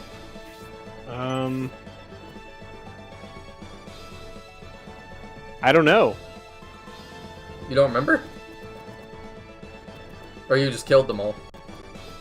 I killed them all. Like, I routed the enemy. Oh, Lowell says the Saraband commanders also count as a boss you have to kill. oh. Which, yeah, I wouldn't have known because I killed all the Saraband soldiers before I went up to the city. Does it change what happens if I kill the soldiers? Do you want to know? Yeah. No, nothing changes. Okay. I think you're intended to route this map. Okay. I couldn't remember whether you just had to arrive this way or not, since obviously I killed everyone, so... Right, yeah, I think we have to use our drop here. I forgot one of the things about excellent mode in Gaiden 2 that I always found really cute is, like, you've got another, like, storyteller girl at the start screen, like in Shining Force 1. And if you're in excellent mode, so it's harder, she adds a line that says, "Though there are difficult words, try your best to read them." That's funny. It's just kind of cute.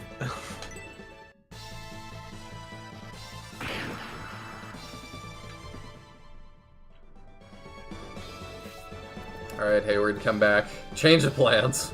It's murder time.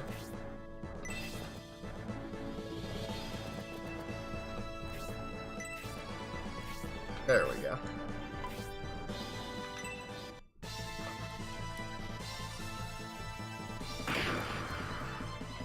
Yeah, this would have been way easier if I was just murdering these guys the whole time.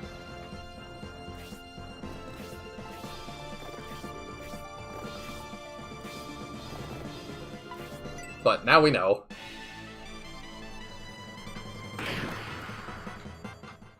But yeah, eventually we're gonna do every version of every Shining Force game, and we'll do the hard stuff.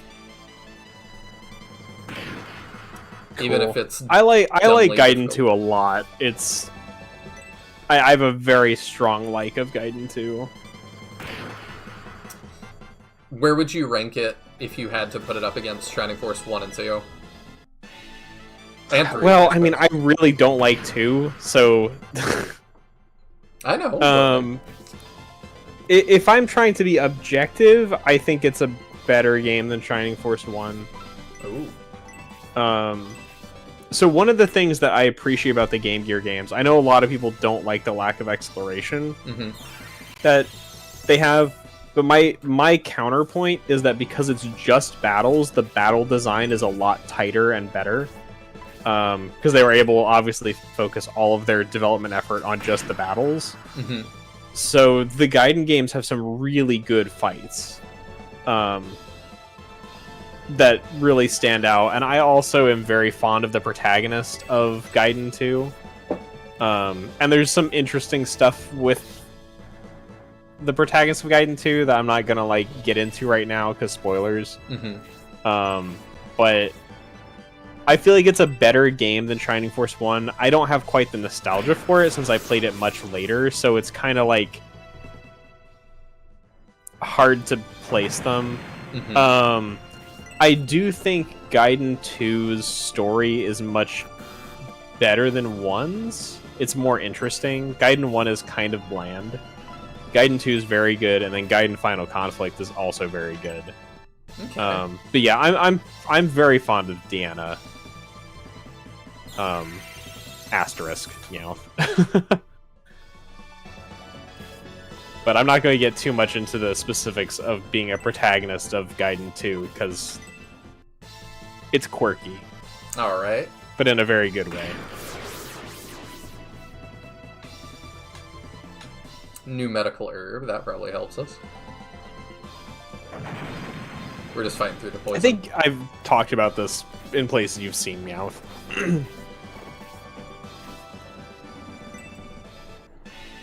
My ranking of Force games from worst to beat, I assume that's best.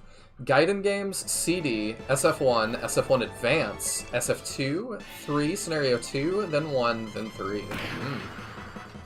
Interesting order. Very. I do not see that very often. Somebody that puts especially, like, Resurrection over SF1. Oh, there we go. Yeah, that's true. Grace is up to partner, sweet. Oh, it's like, it doesn't matter when you hit them, it's just that you hit them, you each hit them. I see. Because Grace hit that knight forever ago. Lol says 3 is better than Final Conflict, is better than CD, is better than 1, is better than 2. I would probably land on a similar order, honestly. I think I would put the Gaidens in there, like, on their own above CD, but I feel like that's more or less my order as well. I think Shining Force 3 is definitely the best entry in the series. As for ordering within Shining Force 3, I think I like Scenario 2 the best, and then 1, and then I think 3 is my least favorite. I'm also curious, do people treat, like, I've really tried to avoid discourse about these games. Do people treat them as this is one game, or do people treat this is 3 games? I don't know that there is a universal, like, opinion on that. I feel like the thing that's different to me between the 3 scenarios that makes them different enough to rank differently is that their stories and the tone are very different. And in my opinion, Scenario 2 is the most interesting and does the most that I wouldn't expect out of a Shining Force game, where Scenario 3 feels the most generic to me. And then Scenario 1 lands kind of in the middle. Interesting. Which I'm not going to talk about why. I can talk about why later, once you've played 3. But to me, it's very much like the tone and the topics that they cover, I guess. And Scenario 2 to me is the most interesting. I do think Scenario 2 has one of the battles I hate the most in any Shining Force game, so it does have that black mark against it, but... Interesting. There's one map with a really, really, really terrible gimmick that I cannot stand. I think the worst battle in a Shining game so far that I've encountered has to be Shining Force 1 Battle 2. I feel like that's been just the absolute weakest for me. It's not a good battle, but I don't find it actively infuriating in the way this particular fight in Scenario 2 does. Oh, he looks great. He looks really cool. Like this halberdier guy. Yeah, you'll see that model a few times. I like a lot of the designs in this game, honestly. I think that the Battle 2 in SF1 is the worst because of the placement and just that, like, new players, I think, will really struggle to, like, stick with it. I just think it really tarnishes the game so early on that it's like, ugh. It definitely is one of those, like, quit points. And funnily enough, one of my other favorite Genesis games, Kid Chameleon, level 3 is one of the big quit points, where there's just, like, level 3 is so obscure what you're supposed to do if you haven't, like, thoroughly read the manual. Lots of people do actively quit there. I see. Or, like, you'll watch somebody do a playthrough on YouTube, and they'll, like, mention that, like, a half hour later, they came back and finally figured out the solution kind of thing. I'm really surprised that, like, the chip EXP, just by the way, is this low. It's very different than SF1 and 2, both. Like, because SF1, when you're attacking into Rune Knights, you're getting, like, 15, 20 EXP each time. This guy, I assume, is quite a bit higher level than us. We're getting, like, 4. Yeah. Yeah, experience is stingy in this game. I'm not sure that you and I are thinking of the same battle, lol. I think I know which battle you're talking about, and I don't think we're talking about the same battle. Is that a reset? It may be. Oh, nope, we got one.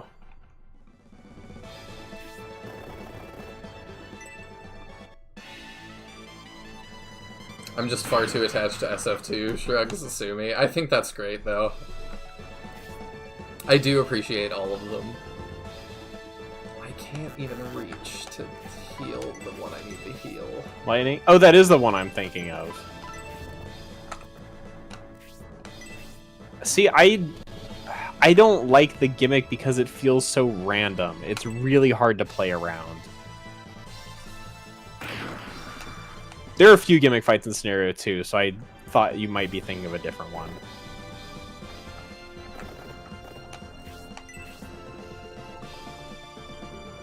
Are promotions level 10 again this game? I believe so, yes. Oh, interesting. Alright, Symbios, I think you're out of items, yeah. I don't want you to die. We can try to put him up here. You think that one's second worst for you? I found that one really annoying just because there was very little indication of what the gimmick was going to do on a given turn. I think I survived that battle with 2 units left on my actual successful run, and I was just mad. I don't think any other Shining Force 3 battle made me feel as helpless with the gimmick. I don't know which one you're referring to in Scenario 3.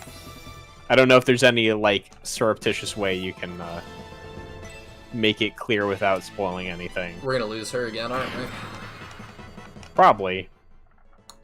She's a little frail. Dang.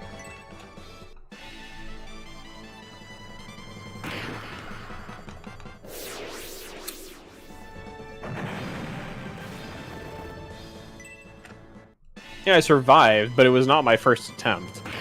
It took me multiple attempts at that fight to survive it with 2 units. I'm trying to It's decide... one of those...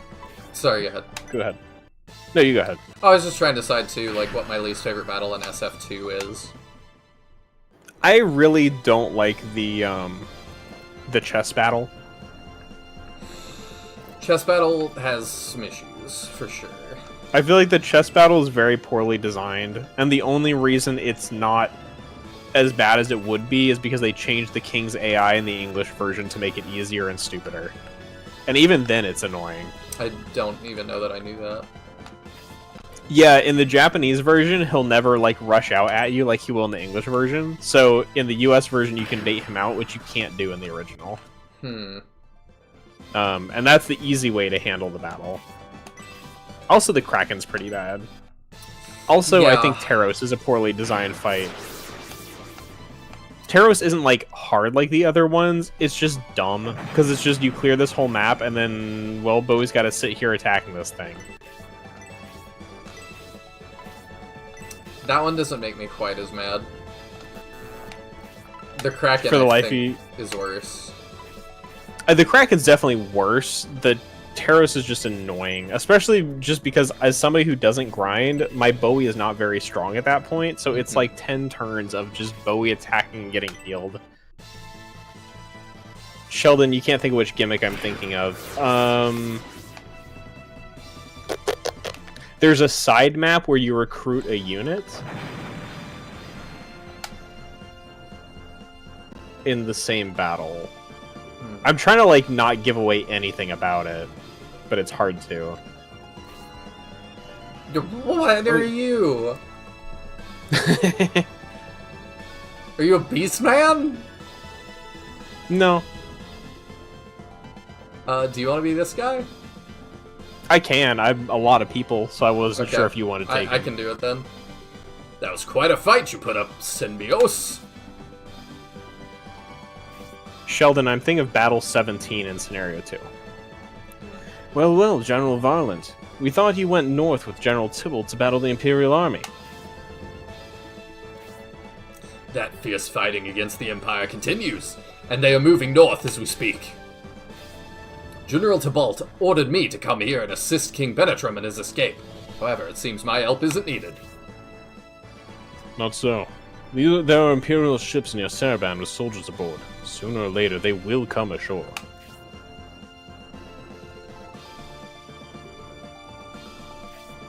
I see. Yes, just as you say, they could come ashore at any time.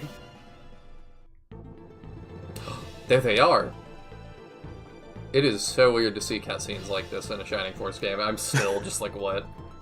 Right. I love that we had to do a 360 camera spin for no reason. Yeah. Oh my gosh, it's the guy from Dark Deity. Oh. In order to guard Prince Majoron, we had to delay our deployment, but it appears we're not too late to join in the fun after all. You, Republican General, be a man and identify yourself. Stop cowering in anonymity. How dare you speak to me like that? I am General Varland of Barrand. Tremble in fear before me. Ah, so you're Varland. I had hoped to someday meet you on the field of battle and find out if the rumors are true. Spiriel, my beloved. White Knights, form up for battle. Oh. Literally got a squadron of white knights to protect her. As always, your words and actions are at odds with your beauty, General Spiriel. Cruert? Cruert, really? Yep. Okay. I think his Japanese name might literally be like cruelty or something. Leash your wagging tongue, General Cruert, or I'll rip it out and feed it to my dogs. Oh, we've got Arrogant here. It would appear she doesn't like you, Cruet. Prince Arrogant, I didn't know you were... You should be Majoron. It's good that you show arrogant respect, but he has some ulterior motives regarding you. You'll be wise to steer clear of him, Spiriel. That's so good.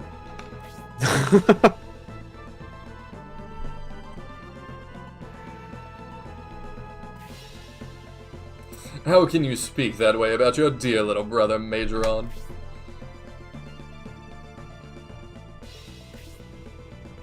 I thought your troops were to have already departed, Spiriel. We have a small problem in the form of a force from the Republic, Prince Majoron. Yes, indeed.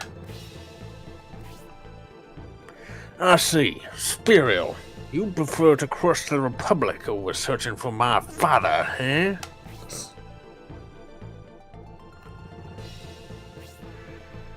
I suppose that is acceptable.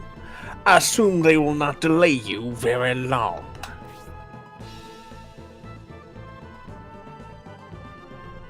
I thought that was the case, lol. Do you have like a link that has a lot of those? Or like a source I could pull that up? Because I would love to check more of them. I'm curious too, or it's not curious, just a comment. They seem to have wanted to like have the little on-map sprites like be expressive, kind of in the way that I think Shining Force 2 did really well. But they seem to only have nodding and shaking their head. That seems to be it. So I'm just like, I mean, they have some other things. Like, Mascarin had some unique animations during the intro. mm-hmm. And obviously they've done stuff like they've got Domric being carried around by one of the monks. Yeah, I like that, but just it feels weird that we're constantly pausing for them to just look at each other and nod. Shining Wisdom did that a lot, and it's weird that we are still doing that, I think. Yeah, it's definitely weird, but I feel like plenty of RPG, like old RPGs, do that, so... It feels like the precursor to Fire Emblem Three Houses, where we do like this one all the time. I know you can't see because you can't see my camera, but they just have this pose they take all the time, and I'm like, what are we doing? I'll find that, lol, thank you. I knew there were some like guidebook pages that had it, I just couldn't remember where I could find them. Prince Arrogant, I too wish to leave some of my soldiers here. What? How dare you, Cruet? Are you implying you don't trust me? No, you misunderstand me, Spiriel. If you dispatch your battalion to the north, I shall send mine west, just in case they try to surprise us.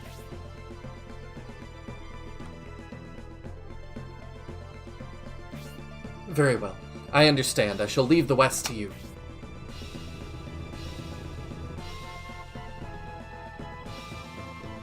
Oh, so he's got, like, blue knights. Alright then, brother, Spiriel. I'll go ahead and depart. Depart to where? Huh. Spiriel, I shall leave as well. No matter what happens, don't let your guard down. He's got such a great voice, I can't get over it. I forgot Benetrim's like original Japanese name is Benethoram. Benethorame. Huh. It's just so long. That's awesome, though. I like that one. Sheldon says, I'll post a list of translated character names on the Discord. Okay. Here we are, General Valorant. On even turf. Now we shall both get our wish. Now is our chance, Sidbios. Take care of King Benetrim.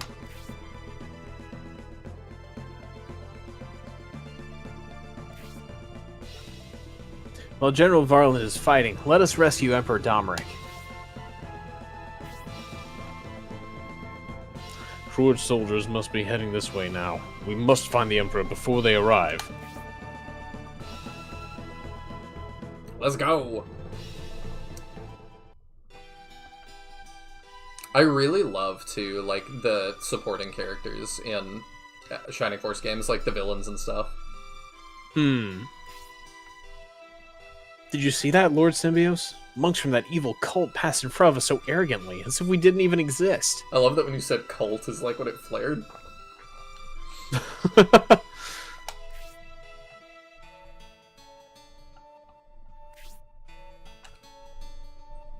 Well, that is expected, Antares. Many are here in Balsamo, professing to pray for the conference's success.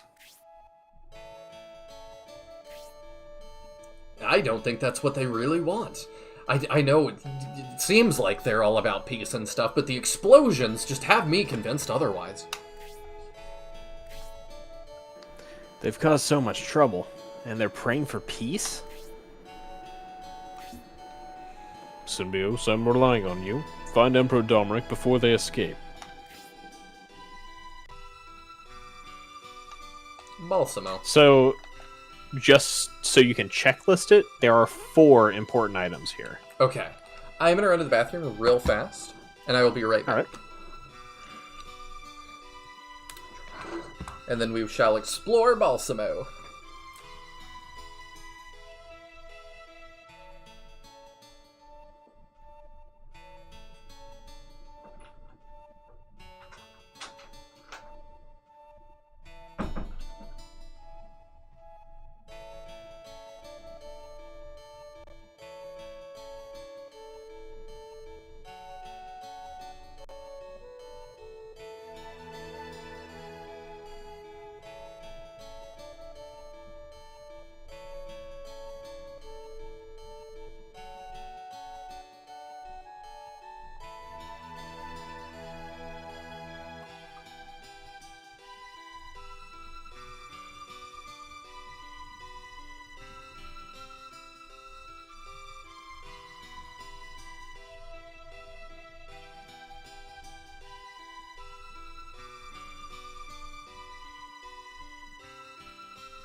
Alright, I'm back.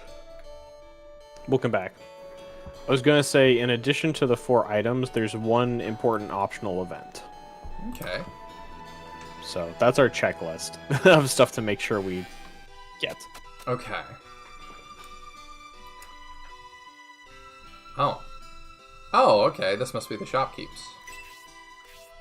Yes. If you need supplies for a long journey, you've come to the right place. Alright, let's see what we got. Oops.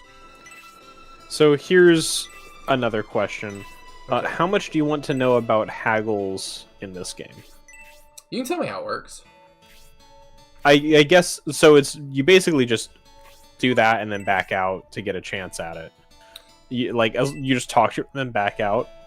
I guess what I was asking is, do you want to know how many there are, what they are, if there's something worth doing it for?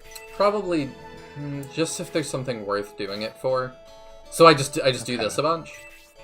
Yeah. And then sometimes she'll say a different message. I don't know what the odds are, but... And Meowth, I think she finally went to bed, which is good. I think she's here. Huh? No, Meowth was asking about my daughter. Oh, okay, good. I think she's finally asleep. Yeah, there should be a haggle here, in theory. You just kind of do this. Okay. I see y'all talking about, too, like, game-breaking crashes and stuff. I hope we avoid those. Hopefully we shouldn't have any issues. Oh, I didn't use... There you go. Ah. There's one. So there's 2 potential haggles here. Sure. It's a 2 in 16 chance. Okay. So that's 12.5% every time you leave the shop. So we'll give that to Symbiote, why not? So in my opinion, the other haggle is more worth it. Okay. Hey, 2 in a row, that's nice. Goddess tier. That is a stat booster? That's MP recovery. Ah, okay. And you will not get access to many throughout the game, so collecting them and hoarding them when you can is nice. Does she have one of each of those, or does it keep going? It's just, haggles you only get 1 shot. Or, like, only 1 of each. I see. If you choose not to buy a haggle, it will go to deals. So if you get a haggle that you either don't want or can't afford, it'll just go to deals, and then you can get it whenever. Okay, good to know. So, if you get a haggle, it's like, oh, I actually really want that, but can't afford it. You can always say no and then, like, sell some stuff or whatever. So Steel Sword, I'm gonna assume hits harder? Oh, it's what I have. Yeah. But then EP has a crit +4.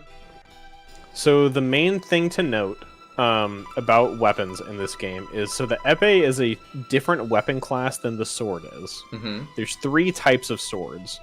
Each type of a weapon has a separate weapon rank. And as your rank goes up, you'll get innate bonuses for using that weapon type. Mm-hmm. So generally what you kind of want to do is pick what weapon type you're going to want a character to use and kind of stick to that so that you can build up the benefits. Mm-hmm.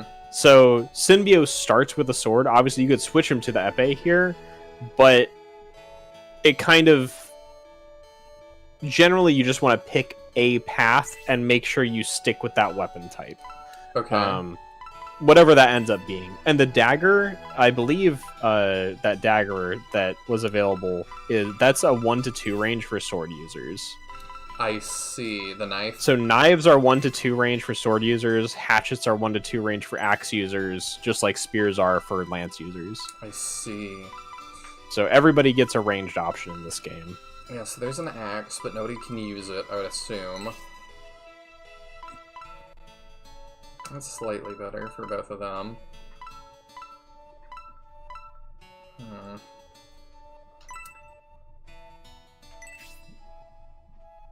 Yes. Can we sell the other one? Yeah, okay, cool. I appreciate that. Yeah, let's go and buy 2 of those, because we are... You won't smacking always with want to them do a that lot. with wands and stabs in this game, but... Because they have use functions. So, something that's unique about Shining Force 3 is no character learns 4 spells. Your 4th spell slot is given by equipping a weapon that has a spell attached to it. So it's not... Weapons can have use effects, but most stabs by the mid-game will come with a spell attached to it that is just granted to your character. I see. And then So- this real quick is an arrow, and this is a light quarrel, and those are 2 different item types. It's like the difference between the sword and the rapier. Like, one has crit. I think... I don't want to, like, spoil much. I found arrows to be much better Okay. in the long run. I was gonna probably stick to that.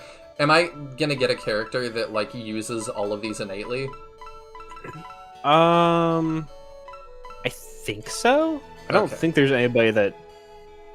Or any of these that aren't used innately. The main thing that's, like... There are some funky characters, though. So, like, you know, the Sweet. knife is a ranged sword, the spear is a ranged lance, the hatchet's a ranged axe. There's one particular character who can't use swords, axes, or lances. He can only use knives, hatchets, and spears. Okay. So, like, just the ranged options. Cool. Are there haggles for this guy? Not in this town. Okay. Can weapons crack or break when you use the spells? Not the ones that they grant you. If it's one where it's like you use the item and it does something, then yes. But if it's one that's actually added to your spell selection, no. You just kind of use it like a regular spell. Okay. Let's go to the town, the church and save real quick, I think. I need to be more on top of that, so that if I do need to revert saves, I can. Yeah. People in the Bullzome sect are my heroes. They wear cool-looking masks as a disguise. I'm not sure that's a disguise. I know who they are, but... Alright. It's not disguise, it's their face. I knew it. Until just recently, I had no idea the Bullzome even existed. I mean, it looks like they just built it. No matter how much I pray to Elbasim, the Imperial Society never changes. Maybe I'll try praying to Bullzome. Scenario 3 lets you get pretty funky with what weapons people can use. Ooh, I like funky. Everyone is forgetting everything the priest has done for us and are joining the Bullzome sect. Such weak-minded people. My last land. Okay. Okay. One sentence I half-fished earlier, never finished, was that by the end game, generally my mages were carrying around 4 weapons so that I could rotate to whichever spell I wanted them to have. That's funny. So, like, all of my mages just had inventories full of different weapons. I'm sure that was intended. Maybe it was. I don't know, I mean, it worked out well, so... Whatever. Yeah, I guess I can't knock that. Plus, some of them were like, you know, this staff grants plus 30 electric resistance. Like, Oh, you know, wow. even if I wasn't using the spell, that was useful. Yeah. That's the difference between I'm a wall and I am paper. Yeah. It's the mage strat for mages, I see. Okay, now let's go back to the start of the town and work our way through, so... What do you got to say? You must be Republican soldiers. I'm worried. You shouldn't stay here. With the breakdown of peace talks and the tension between the armies, Balsamo is not a safe place for you to be right now. I don't think it is, Steve. I don't think it is.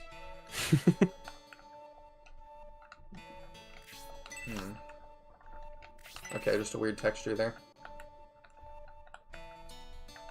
I'm, like, highly suspicious of these... Like, any weird texture. Hanzo is in a flower bush, so... I've told you youngsters a million times, the 2 countries will never make peace. This conference was destined to fail. Republican lands were once Imperial lands, and Domeric wants them back. Why the suspicious looks? Do you have a problem with our sect? Do you wish to suppress our religion? In this country, Emperor Domeric has guaranteed freedom of religion. You can't force us to leave. Not yet. You wait. You mask head. I had to start coming up with, like, terms for him. Oh! Okay, we're in here now. The masked monks here in Balsamo are the same ones we encountered on Saraban's docking pier. If we're going to the inn where they are staying, we'd better be prepared for anything. Okay, that's good to know. I feel uncomfortable staying in Baltimore because of all the boys on cult members here. My power as a police counteracts their power, but ow, my head is now my brain. People in Balsamo are strange. They don't even react to those creepy monks with the masks. The Bullzone cult members are inside the lodge. I wonder what they're planning to do. They're very strange.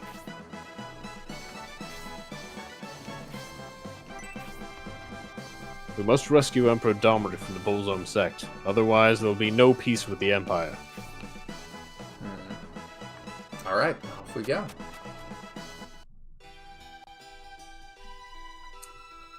Let's see. Also, a character becomes immune to magic around 85. Oh, Ty is pretty meticulous with his playthroughs. I'm sure everything he does is intentional. You know what I mean. I used to be a treasure hunter, but at my age I can't take hard work, so I retired to enjoy life. Many treasures still hidden at Dwarf's Hill, but bandits from Dusty Village have their sights on them. Oh, that sounds like a fun side quest. Hey, 10 gold. Stealing from the elderly. Let's go. Dusty Village bandits. Sharaf is the leader of the bandits. Only riffraff live in Dusty Village, and visitors are in danger of being robbed. Oops. Okay, I gotta remember to check all these.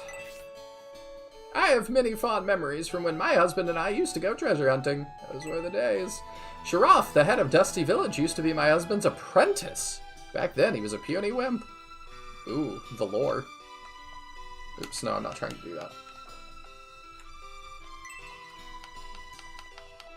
Now everyone gets to do inventory management like the old SF knights with their spears and lances. But it discourages that, to some extent, I guess, because... Oh, dang it, I'm not trying to talk to you again. I'll speed up the dialogue. I mean, it doesn't really discourage it. I end up carrying a ranged option on most people. Because you have an additional weapon. So there's like 3 versions of melee weapons for each class, and then 1 ranged option. Okay. So I generally carried whichever melee option I was opting for, and then a ranged option. Okay, we should do that. Okay. The town of the north, Railhead, was built by Governor Garvin. I hear it's a huge town. The steam locomotives based there link the Destonia Empire and the Espinia Republic through Barrand. So many names. Traveling around Dwarf Hill, located south of Railhead, you'll find danger in Dwarf Valley, home to many beasts. Oh! Just a rat. They get really silly with the "you found nothing" dialogue in this game. I like it. Also, how you react to Slade in SF2. Yeah, just a rat.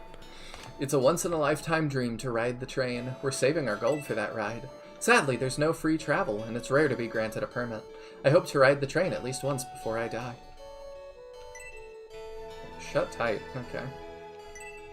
Travel on a luxurious train. Pay the first-class fare to depart from Railhead and enjoy the ride from Destonia to Aspia.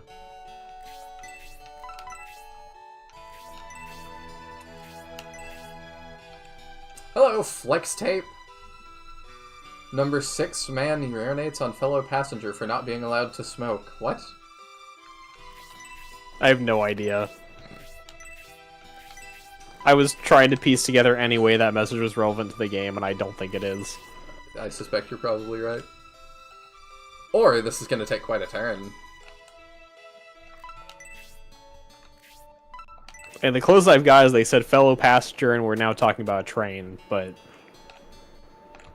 The art book for the game has a map of the world. Not sure when you want to look at it. Not yet, but that may be relevant in the future.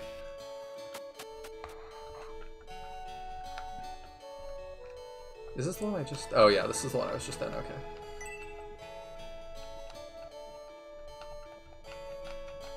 Okay, let me speed up message at least a little bit. I don't know if that speeds up battle text, which is the problem, because battle text already goes pretty quick.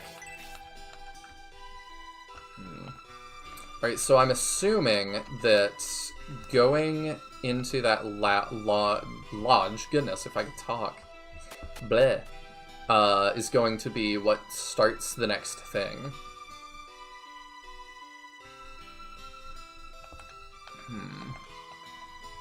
I assume this is not it. Ouch, I did it. It was my first battle and I managed to put one enemy down. Ouch.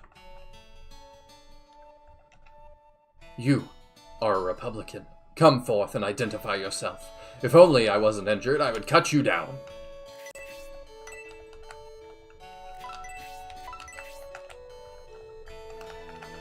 So their knights got pretty messed up too. I can't make it. Please tell my wife that I fought bravely and that I'm sorry. Oh. If I meet her, I shall do that. No, I'm not trying to talk to you yet. I'm trying to look at the barrel next to you. I'm sorry.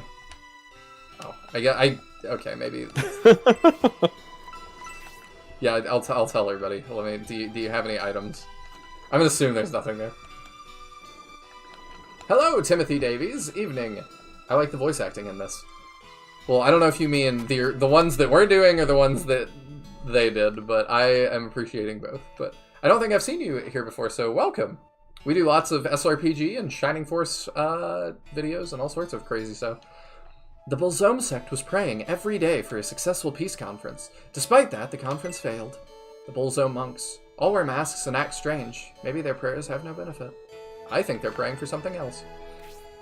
Are you looking for something? Yes. If so, whatever you're looking for is not in this town. Go look elsewhere. The divine power of Bolzome says so, and I know this to be true. I suggest you leave town. Well, okay. Oh, no, that's nothing. Okay. Oh, there's a little kid up here. I bet I know what this is. We'll see. My son was attacked by a beast, and Obright saved him, but my son won't give me any details. Duncan, a dwarf and a former bandit, carried Obright here on his back. He didn't tell me what happened either. I knew what you meant, Meow. I appreciate it.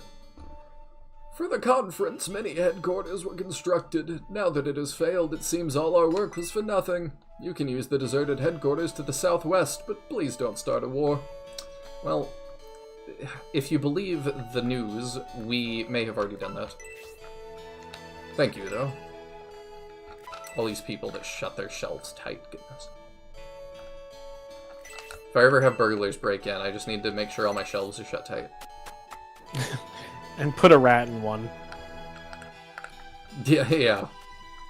Hey, if I broke in somewhere and I stole was gonna steal, and I opened a cabinet and it was just full of rats, I also would be like, I should not be here. Hi, I'm Toby. Duncan is my best friend. Although I was told not to go dangerous places, he and I went to get some mushrooms when a monster attacked me.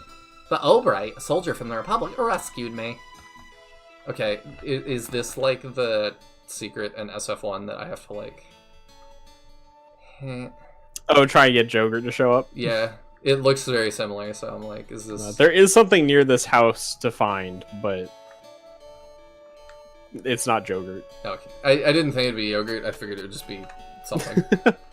Hey, it'd be great if he came back. It could be like a bouncing egg. Just 3D Jogurt. I mean, he is at least in 2 games. 3 games if you count Resurrection as a separate game. I don't.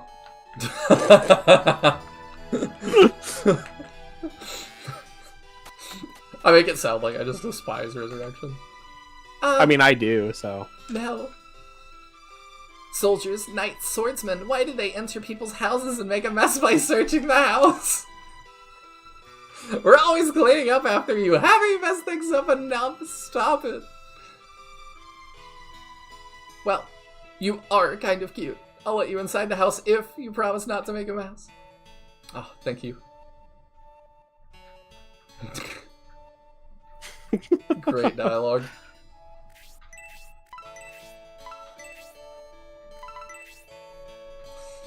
I wouldn't touch anything in that house. I would walk right out if I saw rats. I mean, you gotta do what you gotta do sometimes. You gotta do what pays the bills. Neil says 3 games. What's the 3rd game? Isn't it What's the name of that game? Time Crisis? Time Stalkers? Time Stalkers might be it. It's him and one other Shining Force character, I think. It's Pyra from Shining in the Darkness. That's At right. least. I want to say Tau, but I knew that wasn't right. Yeah, Time Stalkers. Proto-Tau. Ancient ruins hold many treasures. If you have a map, you can enter ruins. They are filled with treasure and danger. Ooh. That sounds fun. I assume that's what I gotta find. Yeah, Time Stalkers also has Jogurt. Yeah. We're gonna play it on the channel at some point. Yeah, Yogurt's on, like, the cover, like, front and center. I really want to buy a copy of that. Yeah, he is on the cover. You're right. She's my daughter, but she's too fixated on neatness. She can't stand messes in the house. We were lucky to have a daughter. She helps me clean and can't be drafted. I just worry about who she will marry.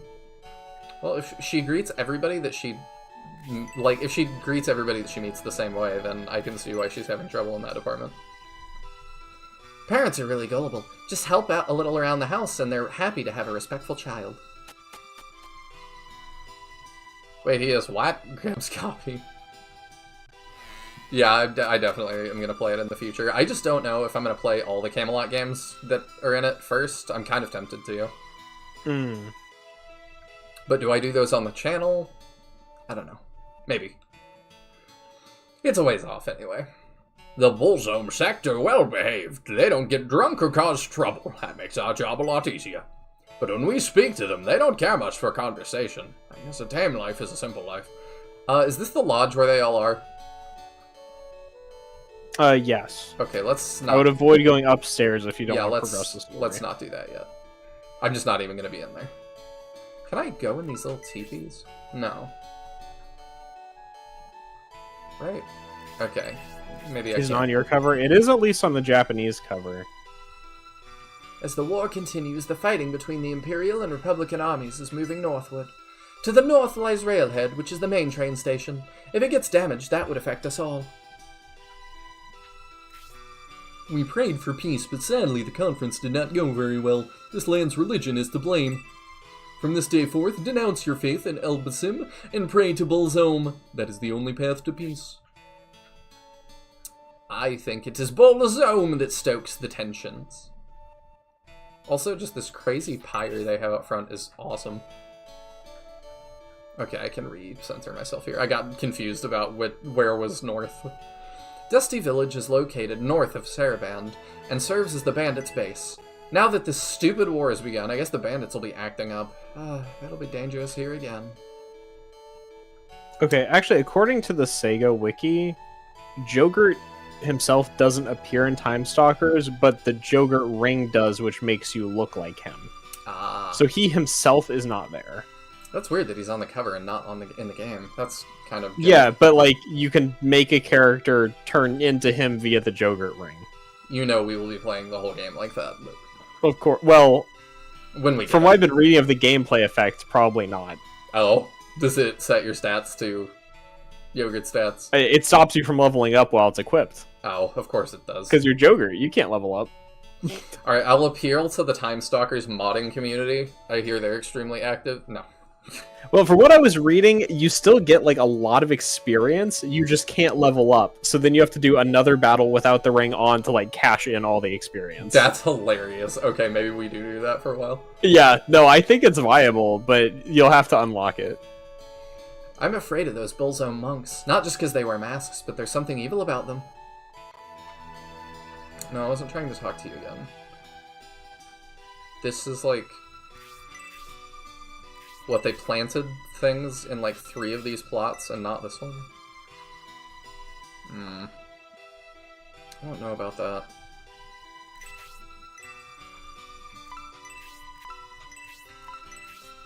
Did I talk to you already? If both armies are here for the peace conference, why would they start fighting? I understand Barrend is strategically important, but I wish the fighting wouldn't have started around here. Let's go in here. I have a well out back. Looks like he is on the Japanese cover under the name Climax Landers. Yeah, that's right. I forgot they named it that. I recently played Landstalkers. It has a lot of familiar icons and sound effects from SF1, and it has a dragon newt. Sweet. I definitely will be playing it. I'm Duncan, an adventurer. I'm good friends with Toby, the son of the village chief. One day, when we went wandering, I got Toby into a dangerous situation, but a Republican soldier saved him. Okay, yeah, we've heard about you. Dwarf Hill map. Okay, so this is very important. That's 1 out of 4 things. Yes, 1 out of 4 things. The important thing to know about maps is keep them in your inventory. Do not put them in storage. I don't even have a storage yet. You do. Oh. You can use Benetrim as that in the HQ. Oh. Okay. You can deposit and retrieve stuff from him just like the caravan. Okay. It doesn't matter who holds it, though? Doesn't matter who holds it, you just want to make sure it's coming with you into battle. I can't... Oh. What? Hey, you! What are you doing? You entered my house without asking, go through my stuff. What else are you gonna do? That door leads to my garden, but I just planted a bunch of plants. You can't go out there. What if I do? Huh? What are you gonna do? You're persistent, but I can't let you pass this door. Now please leave my house.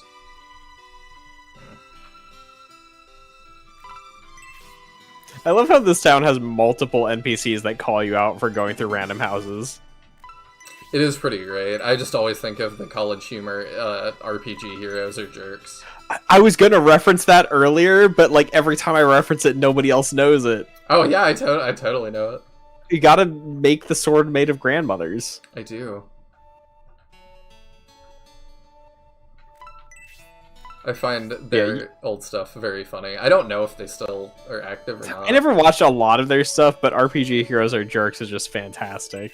I also really liked If Google Was a Guy and the Badman series.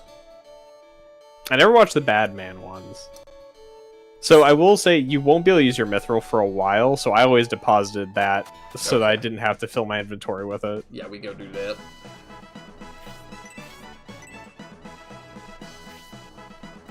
Okay, so it's give.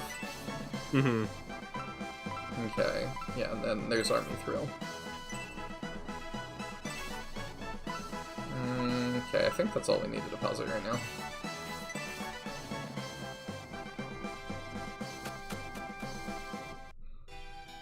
I'm assuming I don't need to search all the stuff in headquarters again. No, I don't think this scenario features anything like searchable in headquarters. You just go there and talk to everybody. So I've only found 1 of the 4 things so far. Did we go in here? So... Oh. No, we did not. Oh, yeah. Hello. Oh! Okay, this is the Oberite we've talked about. Yep. Are you Oberite or am I? I can take him. Okay. I was with the Proton Army, and we were guarding Railhead in case of trouble. But why am I in Balsamo? Patrolling the vicinity of the town, we extended our patrol over Dwarf's Hill and entered a strange forest. We spread out once inside the forest. I heard a yell, so I followed it, and I saw a beast attacking a boy. A boy. I recall defeating the creature, and then I blacked out. When I woke up, I was in Balsamo. I don't know how I got here. But even if I knew, it wouldn't matter. I'll be treated as a deserter anyway. What should I do now? You come with us. Oh. Since the war's begun, I can't go back to the military. I need to think about what to do next.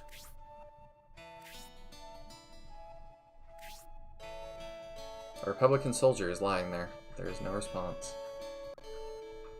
He's kind of like not on the chair or the floor. It's a little bit weird.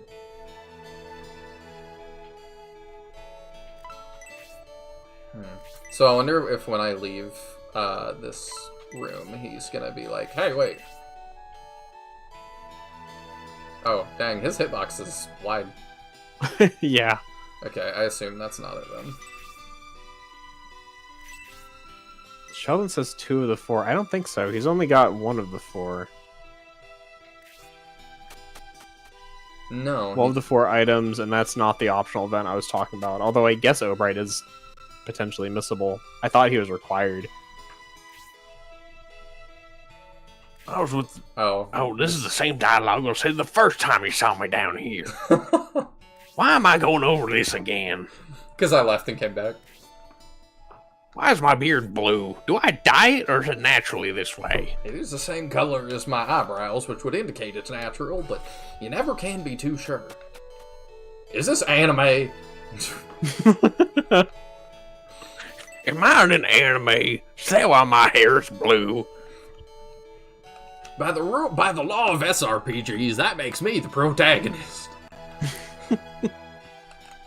Why am I in boss mode? Did I get isekai'd?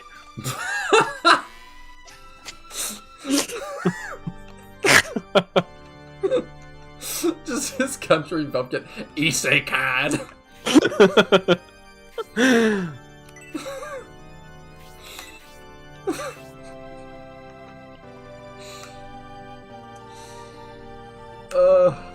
Okay. You can still sell the maps after you use them, and they're worth a pretty penny for the later ones. Okay. In Secret of Evermore, if you loot one house in a certain place, they lock you out of an alchemy spell. That's funny. So I do want to give you a minor hint on 2 of the items. Mm-hmm. Just because you're not searching these things. 2 of them are wall searches. Oh. So... Alright, let's... They both, from the description here, sound like they're, you know, somewhat notable sections of wall. Okay, and they're there's all been in a the... couple. And they're outdoors. Oh. So... I just wanted to mention it since you're not searching walls, and... Yeah. Yeah, I don't mind, like, walls are searchable. Yeah. Okay. I'm not searching trees, either. Yeah, I think there are some tree ones in this game. Not in this town, but... Okay.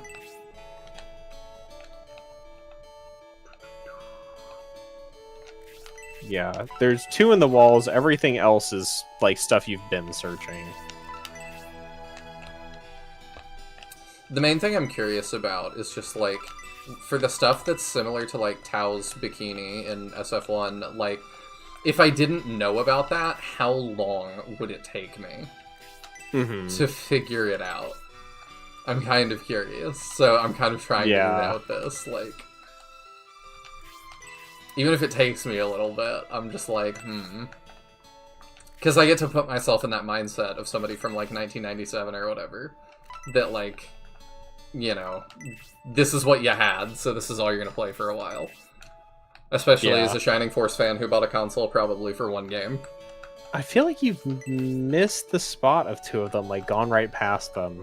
As in, like, you searched it and didn't get it, so I'm not sure if you're searching the right tiles.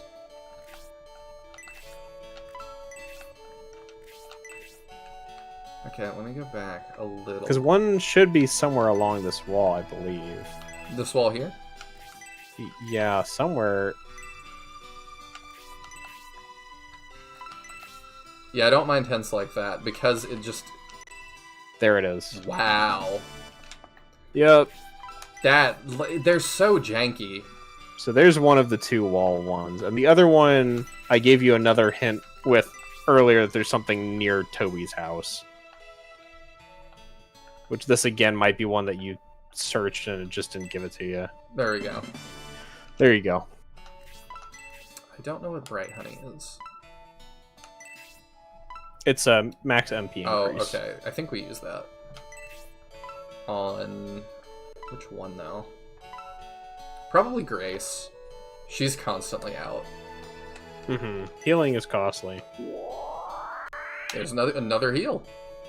Sweet. Yeah. Remind me, what is Goddess Fury? Oh, yeah. MP, okay. So the other 2 things I want to make sure you do, you can't do until you are messing with the inn. Okay, let's go to the inn then. We save, and then we go to inn. And then there's some way you recruit Obright. I'm not sure how it works. Oh, did you miss him then? No, I got him. I just don't remember how it works, because I thought you just talked to him down there, but clearly not. Let's go give our Mithril real quick. The Mugi era is the only one I can think of that is Tau Bikini Obscure. Sheldon, no spoilers, please. I just saw it, but I don't want hints. Oh, Obright is mandatory. Okay. Oh, okay. That helps. I then. thought he was. It just the way it read in the walkthrough didn't seem optional, so that's why I was kind of. Oops. I couldn't remember how it worked. I don't. Good to know that we can't miss him. Okay, we keep the flowers because I don't know what they're for. You hold that for me. Like, I'm gonna be searching for stuff, it's fine. Like, I want to take the time to search for it. I don't know if you said that after I already found it or not, but... I think it hit the chat after you'd actually found it, but okay. Obviously it was sent before you had. Like, normally I don't mind backseating and stuff, but I'm being really, like, strict on this one. Okay, let's... buy more medical herbs. I kind of want to fill people up on that again. I'm playing like I am the SF2 Iron Man.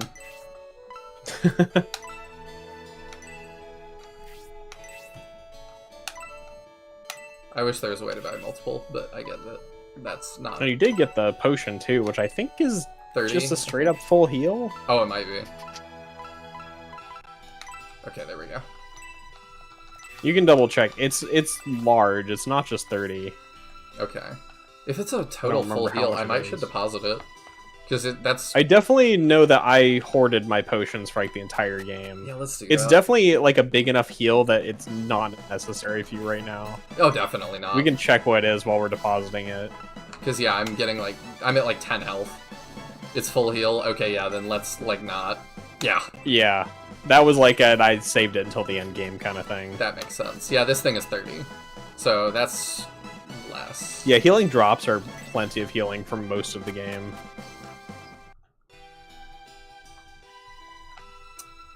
Let's see. Okay, let's get a couple more of those then. And then we go to the inn.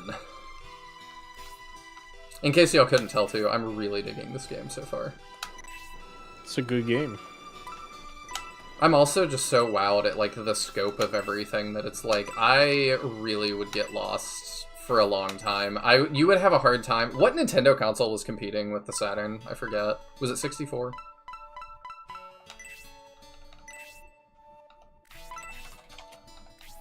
Rapid typing. I was trying to think of like what words to look for to try to see like what was overlapping. So the Saturn looks like it was competing with the Saturn came out while the SNES was a thing. Oh. Then the Nintendo 64 came out like 2 years after the Saturn. You're playing on a Super Nintendo while I'm playing this. Like, yeah. And it looks like it had about the jeez. exact same lifespan as the PS1. Oh, okay. Yeah, Series still says PS1 then. Yeah. Wow. So the 64 came out not long after the PS1 and the Saturn, but yeah, Nintendo's competitor at the time was the SNES. That's wild. Like, that's wild to think about. Yeah, it's kind of crazy. That's on the level of, like, Abraham Lincoln could have had a conference with The Last Samurai. And then, like, the Dreamcast came out during the lifespan of the N64 and the PS1 still. I don't have a huge frame of reference for that because I've only played a Dreamcast a handful of times. I went to a church that had one for a little bit that we messed around with. I mean, the main thing to be notable about is thinking of games with, like, the graphical fidelity of, like, the Sonic Adventure games. Because Sonic Adventure was Dreamcast. And that was more graphical fidelity than was coming out of either the 64 or the PS1. Oh, yeah. like by a long shot. Saturn was the follow-up to the Genesis, and 64 was the follow-up to the SNES, but PS1 destroyed both. Yeah, but like, there is an alternate reality, I think many alternate realities, where, like, Sega won. Welcome, you want a room for the night? I'm very sorry, right now we have no vacancies. Like, this is just crazy. Like, I'm just thinking about, like, I'm kind of a hater of the Super Nintendo, honestly. And I know that's a hot take, but I'm just like, I think... I'm not a fan of it either. Ugh, we are right there, man. Like, all the games on it do not look that great. I don't like the sound card. The sound card is one of the big killers for me. I hate the SNES sound. Busy, busy, busy. Having so many patrons keeps me busy. Wow, is it that time already? What did she see? What? Do you have a clock? Or a watch on? What did you see that, like... I don't have much time until dinner. Please don't disturb me anymore. Alright, Why did Sega lose again? Because all this sounds whack. I'm curious what the price points of the consoles were in comparison when they came out. From what I've heard, not winning. Like, that was part of it. Like, their tech was really impressive. But... Ah. Our High Priest want to see you. If you are interested, go to the middle room on the second floor. Well, it's also, like, sure, the Game Gear might have been superior to the Game Boy Advance, but, like people were saying, you have to, like... Never mind, the Dreamcast was selling for $149 compared to the PS1 at $299. The Dreamcast was like 2/3 of the price of the PS1. Bruh. Sega needs to come back and just be like, we're doing new Shining Force, we're doing new Echo the Dolphin, they're already doing new Echo the Dolphin, we're doing new Golden Axe, and we're back in the console game. Xbox has lost, I think we can all accept that. PlayStation, I think, is on its last leg, other people disagree.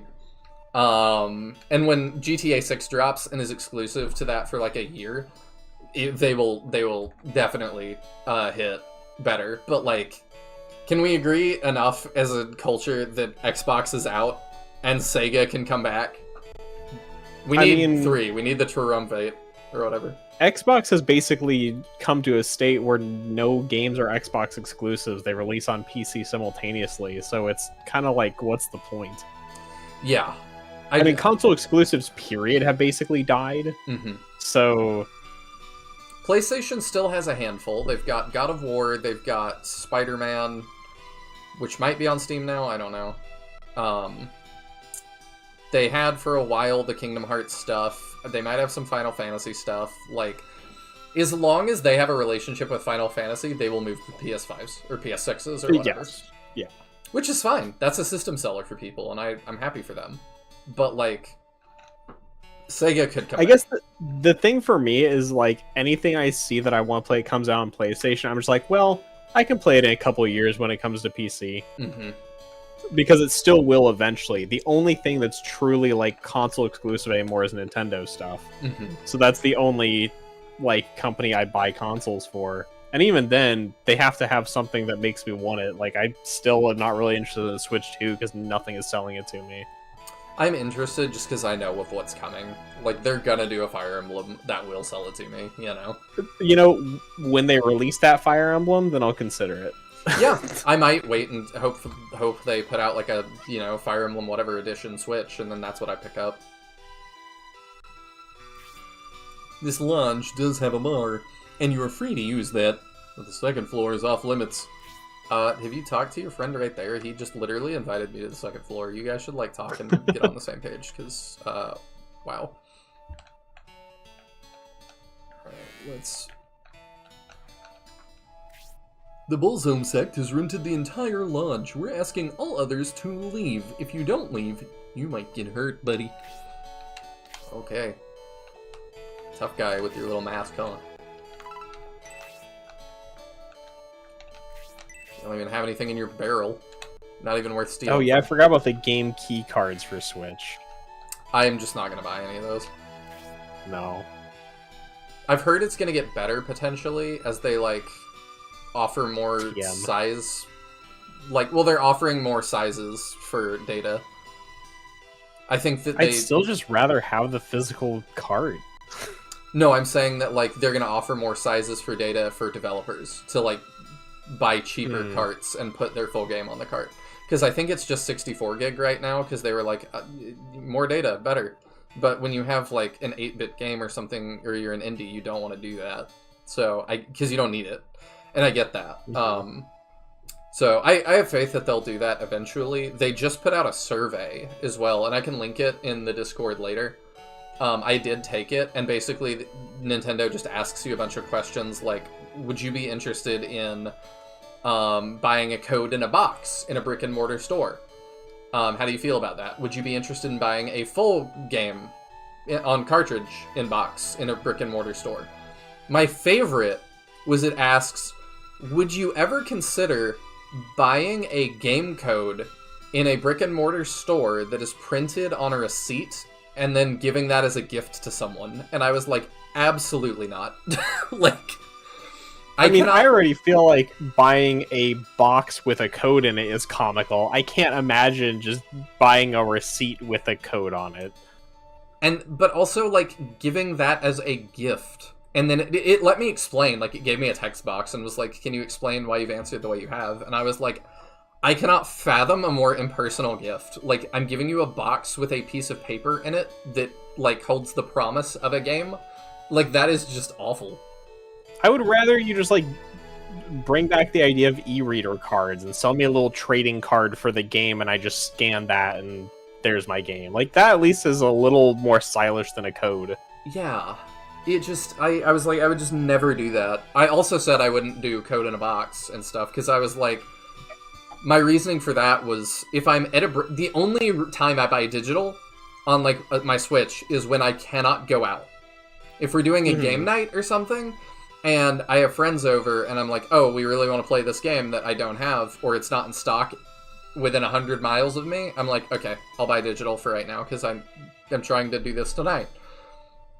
If I'm out already at a brick and mortar store, why would I buy a digital thing there? Like, I just don't get it. It just isn't me. Yeah, well, and part of the, like, whole annoyance to me as well is, like, okay, I redeem this code for this game on my console. What if something happens to that console? It's keyed to your account, so I'm like, it's at least that, but I'm like, the people that are really into this, I find it fascinating, because I do see some defenders of, like, the key cards and stuff, that it's like, well, it's pretty much the same as, like, Steam or something, and I'm like, I worry about Gabe Newell retiring. I do. Because whoever comes on next, it's not necessarily going to be the way it has been. They might start taking games away. We're already seeing that with payment processors. I've been very upset about it. But Steam is the same storefront that it was 15 years ago. The exact same one, same servers, I can download all the same stuff. Nintendo's on, what, number 5? Because we had the Wii... No, we had the DS Lite, then we had the 3DS eShop, then the Wii U eShop, and now we are on the Switch eShop. This new ecosystem. We're on at least Was there 4. not a DSi one? Did I not say or that? Or is it this... No, you said DS Lite and then 3DS. I meant DSi, sorry. Okay, because I was like, I didn't remember the DS Lite having one, but I couldn't say you were wrong, because I just never looked. Yeah. I appreciate the check. But yeah, they're on number 4. So I'm just like, I thought I said Wii Shop, maybe I didn't. Okay, maybe they're on 5, because I thought it was 5. Yeah, because Wii U, Switch, and then the DSi and 3DS. Okay, yeah, so they're on number 5. They're on attempt 5. If you are out here and you're like, well, it's fine to invest in that eShop as much as you want, because this is the definitive one, I'm like, I'll believe that when it's been up for 20 years. Well, the other thing is, like, those eShops, even if they offer the same product, I can't download a product I bought on the Wii shop onto my Switch. No. Even if that Wii game would also be offered on the Switch. Like, I own that game only strictly on that console. They have homogenized that. Like, the Switch and Switch 2 shops are the same now, and I believe they did with 3DS for a little while. I don't know. I mean, the Switch and Switch 2, but then what's going to happen when we move to the next console? Are they going to grandfather in the Switch games? There's no guarantees. I mean, the thing is, the Switch 2 is basically a more powerful Switch. Yeah. So, like, it's the same console. They're selling you the same console again, except it runs at 60. Yeah. Like, that's not really a change in anything. I agree. I just am not sold. It's just like when we move to the next named console, Nintendo's track record is I'm no longer going to have access to the games on my old console. I'm going to have to use that old console. And that is where when you get to the now if something happens to that console, I can't play that game because those shops are gone. Yeah, like if I have 3DS stuff downloaded and my 3DS dies, you're out of luck. How could I download that onto another one? I can't. Nope. So, like, Steam is different because of the fact, as long as your device can run Steam, you can download all your stuff. Nintendo shops are, well, you can use it until we stop supporting it. Yup. Yeah, I just don't get people that are defending it super hard, that it's like, they're, just so set on this is the definitive one, we're not doing that again, and I'm like, I'll believe it. 2 consoles down the road. I might believe that. Yeah, right. Laughs in Steam Deck. That is true. I don't know if I'll get one. We'll see. We'll see. Maybe in the future.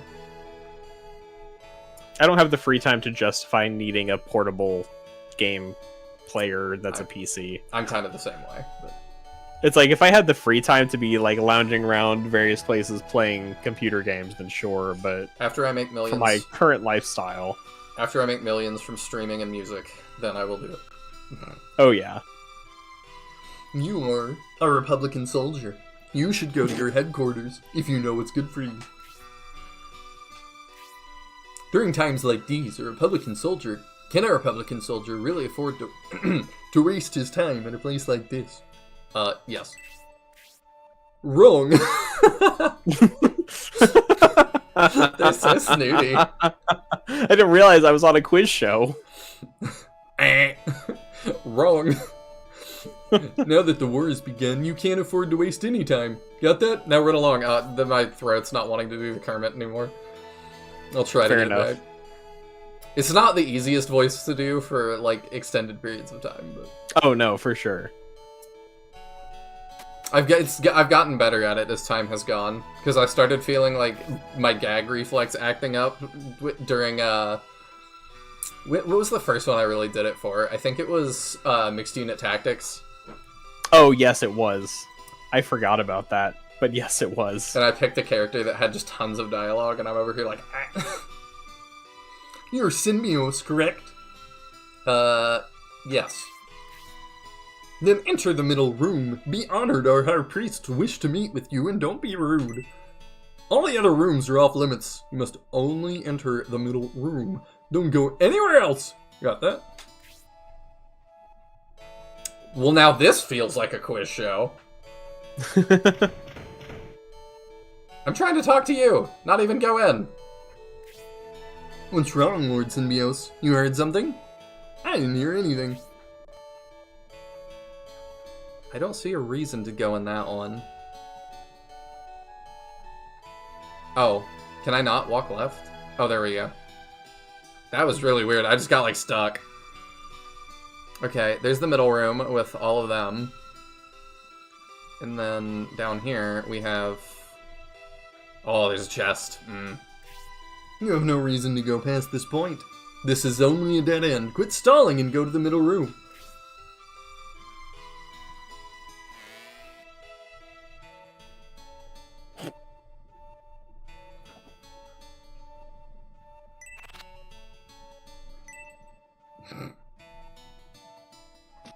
Oh.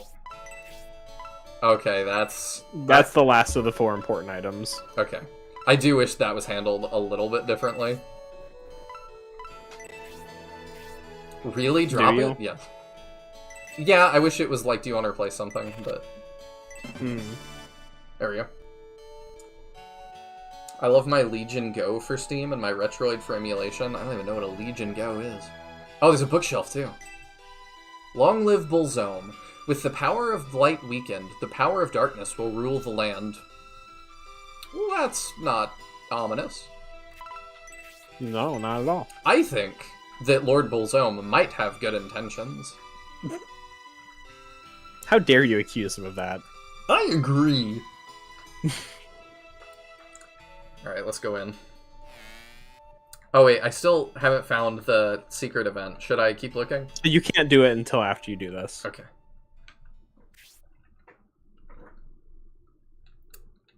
Oh.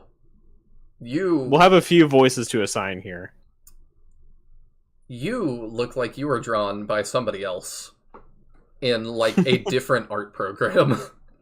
I'm kind of confused by that. So I'm guessing in Japanese he's Finale. I'm actually not certain. Do you want to be him, or do you want me to be? Sure. We are glad to see you have come. I'm Fiale. As a representative of the Bullzome sect, I welcome you. Welcome us. Strange? We got the impression that our presence was irritating you. Hello, Mommy. I mean, what? Okay, she looks a little bit like Odd-Eye at home, too. There's gonna be a couple of those, I guess. Your reputation is spread throughout the Republic, Sir Dantares. You're a true warrior. How long can you continue this charade? You wanna be Basanda? Well, such a provocative statement. You are a high priest, Desharan. You must exercise more restraint. God, we're adding even more side villains? I am here for it. Basanda is also an insane name. Please pardon us, visitors from Aspinia. Let me introduce myself. I am Basanda, one of the 4 high priests of Bullzome. Fiale is a woman? And her... No, Fiala is a man. Oh. Who are you talking about then, Serious Lol? Desharan Death Helen? is Death Helen. That Like, is... a lot of the names in this game are just English. That is amazing. Oh. Alright, you took 2. I guess I'll be... I am Goriot of the Wind. Also a High Priest. It is my pleasure to meet you. I hope you weren't mistreated by the other Bullzome monks. King Benetram? I'm losing it, dang it. Thank you for your kindness, High Priest Garaite. The Bullzome sect has been very considerate. I have... Okay, he's being cordial. I see what we're doing. We heard the peace conference ended in chaos due to the abduction. I don't know what to think or say. We've had no luck finding Emperor Domric. We must find him and waste no time doing so. Yeah, but who is this masked man in the middle?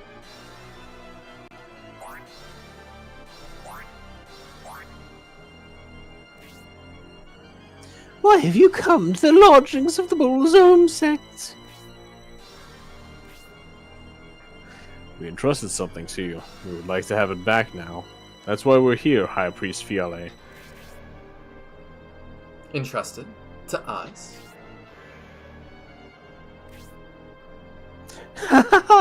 That's intriguing. What do we of the Bullzome sect have that belongs to King Benetram? Don't pretend you don't know. The truth is, the failure of the peace conference was plotted by the Bullzome sect. You have my boyfriend, Emperor.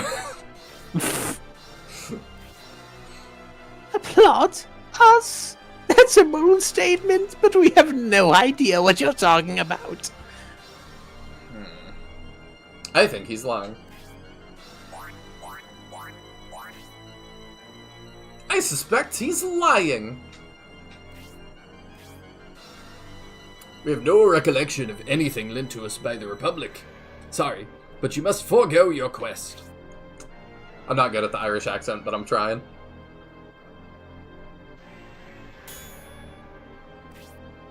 What do you think you're doing, Dantares?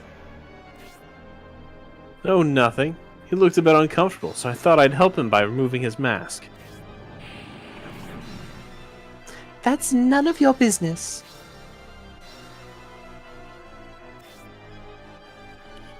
Outside of you four, it appears all the other monks wear masks like that. Is there any meaning behind it? There isn't a deep meaning in wearing a mask, King Benetram. Once one becomes a high priest, many things are allowed. Have you ever seen the movie V for Vendetta? If Working Designs translated this, that's what it would say. I'm not joking. Until then, we seek to serve by suppressing our individuality. The mask is a symbol of this. Shining Wisdom asked if I'd seen The Parent Trap on VHS, so... So as long as they wear the mask, the high priests determine the fate of their lives, like gods.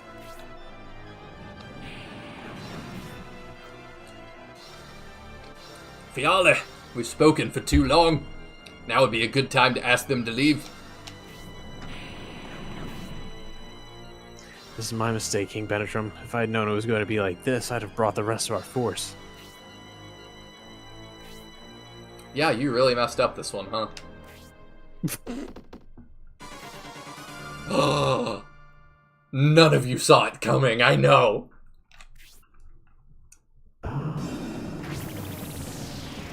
What? I appreciate that they actually have a portrait of him, like, gagged. It is very nice. And something they really didn't have to do. Wait, Symbios, Dontaris. Look around. It would not be wise to challenge them. There's some player out there that's like, I've already grinded up to level 99, bro. We're good.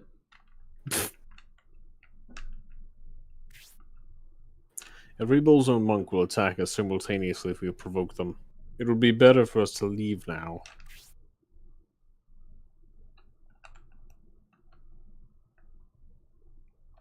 What if we just go back in? Knowing how powerful the Belzome High Priests are, you should retreat. You have no chance if you fight them.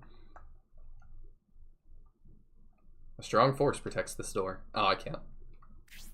Some call Belzome a god of darkness. Such powerful gods are often called dark. Not even Elibsim can match his power. Knowing how powerful the Belzome High Priests are, you should retreat. You have no chance if you fight them. Can I go in this door? I can now. What? Oh, there's a hidden room. But how, Dun dun dun. how do we get there?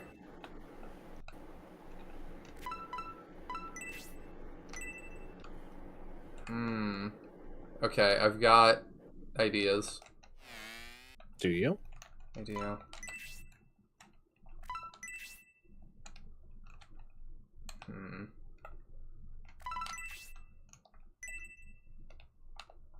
Also, it's weird that, like, there's no music. I'm just like,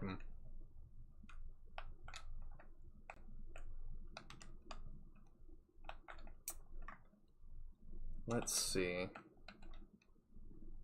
If I leave here, can I come back upstairs? Yes. Okay. So let's look downstairs and see if there's, like, stairs up. Death Helen is the imposter king based on eye color. At least that's my going theory. She also doesn't have entirely dissimilar hair, No, she doesn't. so I could see it. Is it like a service entrance over here?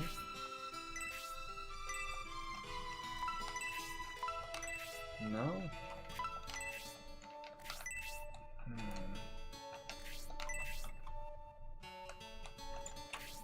Knowing how powerful... Oh, they just all say that, huh?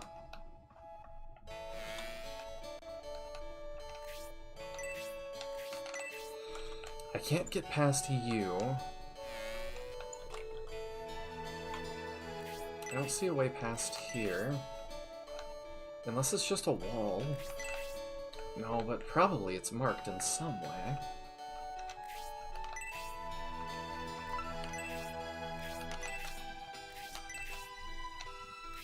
I still gotta replay wisdom with the right translation.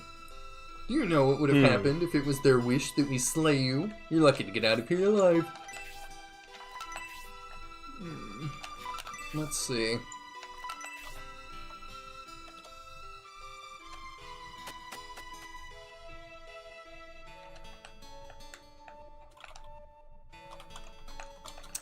I mean, there's gotta be like a fake wall or something.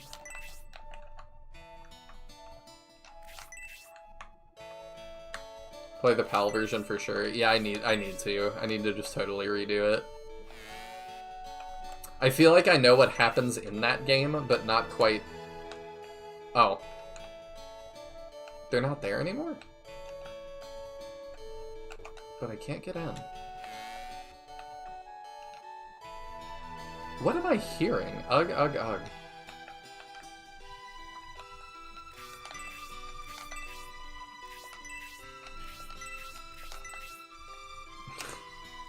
Do you want me to tip you off at all? Not yet. Hang on. Okay. Let's see. There you go. You're in timeout for a little bit.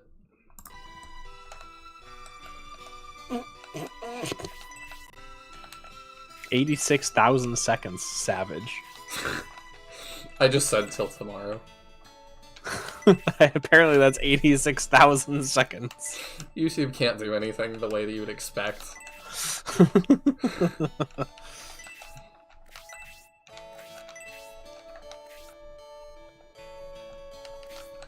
Maybe he was trying to give me a hint that it's in the bathroom.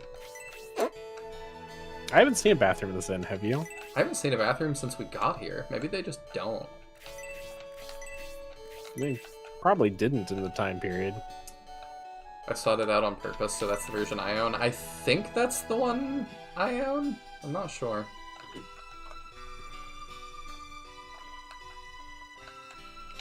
I did buy a $10 copy of Shining Wisdom.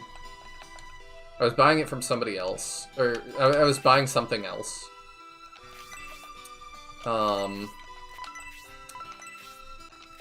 Yeah, you can give me a slight hint. You need to fully leave the inn. Ah, okay.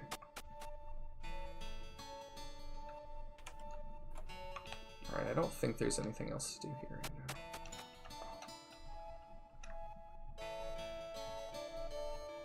I know it. I'm talking about. I played it on my Chinese Switch, and I did the American version, or my Chinese Sega, Nokia, whatever it was. This is your dialogue. Yeah, I was just waiting for Fish talking. Just as we thought, the Bullzone priests are the ones who abducted the Emperor. Let's hurry back to headquarters. We'll come back with everyone. By everyone, do you mean us? Actually, we don't mean a fuss, so we came out here.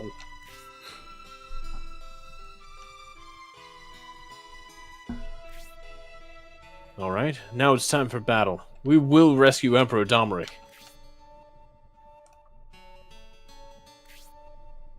Symbiote, we trust in your command.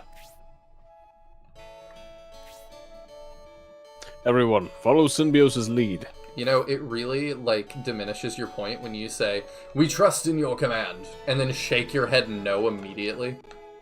Right. Do you want to order a meal or just a beer? Let's see. No one you decide. Welcome. Do you need a place to stay? All the rooms are unoccupied. You can choose any room you like. Oh, okay, yeah, we're totally different now. Good night, Sheldon. Thanks for hanging out. I greatly appreciate it.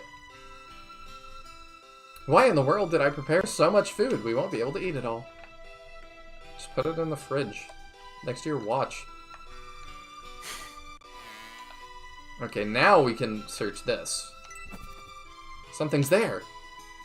Is this your passage? Or there seems to be. Maybe not. Oh. Yeah, they're really... Sorry, Symbiote, you have schizophrenia. They're juking me every time. Gotta keep you on your toes. Okay, I couldn't get through here either. Oh, I still can't. It's not like a Holy Ark puzzle where I have to move the beds. No. Not this time. Okay, let's go upstairs. I assume they're all gone now. Out to the battlefield. Oh.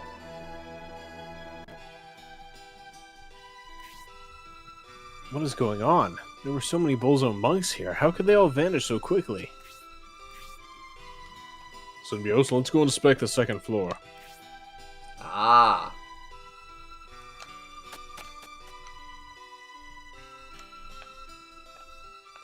Okay, now I can come back in here.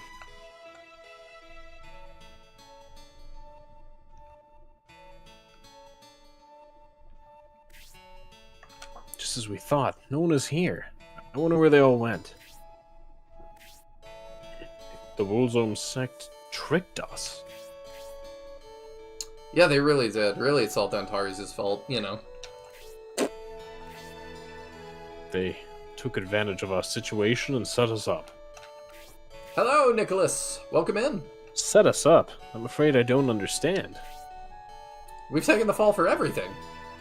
They know the Empire's after us, and that we wouldn't risk our lives in battle against them to save Emperor Domric. Of course, if we had challenged them, we would have barely survived their onslaught and had no chance of saving the Emperor.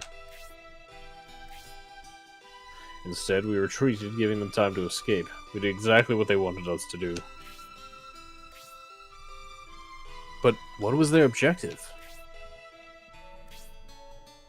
In order for them to move the Emperor, the Empire's attention had to be diverted. We are their decoy. Incredible. You are brilliant, King Benetrim. You saw right through everything.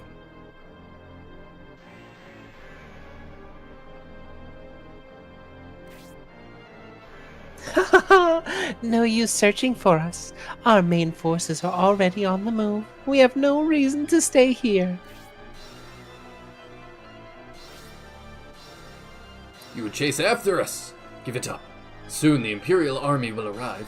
All of ye are trapped like rats. I feel like part of it's hard to do the Irish thing is he doesn't use like the vernacular that they would. Right. Tell me, just one thing. Who was impersonating me, and for what purpose? It was I, Fiale.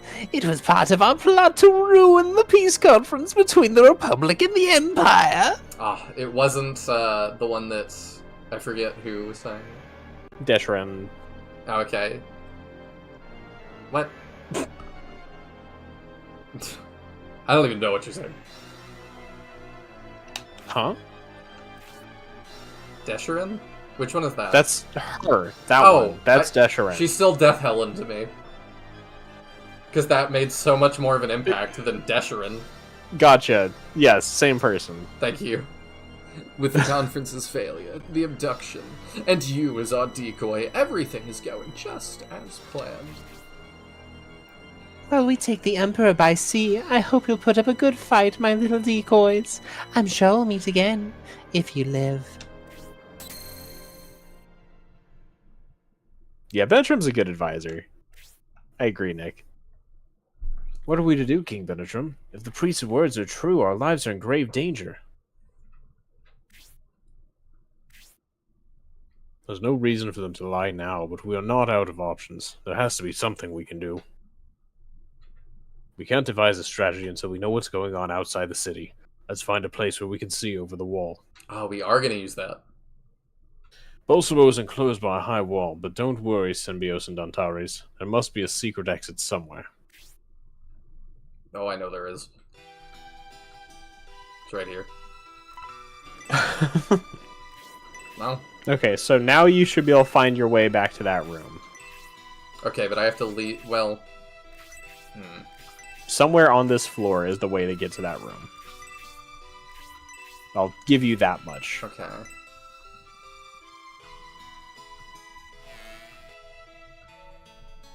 Oh god. What? Maybe it's a weird laugh, like ugh, ugh, ugh, ugh, ugh. It's like Elmer Fudd. And that's a hint, because rabbit holes. I might be too lost.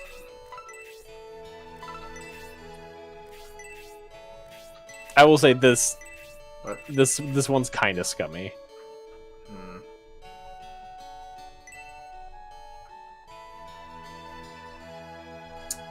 Let's see. This is what I was thinking of when we were talking about Tao Bikini tier stuff. I see. I mean, I'll figure it out. Yeah, you will. You just gotta look around more. I'm assuming the C key will work. I mean, I can search every inch of wall. What if... I've got the hints handled, Meowth. Oh yeah, it was Popeye. You're right, that is more. Oh. Oh! What?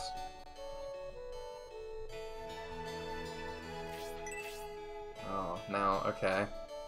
Yeah, I get it. You're unhappy. Okay, I'm here. Is there... Yeah, okay, cool. I'll be with you in just a second. I just gotta get this potion. Yup. You're the one I want attacking the least. Or, yeah. So let's drop the Metacard. For you. Totally nothing past him. Ah, I see. Okay. Yeah, I should have paid more attention to that. Is there nothing in this barrel? There's a person who is tied up. Will you untie the ropes? What if I say no? Then I assume he lies there. Okay.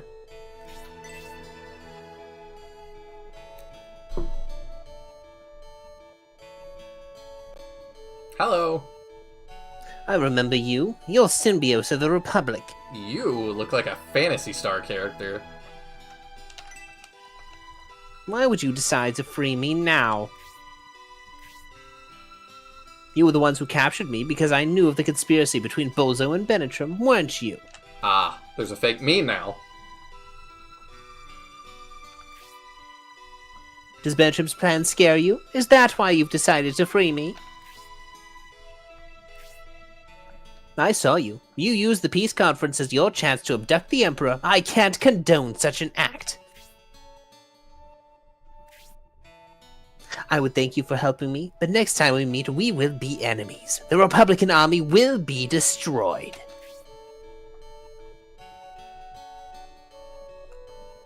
Okay. There he goes. Nice to meet you too. That was the last thing to make sure you did. In this town? Yep. Alright. On to battle 4? Yep, now we can just follow the story. There is a lot. Why did we free him again? Reasons. Synchronicity points. Bertram will remember this. He'll be glad you did it, promise. I believe it. I'm just checking Discord real fast. Okay, I'm good.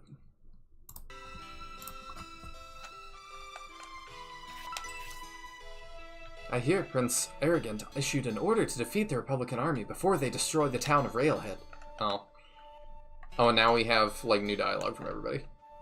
Once the Imperial army heads here and northward, the bandits of Dusty Village will make their move. That will make Sharath happy. I'll talk to the people outside first. What happened to the Bullzome sect? There were so many of them, but now they're nowhere to be seen. I just assumed the Bullzome sect built this place, so it is kind of weird that they're just gone.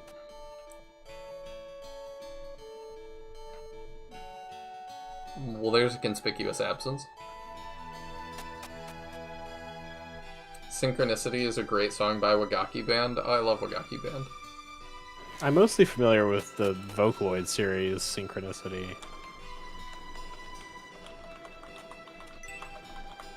Oh, okay. This is the same.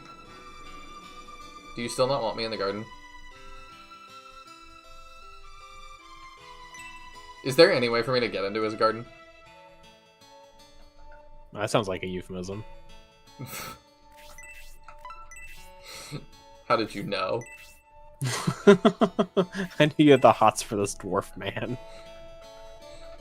Just the way he put his hands on me when he shoved me out of the way.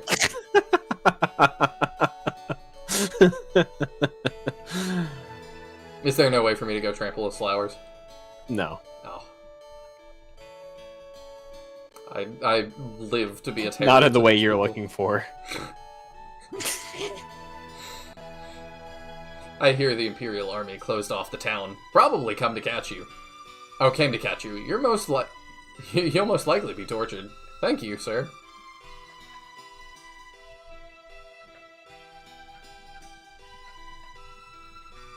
Imperial soldiers just arrived at the gates. No one's allowed to enter or leave town. They won't say why.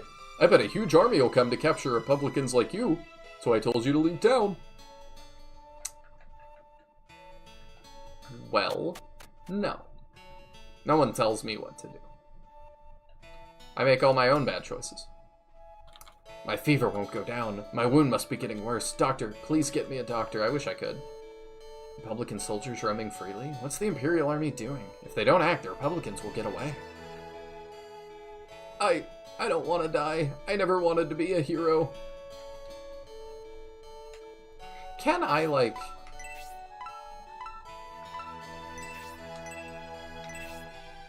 Can't be Just done. give him one of the potions, right? Yeah, like, I wish I could. This fully heals you. Drink it. Can't be done. Dang. Well, good luck, dude. Ask one of these guys to drag you to the church, and then we'll res you or something. I feel like more RPGs need to let you choose to use your items on injured people in the world if they're going to have them. Yeah. Like, even if it doesn't, like, end up being a thing that's super important, it would be nice, you know? Mm-hmm. Yeah, I'm not upset at, like, I've said I really liked the RoboCop game, and some of the decisions you make in that are not, like, totally meaningful, like, to the end of the game or anything, but it feels meaningful.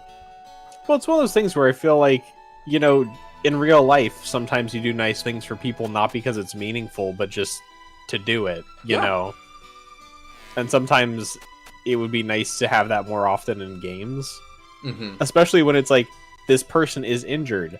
I have the ability to heal people. I want to heal this person, even if it doesn't mean anything. Yeah. Yeah, I agree, but one thing at a time. This already adds a lot, I suppose. Yeah. Okay. I'm not, like, specifically ragging on this game. It's just a general wish. The SF2 ending would indeed not approve, I agree. It seems the power of the four high points were being limited by something. I don't want to think about yourself, your four powers. Her voice just gets more psychotic every time I do it. The Bullzone cult tricked us. What an evil pack they are. Cowards as well. The two things I hate most. Since when is Shining Force interactive? Since when do they have a, like, Kia that I could drive around? Wisdom is the answer to that. Anything could happen. The four High Priests of Bullzone, they seem more like sorcerers. They're much, much stronger than I am. The four high priests of Bullzone. We raided the inn anticipating a battle with Bullzone sent, but they weren't even there. How cowardly. You weren't even there. I didn't see you.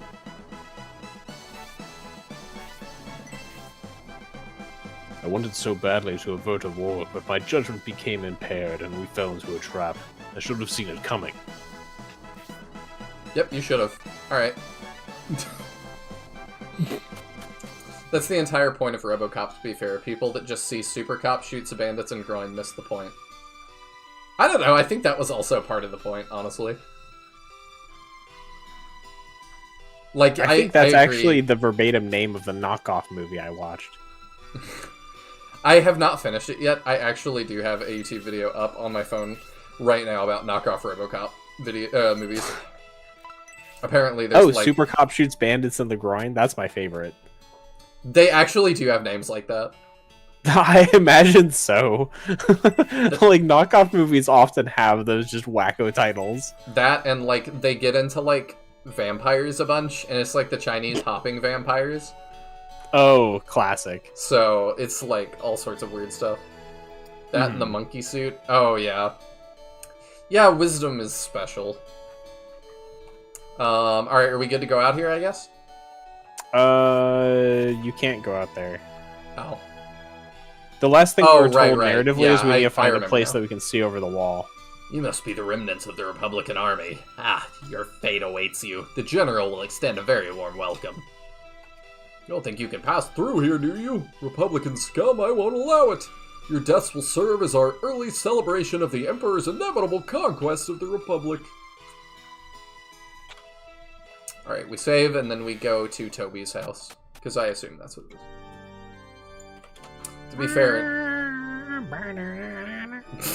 Sorry. I thought that was in-game, and I was just like, what? Like, the I just priest... kind of... I do that sometimes, sorry. No, I'm fine with it. I just thought, like, the priest was up there just being like... like...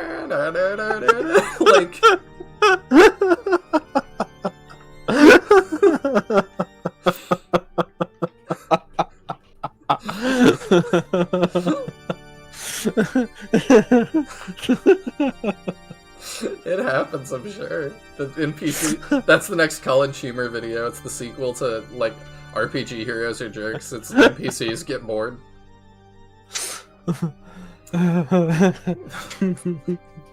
I used to think the masks were cool. You know, thieves wear masks too. I wonder why I thought they were cool. It's called peer pressure, son. Don't give in to it. If everybody started All wearing... the cool kids are wearing masks. See, look what it's done to you. This is what peer pressure does to you. This is your brain on masks. It cuts off the oxygen to your brain because they're just so stuffed with rose petals. I have sinned. I briefly lost faith in Elbissim. Oh, Elbissim, please forgive me. I'm glad I was never tricked into following Bullzome. I thank Elbissim for protecting me. Elbissim is so hard to say. Mm-hmm.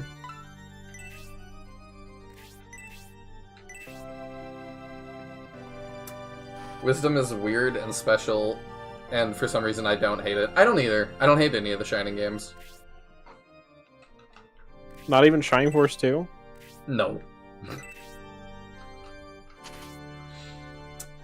To Still be growing fair, to it. 90% of anime titles now are just a plot synopsis. I hate it.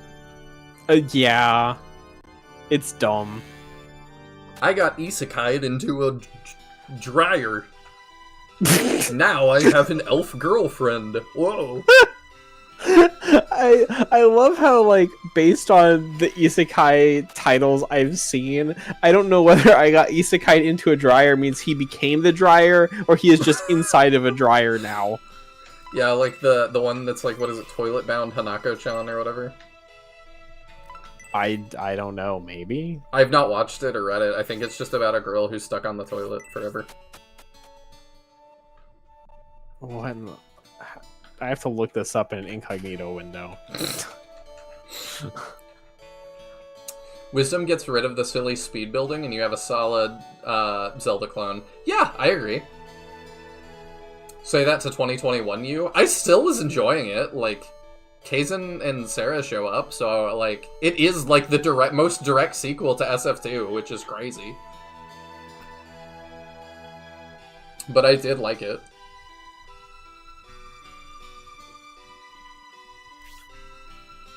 This is you. Sorry, I was reading the synopsis on Wikipedia. Okay, what is it? I actually don't know. Okay, I'll read this plot paragraph. Kamome Academy is famous for its rumors regarding its 7 wonders and supernatural occurrences. Nene Yashiro, a girl who wishes for a boyfriend, and a first-year high school student, summons the 7th and most famous wonder, Hanako-san of the toilet, the spirit of a girl who allegedly haunts the bathroom and can grant wishes for the right price. Upon summoning her, Nene discovers that Hanako-san is nothing like the rumors say. Hanako-san is a boy. With the turn of events, she is spiritually bound to Hanako and becomes his assistant, helping him destroy evil supernaturals and change rumors in order to maintain the balance between the spirit world and the human world. Along the way, Nene learns about her connection to the spirit world and the dark secrets regarding Hanako and his past. Well, okay then. Yeah. That doesn't Anyway. sound like the worst thing ever. No, it's just a very strange premise. Serious Little points out, I got reincarnated as a vending machine is a real thing that exists. I have seen heard of that one. I haven't, looked into it, but I've heard of it. The Varan army is struggling. I don't think we can count on them. There, another one was just defeated. The spirit army is as powerful as they're said to be, King Benetram. So, we finally found you. You're Obright from the Proton Army. Why are you here? I love, too, that the part of the joke that nobody called me on was that the Irish guy is not the one named O something.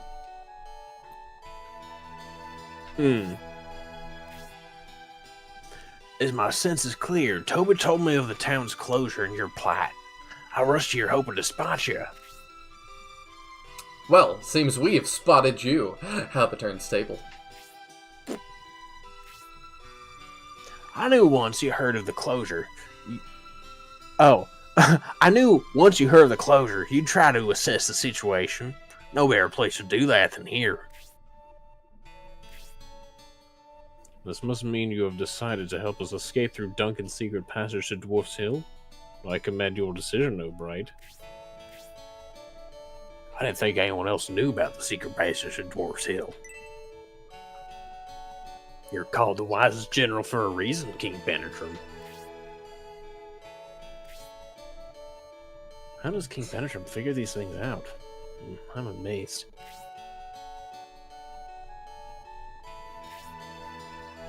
I've been separated from the Proton army, but I'm still loyal to the Republic. Please, allow me to join your force.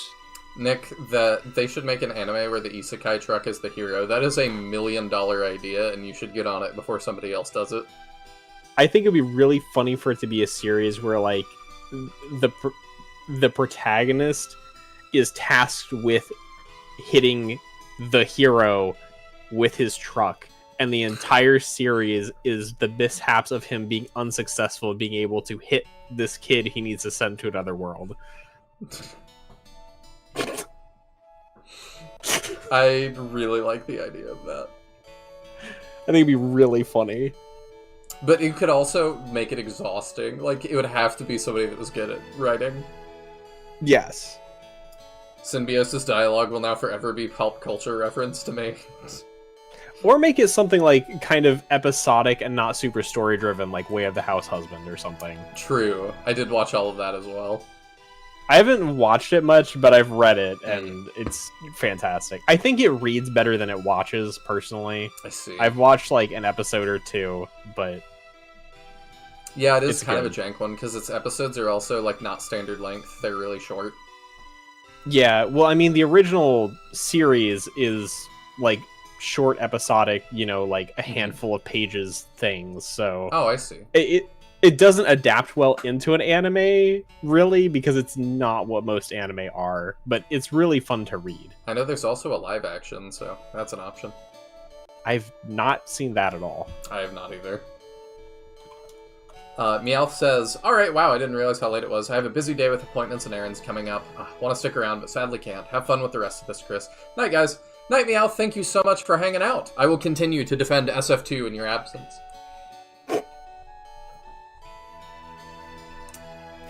Alright, Obright joins.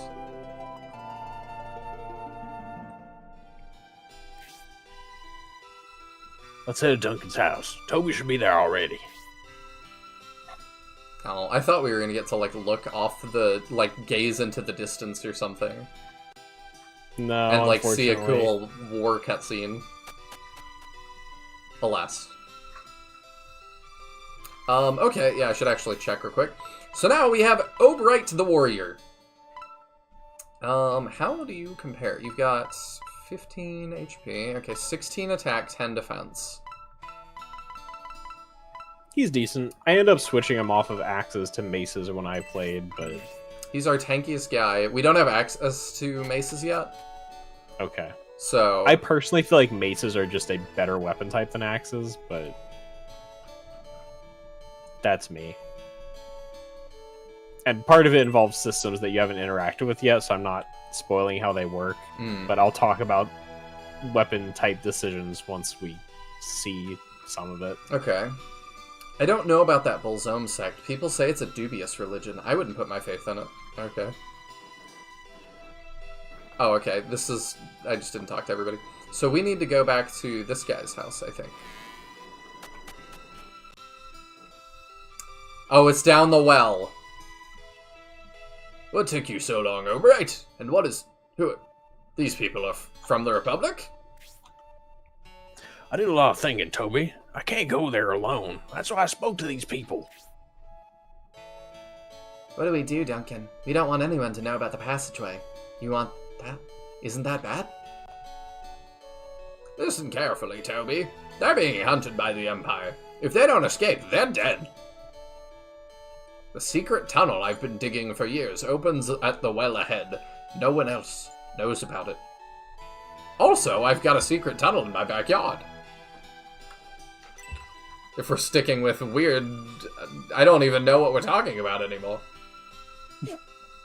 I also give 2 ranged weapons to everyone just in case. Hand axes, knives, javelins. Teodrin did the same thing, and I probably will at some point.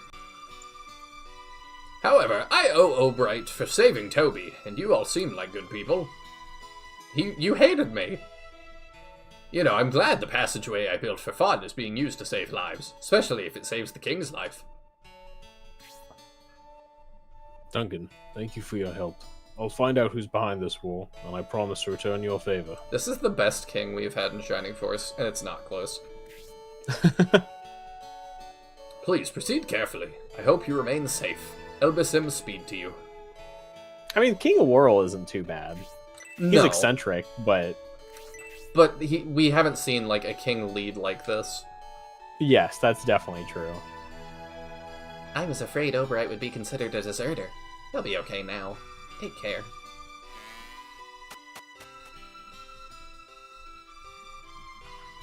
Also, don't fall too far down. If a flower greets you, you're too far. Right, Toby Fox? Bane. He must have come around when he heard you wanted to trample his flowers. Dang it.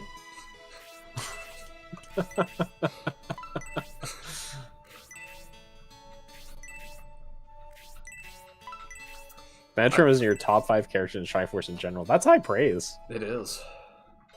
But he is pretty good. I can't deny it. There's a well with a ladder leading down. Do you want to follow the passageway? Yes.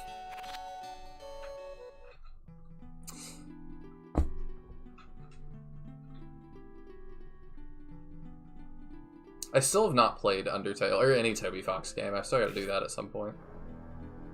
Yeah, Undertale's worth it. I'm waiting to play Delta until it's done. I just feel like the fan base for Toby Fox is a lot. Oh, they are rabid. Like, absolutely.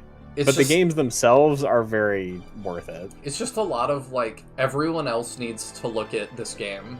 Because, like, I don't know, I think and I get, like, bothered a little bit because they kind of act like, maybe you just haven't seen it. And it's like, bruh, you can't not.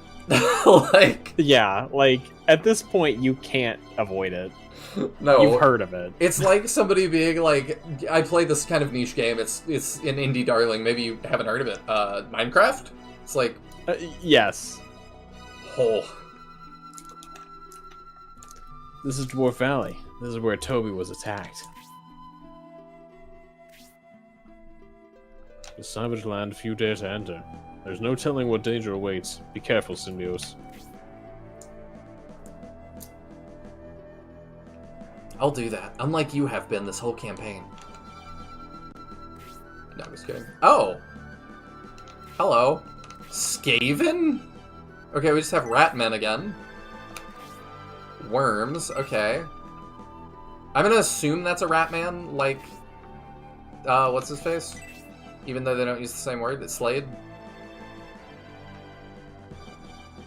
I don't want there to be 2 rat races, that's just silly. Snipers. Same bat? Same bat. I don't have many antidotes. I maybe should have grabbed some. Oh well. Oh, there's a chest. There's some barrels.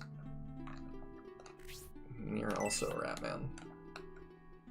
I can go really far on these maps. Oh hey, This is the last battle you got to last time you played it. I'm curious why that is. Yeah, I'm curious, did you just, like, not get around to finishing it, or was there a reason to drop it? Okay, so what I want to do, I probably want to go get the chest. So maybe we pull... Well, we don't want to fully pull left, because there's this sniper. Okay, we take out the right group, and then we get left. That's my thought. I guess those are rats, since Slade is more of a mouse. He is called a rat man. I know, I believe Skaven's also used in the Gaiden games. Ah. So it's not only here.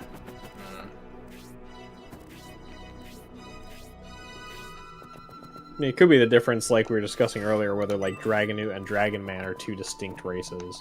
Yeah, that kind of annoys me, too. I just can't do anything about that one, because it's already too weird.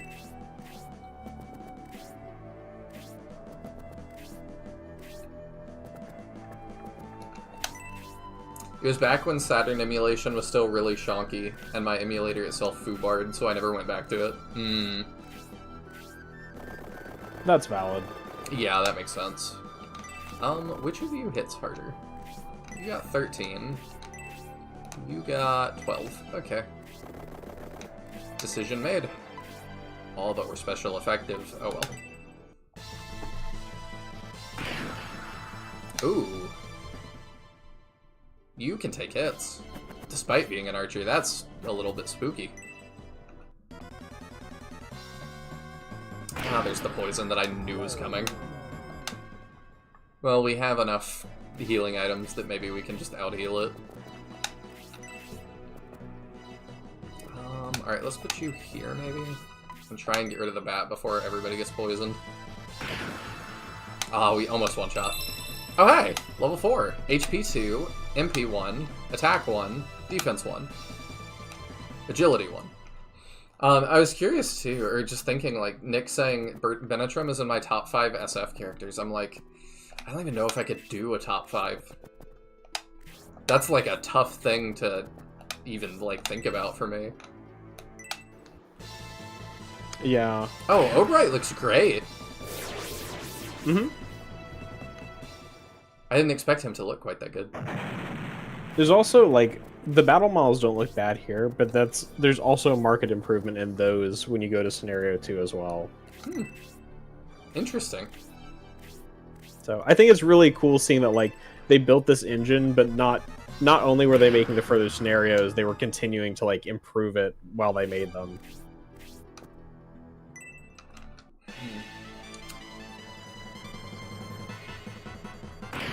I just wonder if they had plans beyond, like, if there was a Shining Force 4 plan ever.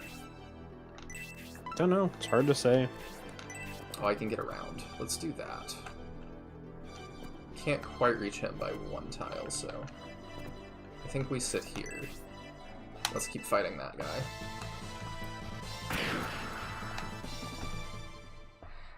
Dude's built like a brick house. He is, surprisingly. Alright, you go here. The worm might have a spell like they do in the other games. 39 EXP. Yeah, I was like, he's due for a level. HP 1, Attack 1, Defense 1, Agility 1. At least in Shining Force 1, only ice worms have spells, not regular worms. Oh, I've played too much modded stuff. I thought they had fire. Yeah, no, by default, Shining Force 1 worms don't have any breath attacks. Do I want to heal you already? Oops, not you. No, probably not yet. You just smack him. We did give you items that hit harder. Okay. Not a ton of EXP, but that's fine. You're also still level 2 somehow. We gotta fix that. Oh, there we go. He was real close. HP 1, attack 1, that's it. Oh, right. Do you finish that? Ah. I don't like the SF2, SF3 level up as much as the SF1. Basically +1 everywhere. Yeah, I'm in the same camp where I much prefer Shining Force 1. Because you level up more stuff? It's less boring. It really is just like, I think, to me, it's not exciting having a level up and seeing +1, +2, +1, +1, +1 every single level. Mm-hmm. I prefer the kind of unpredictability of Shining Force 1 or Fire Emblem level ups. Yeah, that makes sense to me. What is the... Okay, hang on. What is the Skavens? I love how quick they run back when I hit B. There we go. Okay, so you can't attack if I'm next to that guy.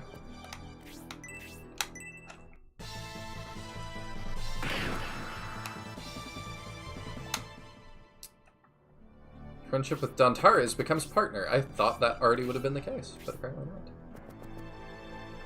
Alright, we can heal you now, because I'm a little nervous. Tal promotes agility +12 for the first 3 levels.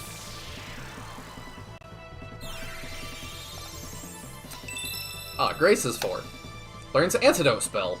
There we go! Everything worked out. HP 1, MP 2, attack 1, defense 1.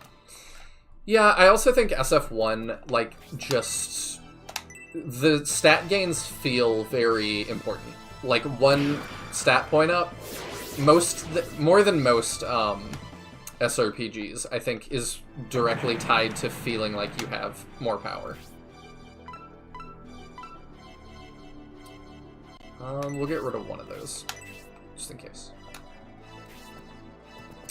I don't know, it might keep spawning those guys. I wonder if they give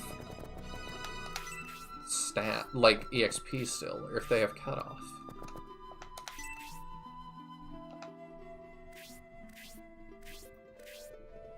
Are there unlimited reinforcements?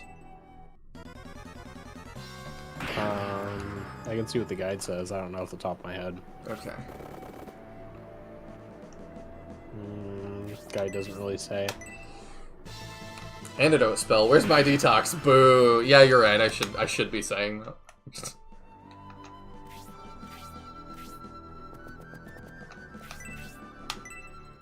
I think they still give EXP. Yeah. I don't want to grind here forever if that's the case, though.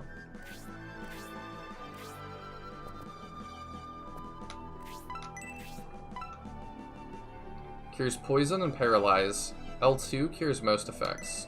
Interesting. See what it looks like. Celestial something.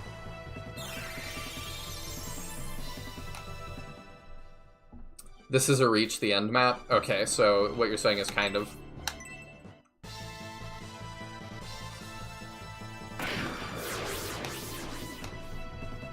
Friendship with Dontaris increases? Okay. Caring too much already. Drop for medical herb, nothing.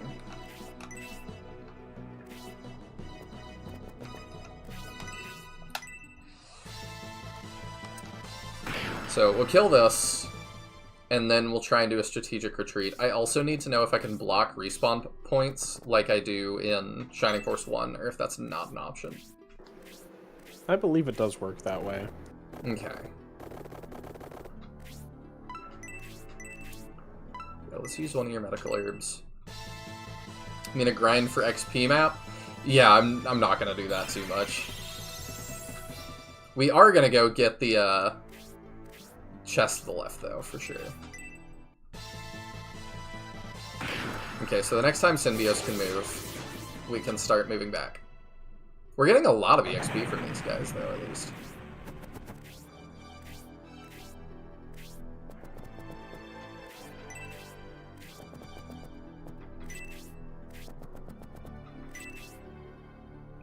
Yep, worm appears. Oh, and just instantly acts. Alright. I thought that it was appearing on its turn. But no. Alright, I'm learning important lessons.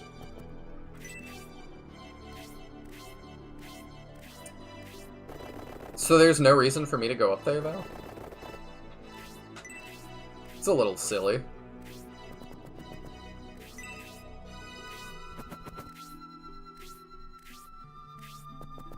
We'll make sure to destroy all the barrels and stuff. Oh goody, Shining Force style ambush units. I mean, Taya did say at the beginning, this is the most Fire Emblem we ever got. That is just being proved more and more correct.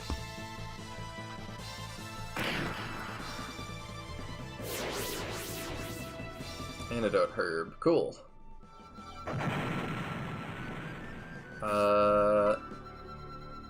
You already have one. Yeah, it's fine.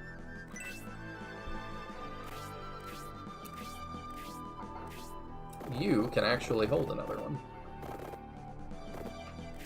So I'm curious, what are you guys' top 5 Shining characters? Since we're talking about that, I'm still thinking about it, like, who would mine be? Weapon Triangle? Yeah, we have Weapon Triangle too, which is a little odd. It also really hurts the original dev saying, like, this is not inspired by Fire Emblem at all, it's inspired by Silver Ghost, like, how dare you?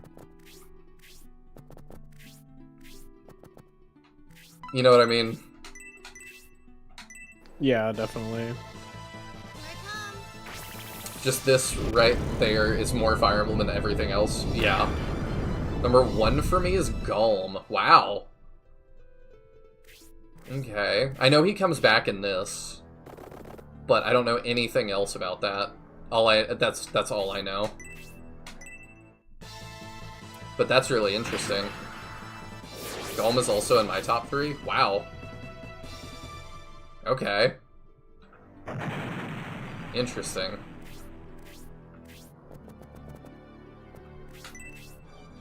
Because my tops would probably be, like,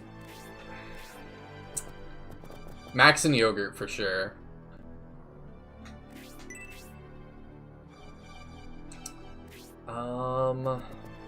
After that, it gets kind of fuzzy. I don't know. Elliot, maybe? I like Kane a lot. It's a lot of SF1 characters. Yeah.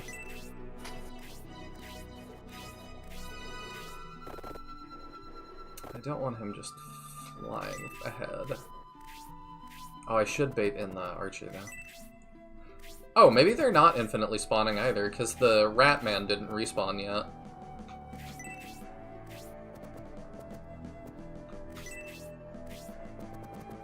Okay, Obright can lure this guy in.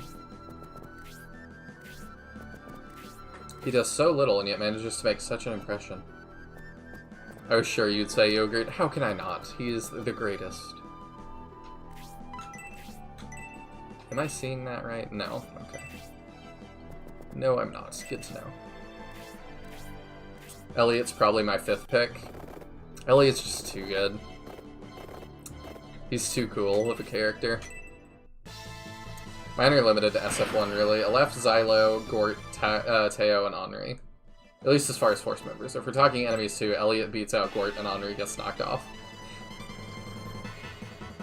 I like Elliot a lot, but I don't know if he would make my top 5. Part of that is just how young I was when Elliot, like, he just made such a big impression on me that, like, oh, people that are, like, politically opposed due to, like, circumstance are not necessarily always... We don't necessarily have to be enemies. Yeah. In the same way. Like, we may be enemies today, but we don't have to hate each other. That really made a big impression on me. I feel like Medion honestly makes it in my top 5. Have I met him yet? Oh, yeah. He's the blonde dude, the Imperial Prince. Mm-hmm. I like him quite a lot. And Scenario 2 is my favorite of the 3 Shining Force 3 games.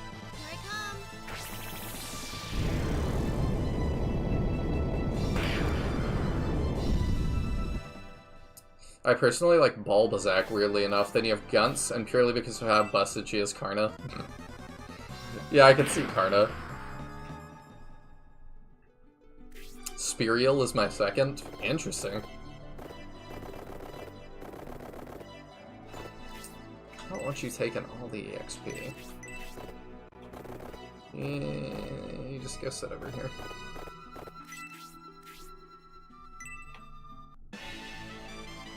Elliot is a perfect example of political nuance during wartime. Yeah, and as a kid, I was convinced. I was like, you have to be able to recruit this guy. There's no way you can't. You laugh at my pain. I do. Alright, let's fix you up. I mean, everybody thought you were going to be able to recruit Kane. I didn't think Kane so much. Like, when he died, I was like, okay, that just happens. Like, there's not something I could do to prevent that. I just feel like a lot of us assume so because he's the only villain who, like, survives his fight and kind of changes sides. You know, I feel like it built an expectation for a lot of people that he was going to fully join the Force eventually. I didn't feel that way. I think because villains already had portraits, so I was like, well, he's just a villain that has a portrait, so they kept using it. But when it was like... But so is Elliot. Yeah, but Elliot... And actually, his portrait changes after his defeat in battle. Yes. So... Like, it's not just he already had a portrait. You know, he gets a new one. That is true. And that's part of what, like, made it so compelling that he would join us, right? Like, his mask breaks, he's no longer mind-controlled. He's like, oh, we're gonna go do this together, you know. I know I'm not the only person who got that impression with, like, how much demand there is for Kane being playable or recruitable. That's true. You may not have, but it's just like, I feel like there's a lot of breadcrumbs there that implied that he would eventually fully join you. Yeah, I can't deny that when I think about it. This guy is just gonna chase me throughout the entire map.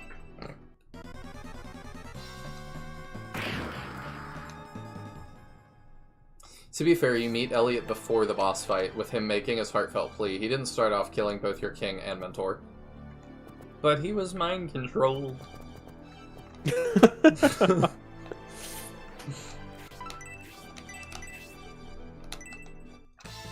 Look, Kago would approve. Huh? I said, look, Kago would approve. He would. He loves mind control. Friendship with Symbios becomes partner again. Excellent. And level 4! Blaze is now level 2! HP 1, MP 3. Agility 1. Alright, that was a huge level.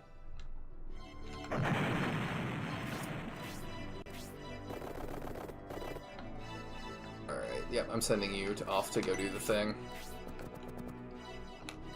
You're a little bit low. Let's medical herb up.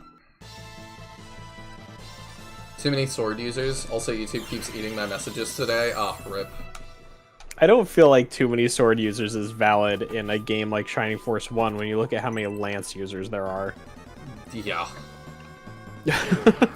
It's like, I think there's 3 sword users total in your final force because the gladiators can't use the endgame swords. I guess there's Musashi and Hanzo. Yeah. So you've got Musashi and Hanzo, Max, and the birds, and that's it. Meanwhile, lances, you've got all 6 of the knights. Gunts, Kokichi. You've got Kokichi, Gunts.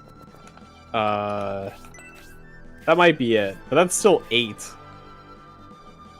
Meanwhile, the axes are really the short-handed one with just Gort and Luke. Yeah, I remember being a kid trying to do, I think, some sort of challenge run.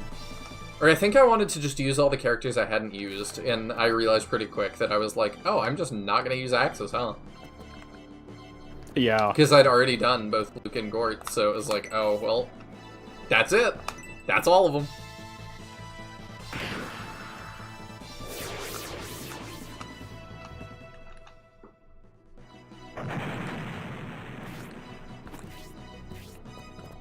I like this battle so far, but this is also the filleriest battle we've had so far. Yeah. Shorthanded because they're dwarves. I'm not dwarfist. No, because he Contrary to wanted Shining Force 2, you feel there's more occasion for hitting more than one person with AoE. he wanted to watch me stomp that guy's flowers, so he's not dwarfist.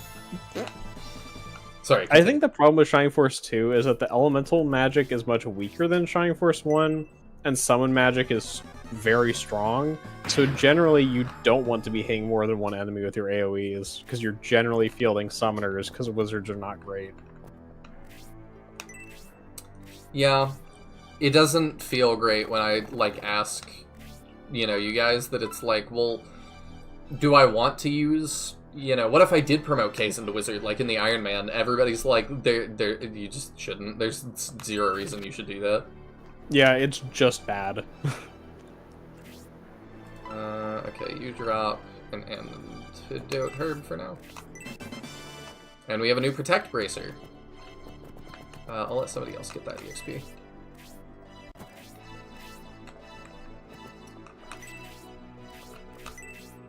There we go.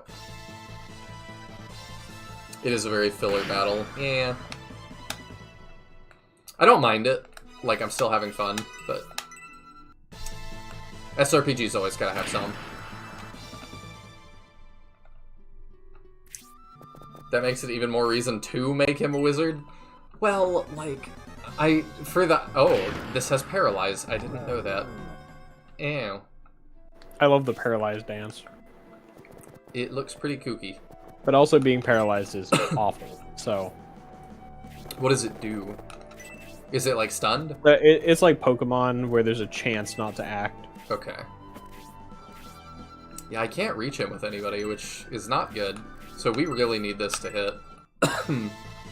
Is there a missing in this? Yeah. Okay. Hey, level 4 for Hayward. HP 1, attack 1, defense 1. Or, well, I'm not sure if there's missing or if it's replaced with blocking. Yeah, that's kind of you've what I was seen. wondering. I think it might have gotten replaced with blocks. Okay. But I honestly don't remember. Do antidotes Really, fix paralyze? yes. Antidotes work on paralyze and poison. Okay. Good to know. How much does that cost? 5? That's 2. So we can do one of each still.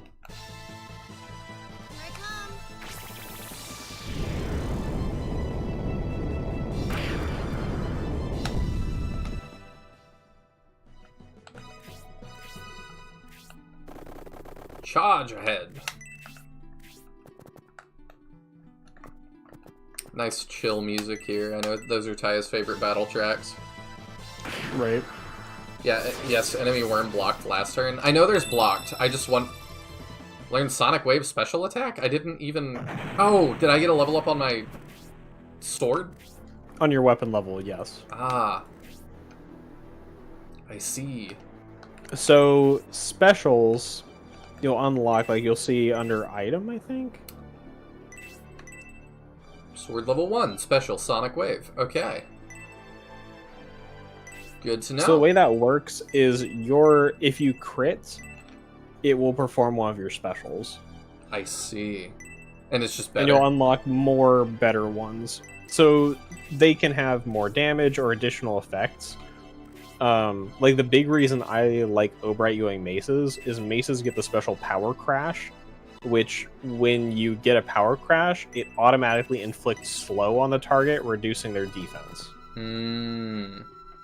And the reason I like arrows over the crossbow or quarrels is that you get the special hypno arrow, which automatically inflicts sleep. And can work on enemies that are generally resistant to sleep. So you get different specials with different weapon classes, and some of them are great and some of them are eh. But yeah, that's the general. That makes a lot of sense. And then sorry, I just keep hearing this weird noise, and I've been trying to locate it. Um, I hate when that happens. but the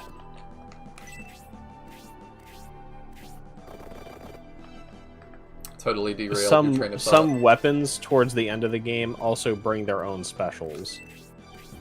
So, like, a lot of the end game weapons unlock unique special attacks. When I get the Chaos Breaker. Well, I know there was, like, was it a lance, or it might have been a halberd or something.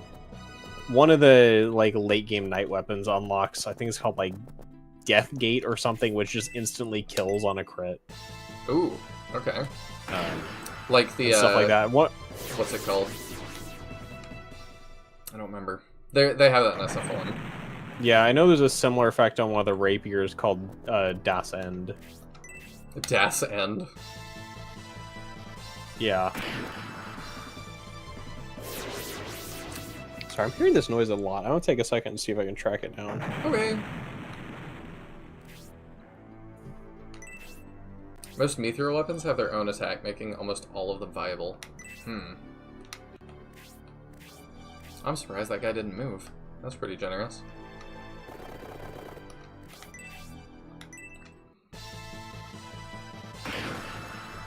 Also surprised we don't one-shot the bats yet. Ah, Lance Charge. Okay, so we're just all getting these abilities now, I see. It just attacked. I don't need Synbios to do that. Somebody else can have that EXP.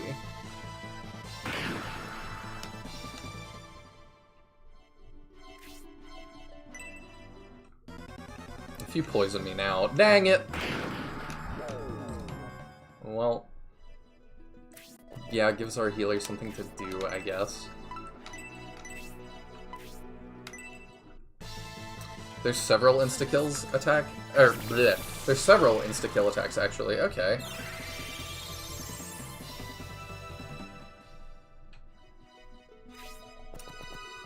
Oops. I was gonna say he can get the kill, but I messed it up. Including the final one for priests. That's interesting. And leveling up weapons ups your attack with them. Alright, that's good to know, because it didn't really communicate that. But that means that I now am hitting probably as hard as that last thing was going to. Alright, I want to see what Blaze 2 looks like.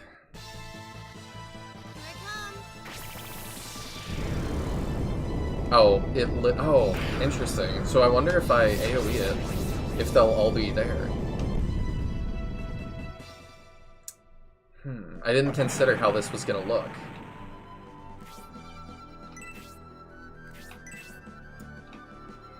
Alright, that's the map.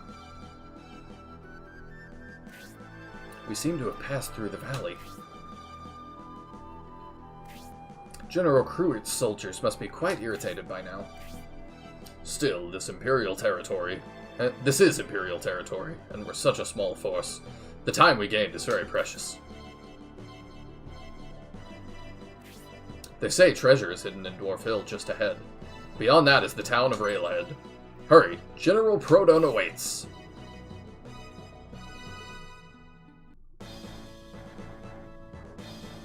Am I gonna have free roam at some point, I wonder? Our chief is as clever as ever.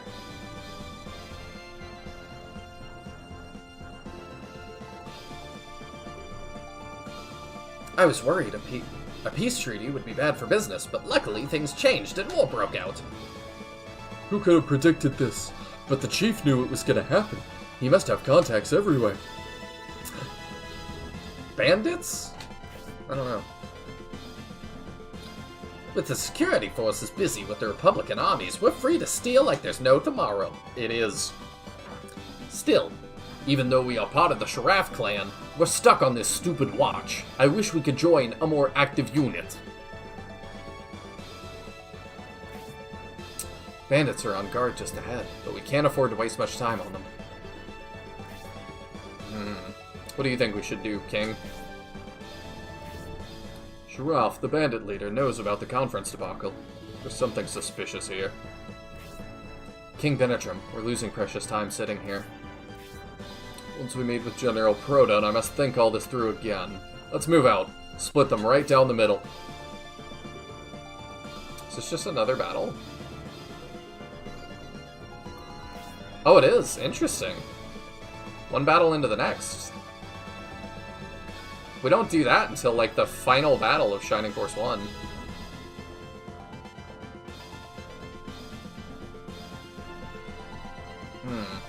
Yeah. Oh, I see why Ty has trouble with that. Yeah, that's quite... Yeah, there's a guy there.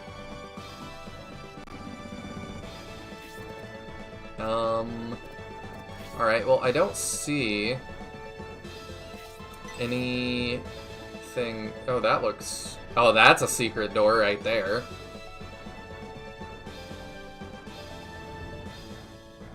Also, your first ruin. Yup. You. Dark Mage. Tornado 2 and Freeze 1. Okay. Our first, like, serious mage. Yeah, we're going there.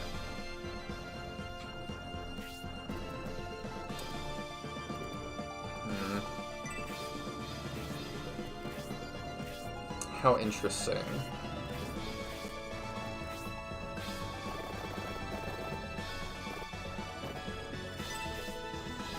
Also that we're in, like, tall grass, I guess, so we're at 30% land effect everywhere.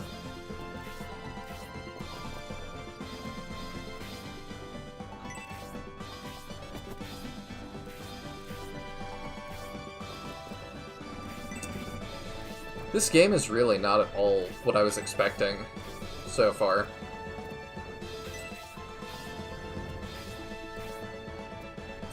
With how much people talked about it, like, I expected to have to be, I think, kind of a lot more open-minded. Ooh. Yeah, that's my bad.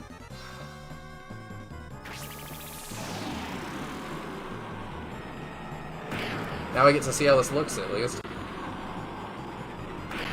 Okay, we just do the little zoom. I just need aura.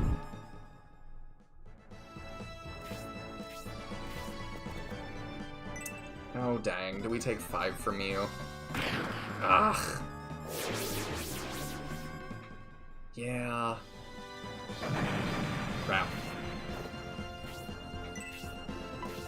Alright, you gotta go.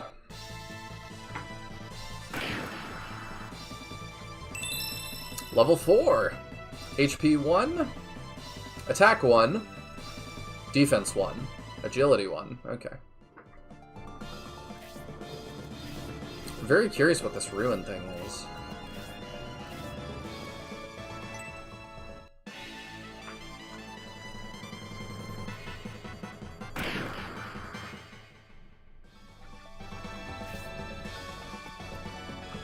Alright, we need to heal him as soon as we can, but this Dark Mage cannot be allowed to move again.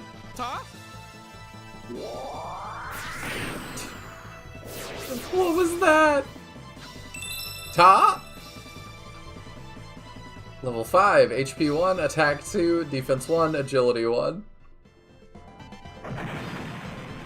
And yes, they do in JoJo. Oh, no, no, no. Oh my goodness. Okay, yeah, you're at the most risk.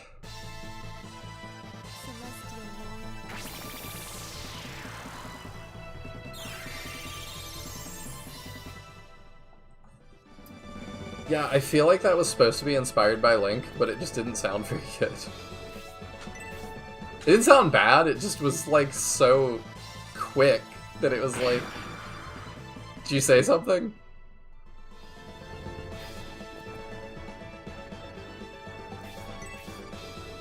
Alright, let's try and get rid of the sniper next, I guess.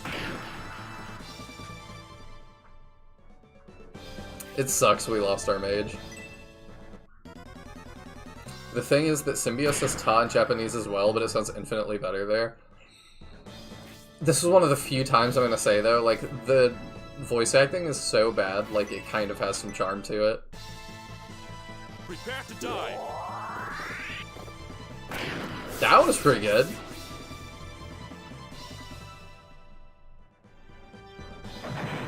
I'm back. Hello. I think I figured it out. What was it?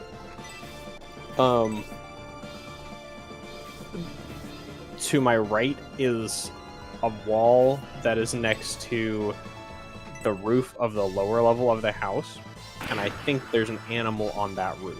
Hmm. And I think I'm hearing it walking around on the roof. Those dang raccoon opossums. I'm not sure what it is. Like, I haven't gone outside or anything, but I was like stuck trying to figure out. I was really hoping it wasn't something in the walls, because 2 apartments ago we had raccoons in the walls. I was not looking forward to that again, but based on like where the sound is and the fact that like when I hear a different part of the room it seems higher, I think they're just on the roof outside. I see.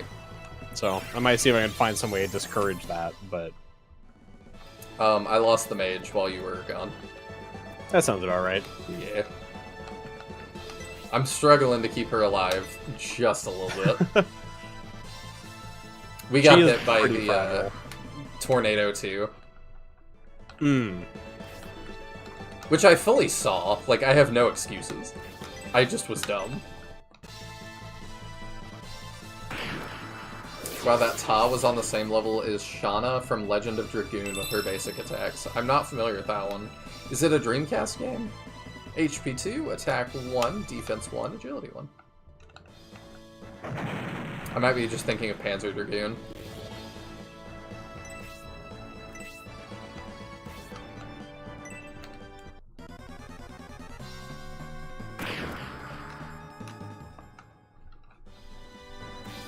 We also, I did notice the hole in the mountainside before it was pointed out to me.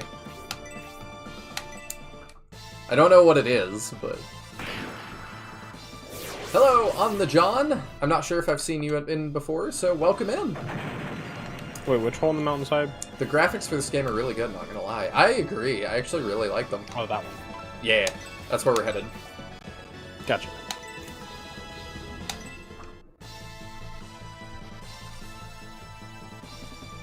I'm pretty open-minded when it comes to graphics and stuff, so I'm sure that helps. But after seeing people complain about this so much, I was saying while you were gone, Taya, that like I really thought I was gonna have to like be a lot more patient, I guess. Like in what sense? In the sense that like I've seen people complain about this, and they also complain about games like Wisdom. And so I was like, oh, like, I'm gonna have to be, like, I'm gonna have to take this for what it is, kind of, you know, not necessarily what I want it to be. But so far, I'm like, hey, that's kind of everything I wanted it to be, so. Yeah, no, like, I feel like 3 is a legitimately good game. Symbios peeked inside the ruins. Back off, buddy. I'll be taking the treasure from these ruins. What? That bandit intends to ransack the Dwarf Hill ruins. Symbios, if we can spare the troops, we should stop it. How... Do I have to have the person with the treasure map search it? No. Okay. You just have to have the treasure map in battle for the ruins to be visible. Oh, really? Yeah. So that would just be an empty field if I didn't have that. You can't interact with it. Like, it's not there to use without it. Weird. That's kind of an odd choice.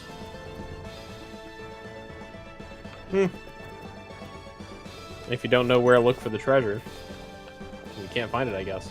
But Yeah, I yes, guess not. like Nick said, you are actually on a timer with that thief in there, so In you'll want to terms, send some people in sooner rather than later. in terms of turns. Yes. Okay. I mean, yeah, we can do that. We should one-shot this with our 5 extra damage. Yeah. Because ruins do have good stuff, and Do I just interact again to do that?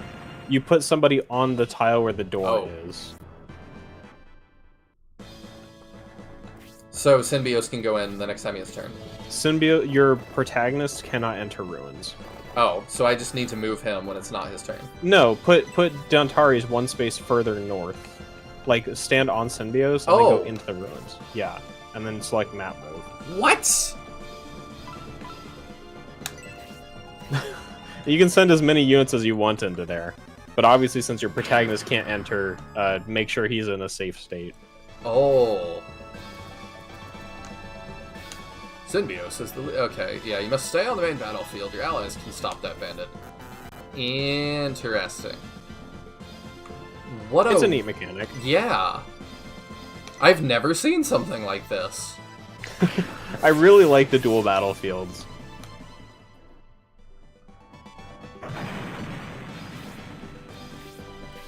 That's really interesting. Okay. Yeah, so we can send Antares, who should be strong enough to take care of it by himself, and the rest of our force can just fight out here. Sure. That's not ideal. There we go, we can fix him up. Let's go here.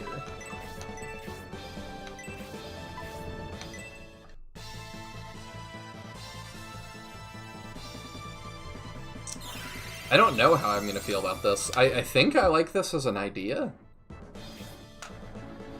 I like it. I feel like some of them are a little tighter than they need to be, especially towards the later game, but overall I like them as an optional objective.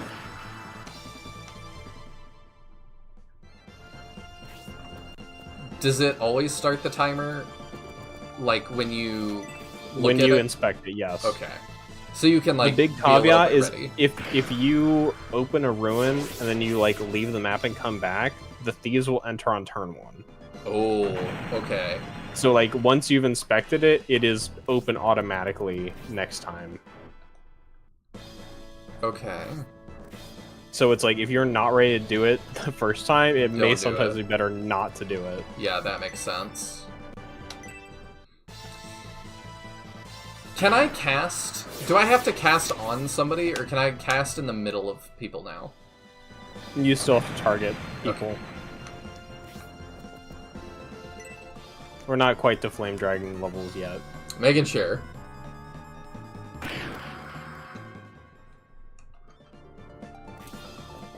That one, sure, but in the future there will be multiple thieves and enemies inside ruins. Okay, yeah, I kind of was figuring that. That would make sense. Something actually innovative and cool in an SRPG, but seriously, that is a neat mechanic. I mean, yeah, I guess we don't see stuff that's super innovative too often. Because I was about to be like, we see that kind of often, and maybe not. Oh, this is Thief Commander. So maybe we don't want to kill him yet. I feel like we haven't gotten a turn on Antares in a while. So the turns of everybody inside of ruins happens together. It didn't last time. Because on the turn you enter, you don't get a turn. Ah, okay. So now we're going to Thief and then Dantares. Should be up next. There we go. Okay, so he grabbed the life ring. Can I... If I kill him, do I get that? So let me tell you a little bit about the mechanics of ruins before you make choices. Okay. Thieves can pick up multiple pieces of treasure. Mm-hmm. They will not always pick up all the treasure in the dungeon, so I don't know if he goes to that other chest. After picking it up, they will go towards an exit. Once there are no enemies in a ruin, you're forced out of it and everything else in it is forfeit. So if you kill that thief, or if that thief leaves, you'll be forced out of it. I see. When you attack a thief who has picked something up, they will drop one of the items they are carrying. That Okay. means if they have 2 items and you kill them, you will only get 1. So my best shot is to probably move this way to, like, here. And Do you want me to tell you what is most likely your best option here? Sure. The chest that you're standing near that he hasn't gotten is just a healing drop. The life ring he has is way more worth it, so I Okay. would move to cut him off and forget about the healing drop. I like that plan. So I probably go here, so I can kind of go either way. Because I believe this thief doesn't go for that chest. Okay.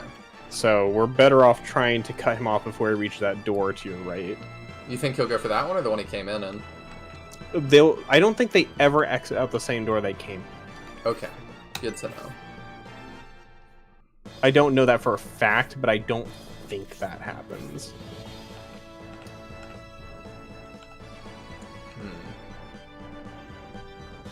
Some runes do also have triggers to activate them, even if you don't expect immediately, so do mind that. Okay. Bolt 2 would be amazing if you could. Bolt 2 would always be amazing if we could. Alright, yeah, we're gonna get rid of that Dark Mage. I don't want you doing anything. You need to not be allowed to exist. Hey! Perfect. How does the tree line affect combat? Yeah, they increase defense by a little bit.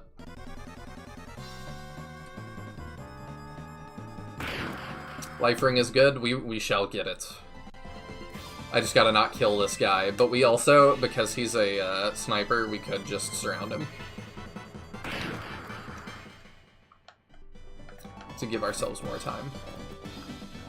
In fact, I think we're gonna kind of prime ourselves for that.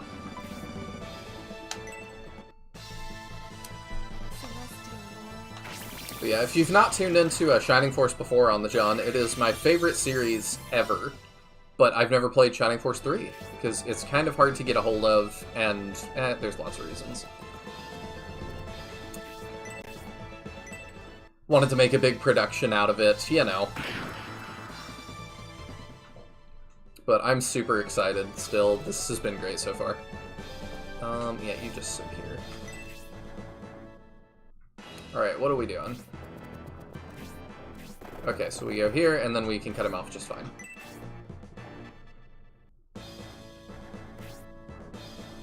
You're level 4, you're 5, you're 4, you're 4. Okay. We're gonna start moving to cut this guy off. The type of game series with 3 copies released in the West? Sort of. It's more that, like, they made it in 3 parts, where each one is, like, its own game, I think. And we got part 1. And then we had 3 copies of part 1. Yeah, we never got like 2 or 3. So we got a third of the story. Oh, to be fair, it's mainly, like, this entry of the series. Shining Force 1 and 2 are, like, plenty well-known in the West. Yeah, there's, like, I've gotten copies of those pretty It's easily. mainly this game and the Game Gear games that got kind of shafted with Western releases. Yeah, which is odd to me. It feels like if you go through all the trouble to release it, like, why would you not make it more accessible, like, so people could buy it? I feel like you would get more money that way, but I'm sure they ran the math on it. If I remember correctly, from my understanding, Shining Force 3 was so late in the Saturn lifespan, especially with Scenario 1 getting translated, made it extra late, that probably played into the decision. Because I think the Dreamcast was kind of, like, already around the corner, or possibly already out by the time they were translating Scenario 1. And the English translation of Scenario 1, like the official translation, made it clear that they didn't intend to do the other parts.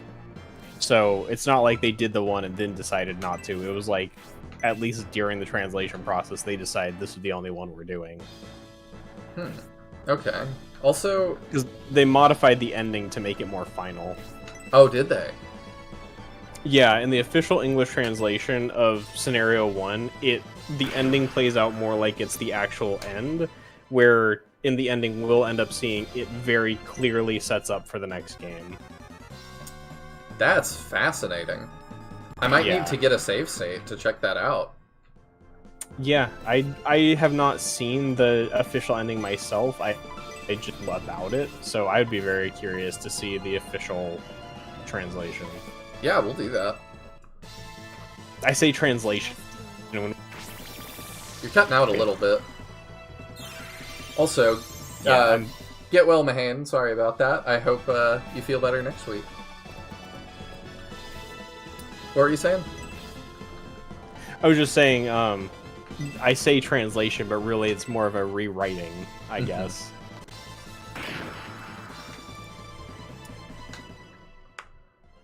Yeah, I'm really curious how that is going to end up.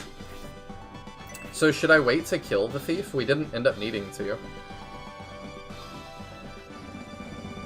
I mean, if you want, you could try and grab that other thing, but I don't think you're gonna make it before they escape. I don't think so either. Up to you if you want to kill him or not. Or wait or not, I mean, whatever. I kind of want to see how it You got the looks. important items, so... He might be able to make it out here. Yeah, he did. Okay.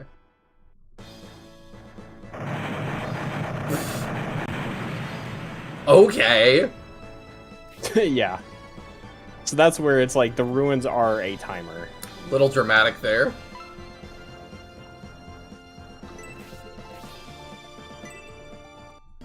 She should be able to live a hit. And then I gotta decide who we want to give the EXP to. I'm tempted to give it to Grace. Let's do that, if she hits 2. Nice! 33 experience. Level 5. HP 1. MP 2. Attack 1. Agility 1. Yeah, the MP before the next battle would be nice.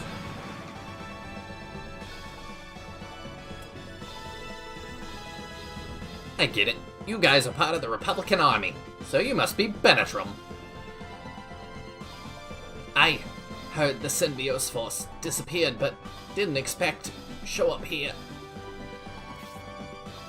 You knew the peace conference would fail. How? How did you know? Wouldn't you like to know? Sharaf and plan eliminate the Emperor.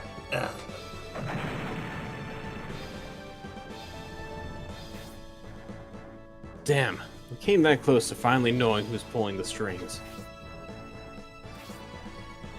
If only we could have avoided killing him. Unfortunate. I assumed it was the monks or the first town we started in. I thought it was the first city we started in, like through the monks. Saraband? Mm-hmm. And that's also why Garvin didn't listen to Garrosh. Because Garvin knows. Many lives were lost for nothing. If we don't act, more will perish. We must prevent that from happening. On the John says, well, today I learned this series exists. Thanks for the stream, Chief. Have a good one. Thank you so much for stopping by. Subscribe if you want to see a lot more of it.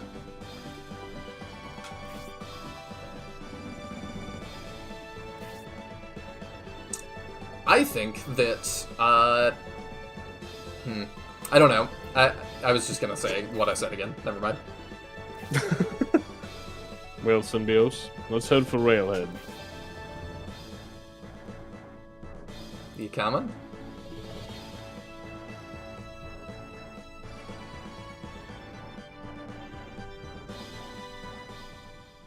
Hello, Kane Magnus. Oh, wait. The fiscal problems of the Republic triggered turmoil in Barrand. Just the excuse the Empire needed to justify an invasion of the Holy Land, bringing both countries to the brink of full-scale war. It's crazy that they're still using the same font after all this time. I really like that. I was worried that this was gonna, like, fly by. Yeah, I think there's some slight differences from how it was in Shrine Force 1. Like, the lowercase b, I think, looks a little different, but it is, you know, very much the same. Yeah, just that they're still kind of clinging to that as, like, a visual thing. Mm-hmm. I'm trying to, like, wrap my head around this. The fiscal problems there. Okay.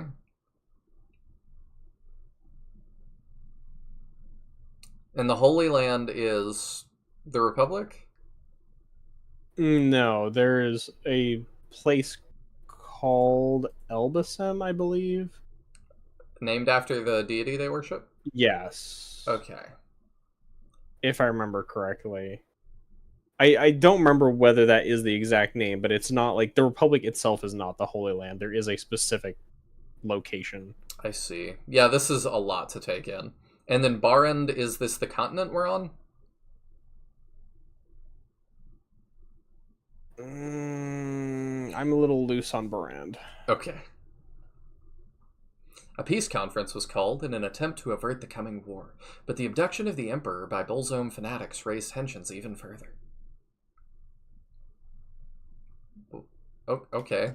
Both sides left the peace conference preparing for war. Real quick, hello Kane Magnus. Hey Nihil, what a coincidence to see this, as I also finally started playing SF3 this week. Hope you're having as much fun as I am. I am loving it so far. Like, I thought I was going to have to be patient with it, the way some people talk about it, but this has been everything I've wanted so far. So Lowell says Barand is a province that they're talking about now, and Elbasem is a part of it. Okay. Symbios and his allies managed to escape Balsamo, and are heading to the town of Railhead, where General Produn awaits. However, many unexpected events lie in their future.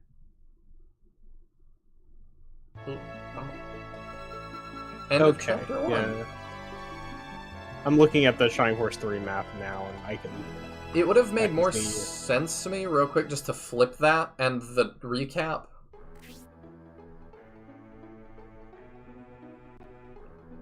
I don't know, I guess keeping the recap within the chapter kind of makes sense, because you're finishing off the chapter with a recap of what happened. I would have flipped it, because I think it's... What time do you need to go to bed? It's coming up, isn't it? I would love to end now at the end of a chapter. Yeah, I was kind of thinking, like, you need to go to bed soon, and, like, this feels like a pretty natural end. Yeah. For Stream 1. So, I think we end here, and then we start with Chapter 2 next week. Sounds good to me. Couple thoughts before we wrap up. Barand Province also has the town of Barand to make things more confusing. Love it. I'll learn it as we go. You know what? Before we end, I'll probably open with it next week too. I'm gonna grab my copy of SF3 real quick and just see what the manual looks like. I've not looked at it yet. So let me see what they expect me to have.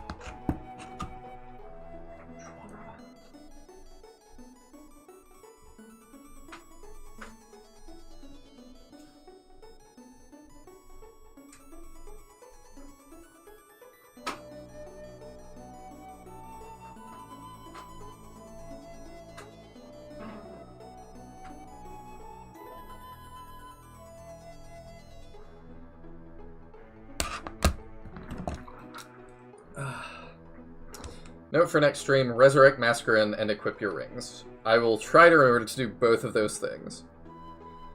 Alright, so here is my copy of Shining Force 3. It's a little bit small, but yeah, it's fine. Oh yeah, I should show the back too. In the back we have like the robot from the opening cutscene. And a couple of other little scenes. I don't know if I can get it close enough for you to see what they are. Don't know what they are yet, but we shall see. So, the things they expect me to have... Oh, here's the map. So if I take the disc out, there's our little map. Which is getting chroma keyed out by the green screen a little bit. But that's fine. Okay, so I'll probably look at an English translation of that then. Since I would already have it. Then with it, I've got whatever this is. It's a card of some kind. I don't know. I got like a complete copy, so I've also got like the spine thing. The obi. I've got some ads here. Something with CD-ROM RPG 6. I have no clue what this is. Sega Saturn, Sega Partners. It just says in English, this is cool. It's like the only Don't you English. agree? It is cool. This guy agrees. I don't know what he's saying, but I'm assuming he's agreeing with me. That's what I just do for everybody, just assume everybody agrees with me. Yeah, it's just advertising a bunch of things that I don't know what are.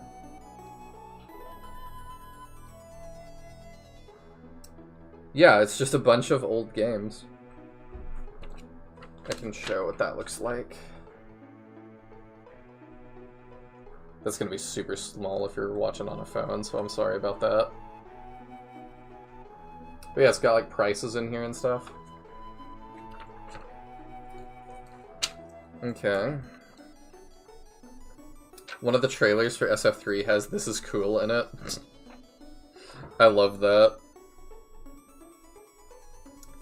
Here is something else for SF3? I don't know what that is.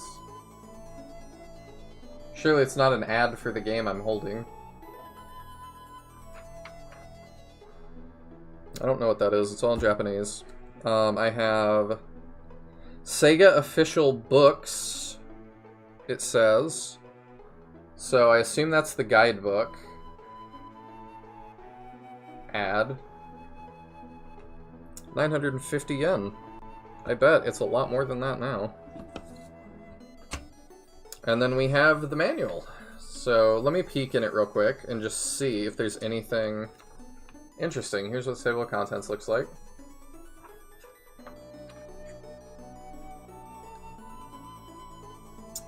Introduction. And we have neat art.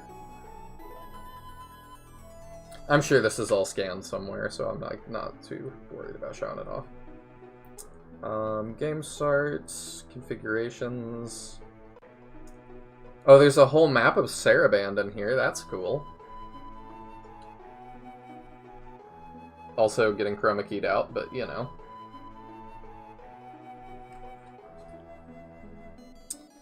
GHQ. It's not HQ, it's GHQ now. I wonder what that stands for. Good headquarters?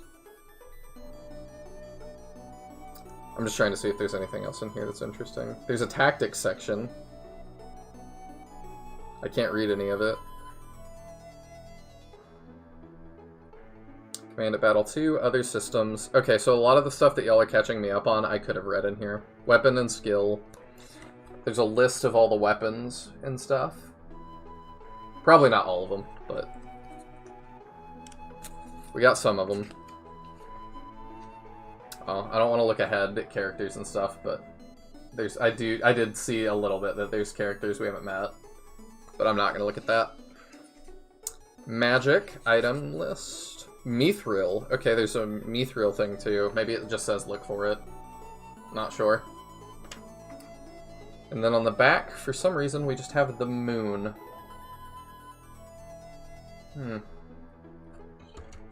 Maybe I'll understand what that means in time. Oh, the wizard at the beginning had a little hit on the top of his staff. He had the moon orbiting the Earth. I don't know. I don't know what that means. I guess I'll find out. But that is going to do it for the stream. A couple of quick thoughts. I adore this so far. It's really, really good. Yeah, it is everything I wanted in a Shining Force 3. I would like a little bit more callbacks to 1 and 2, but I was not expecting that. My favorite character so far to use probably is Symbios. I always like the protagonist of the Shining games, so yeah, that's my favorite so far. Taya, do you have a favorite character that we have used so far? That we've used so far? Mm-hmm.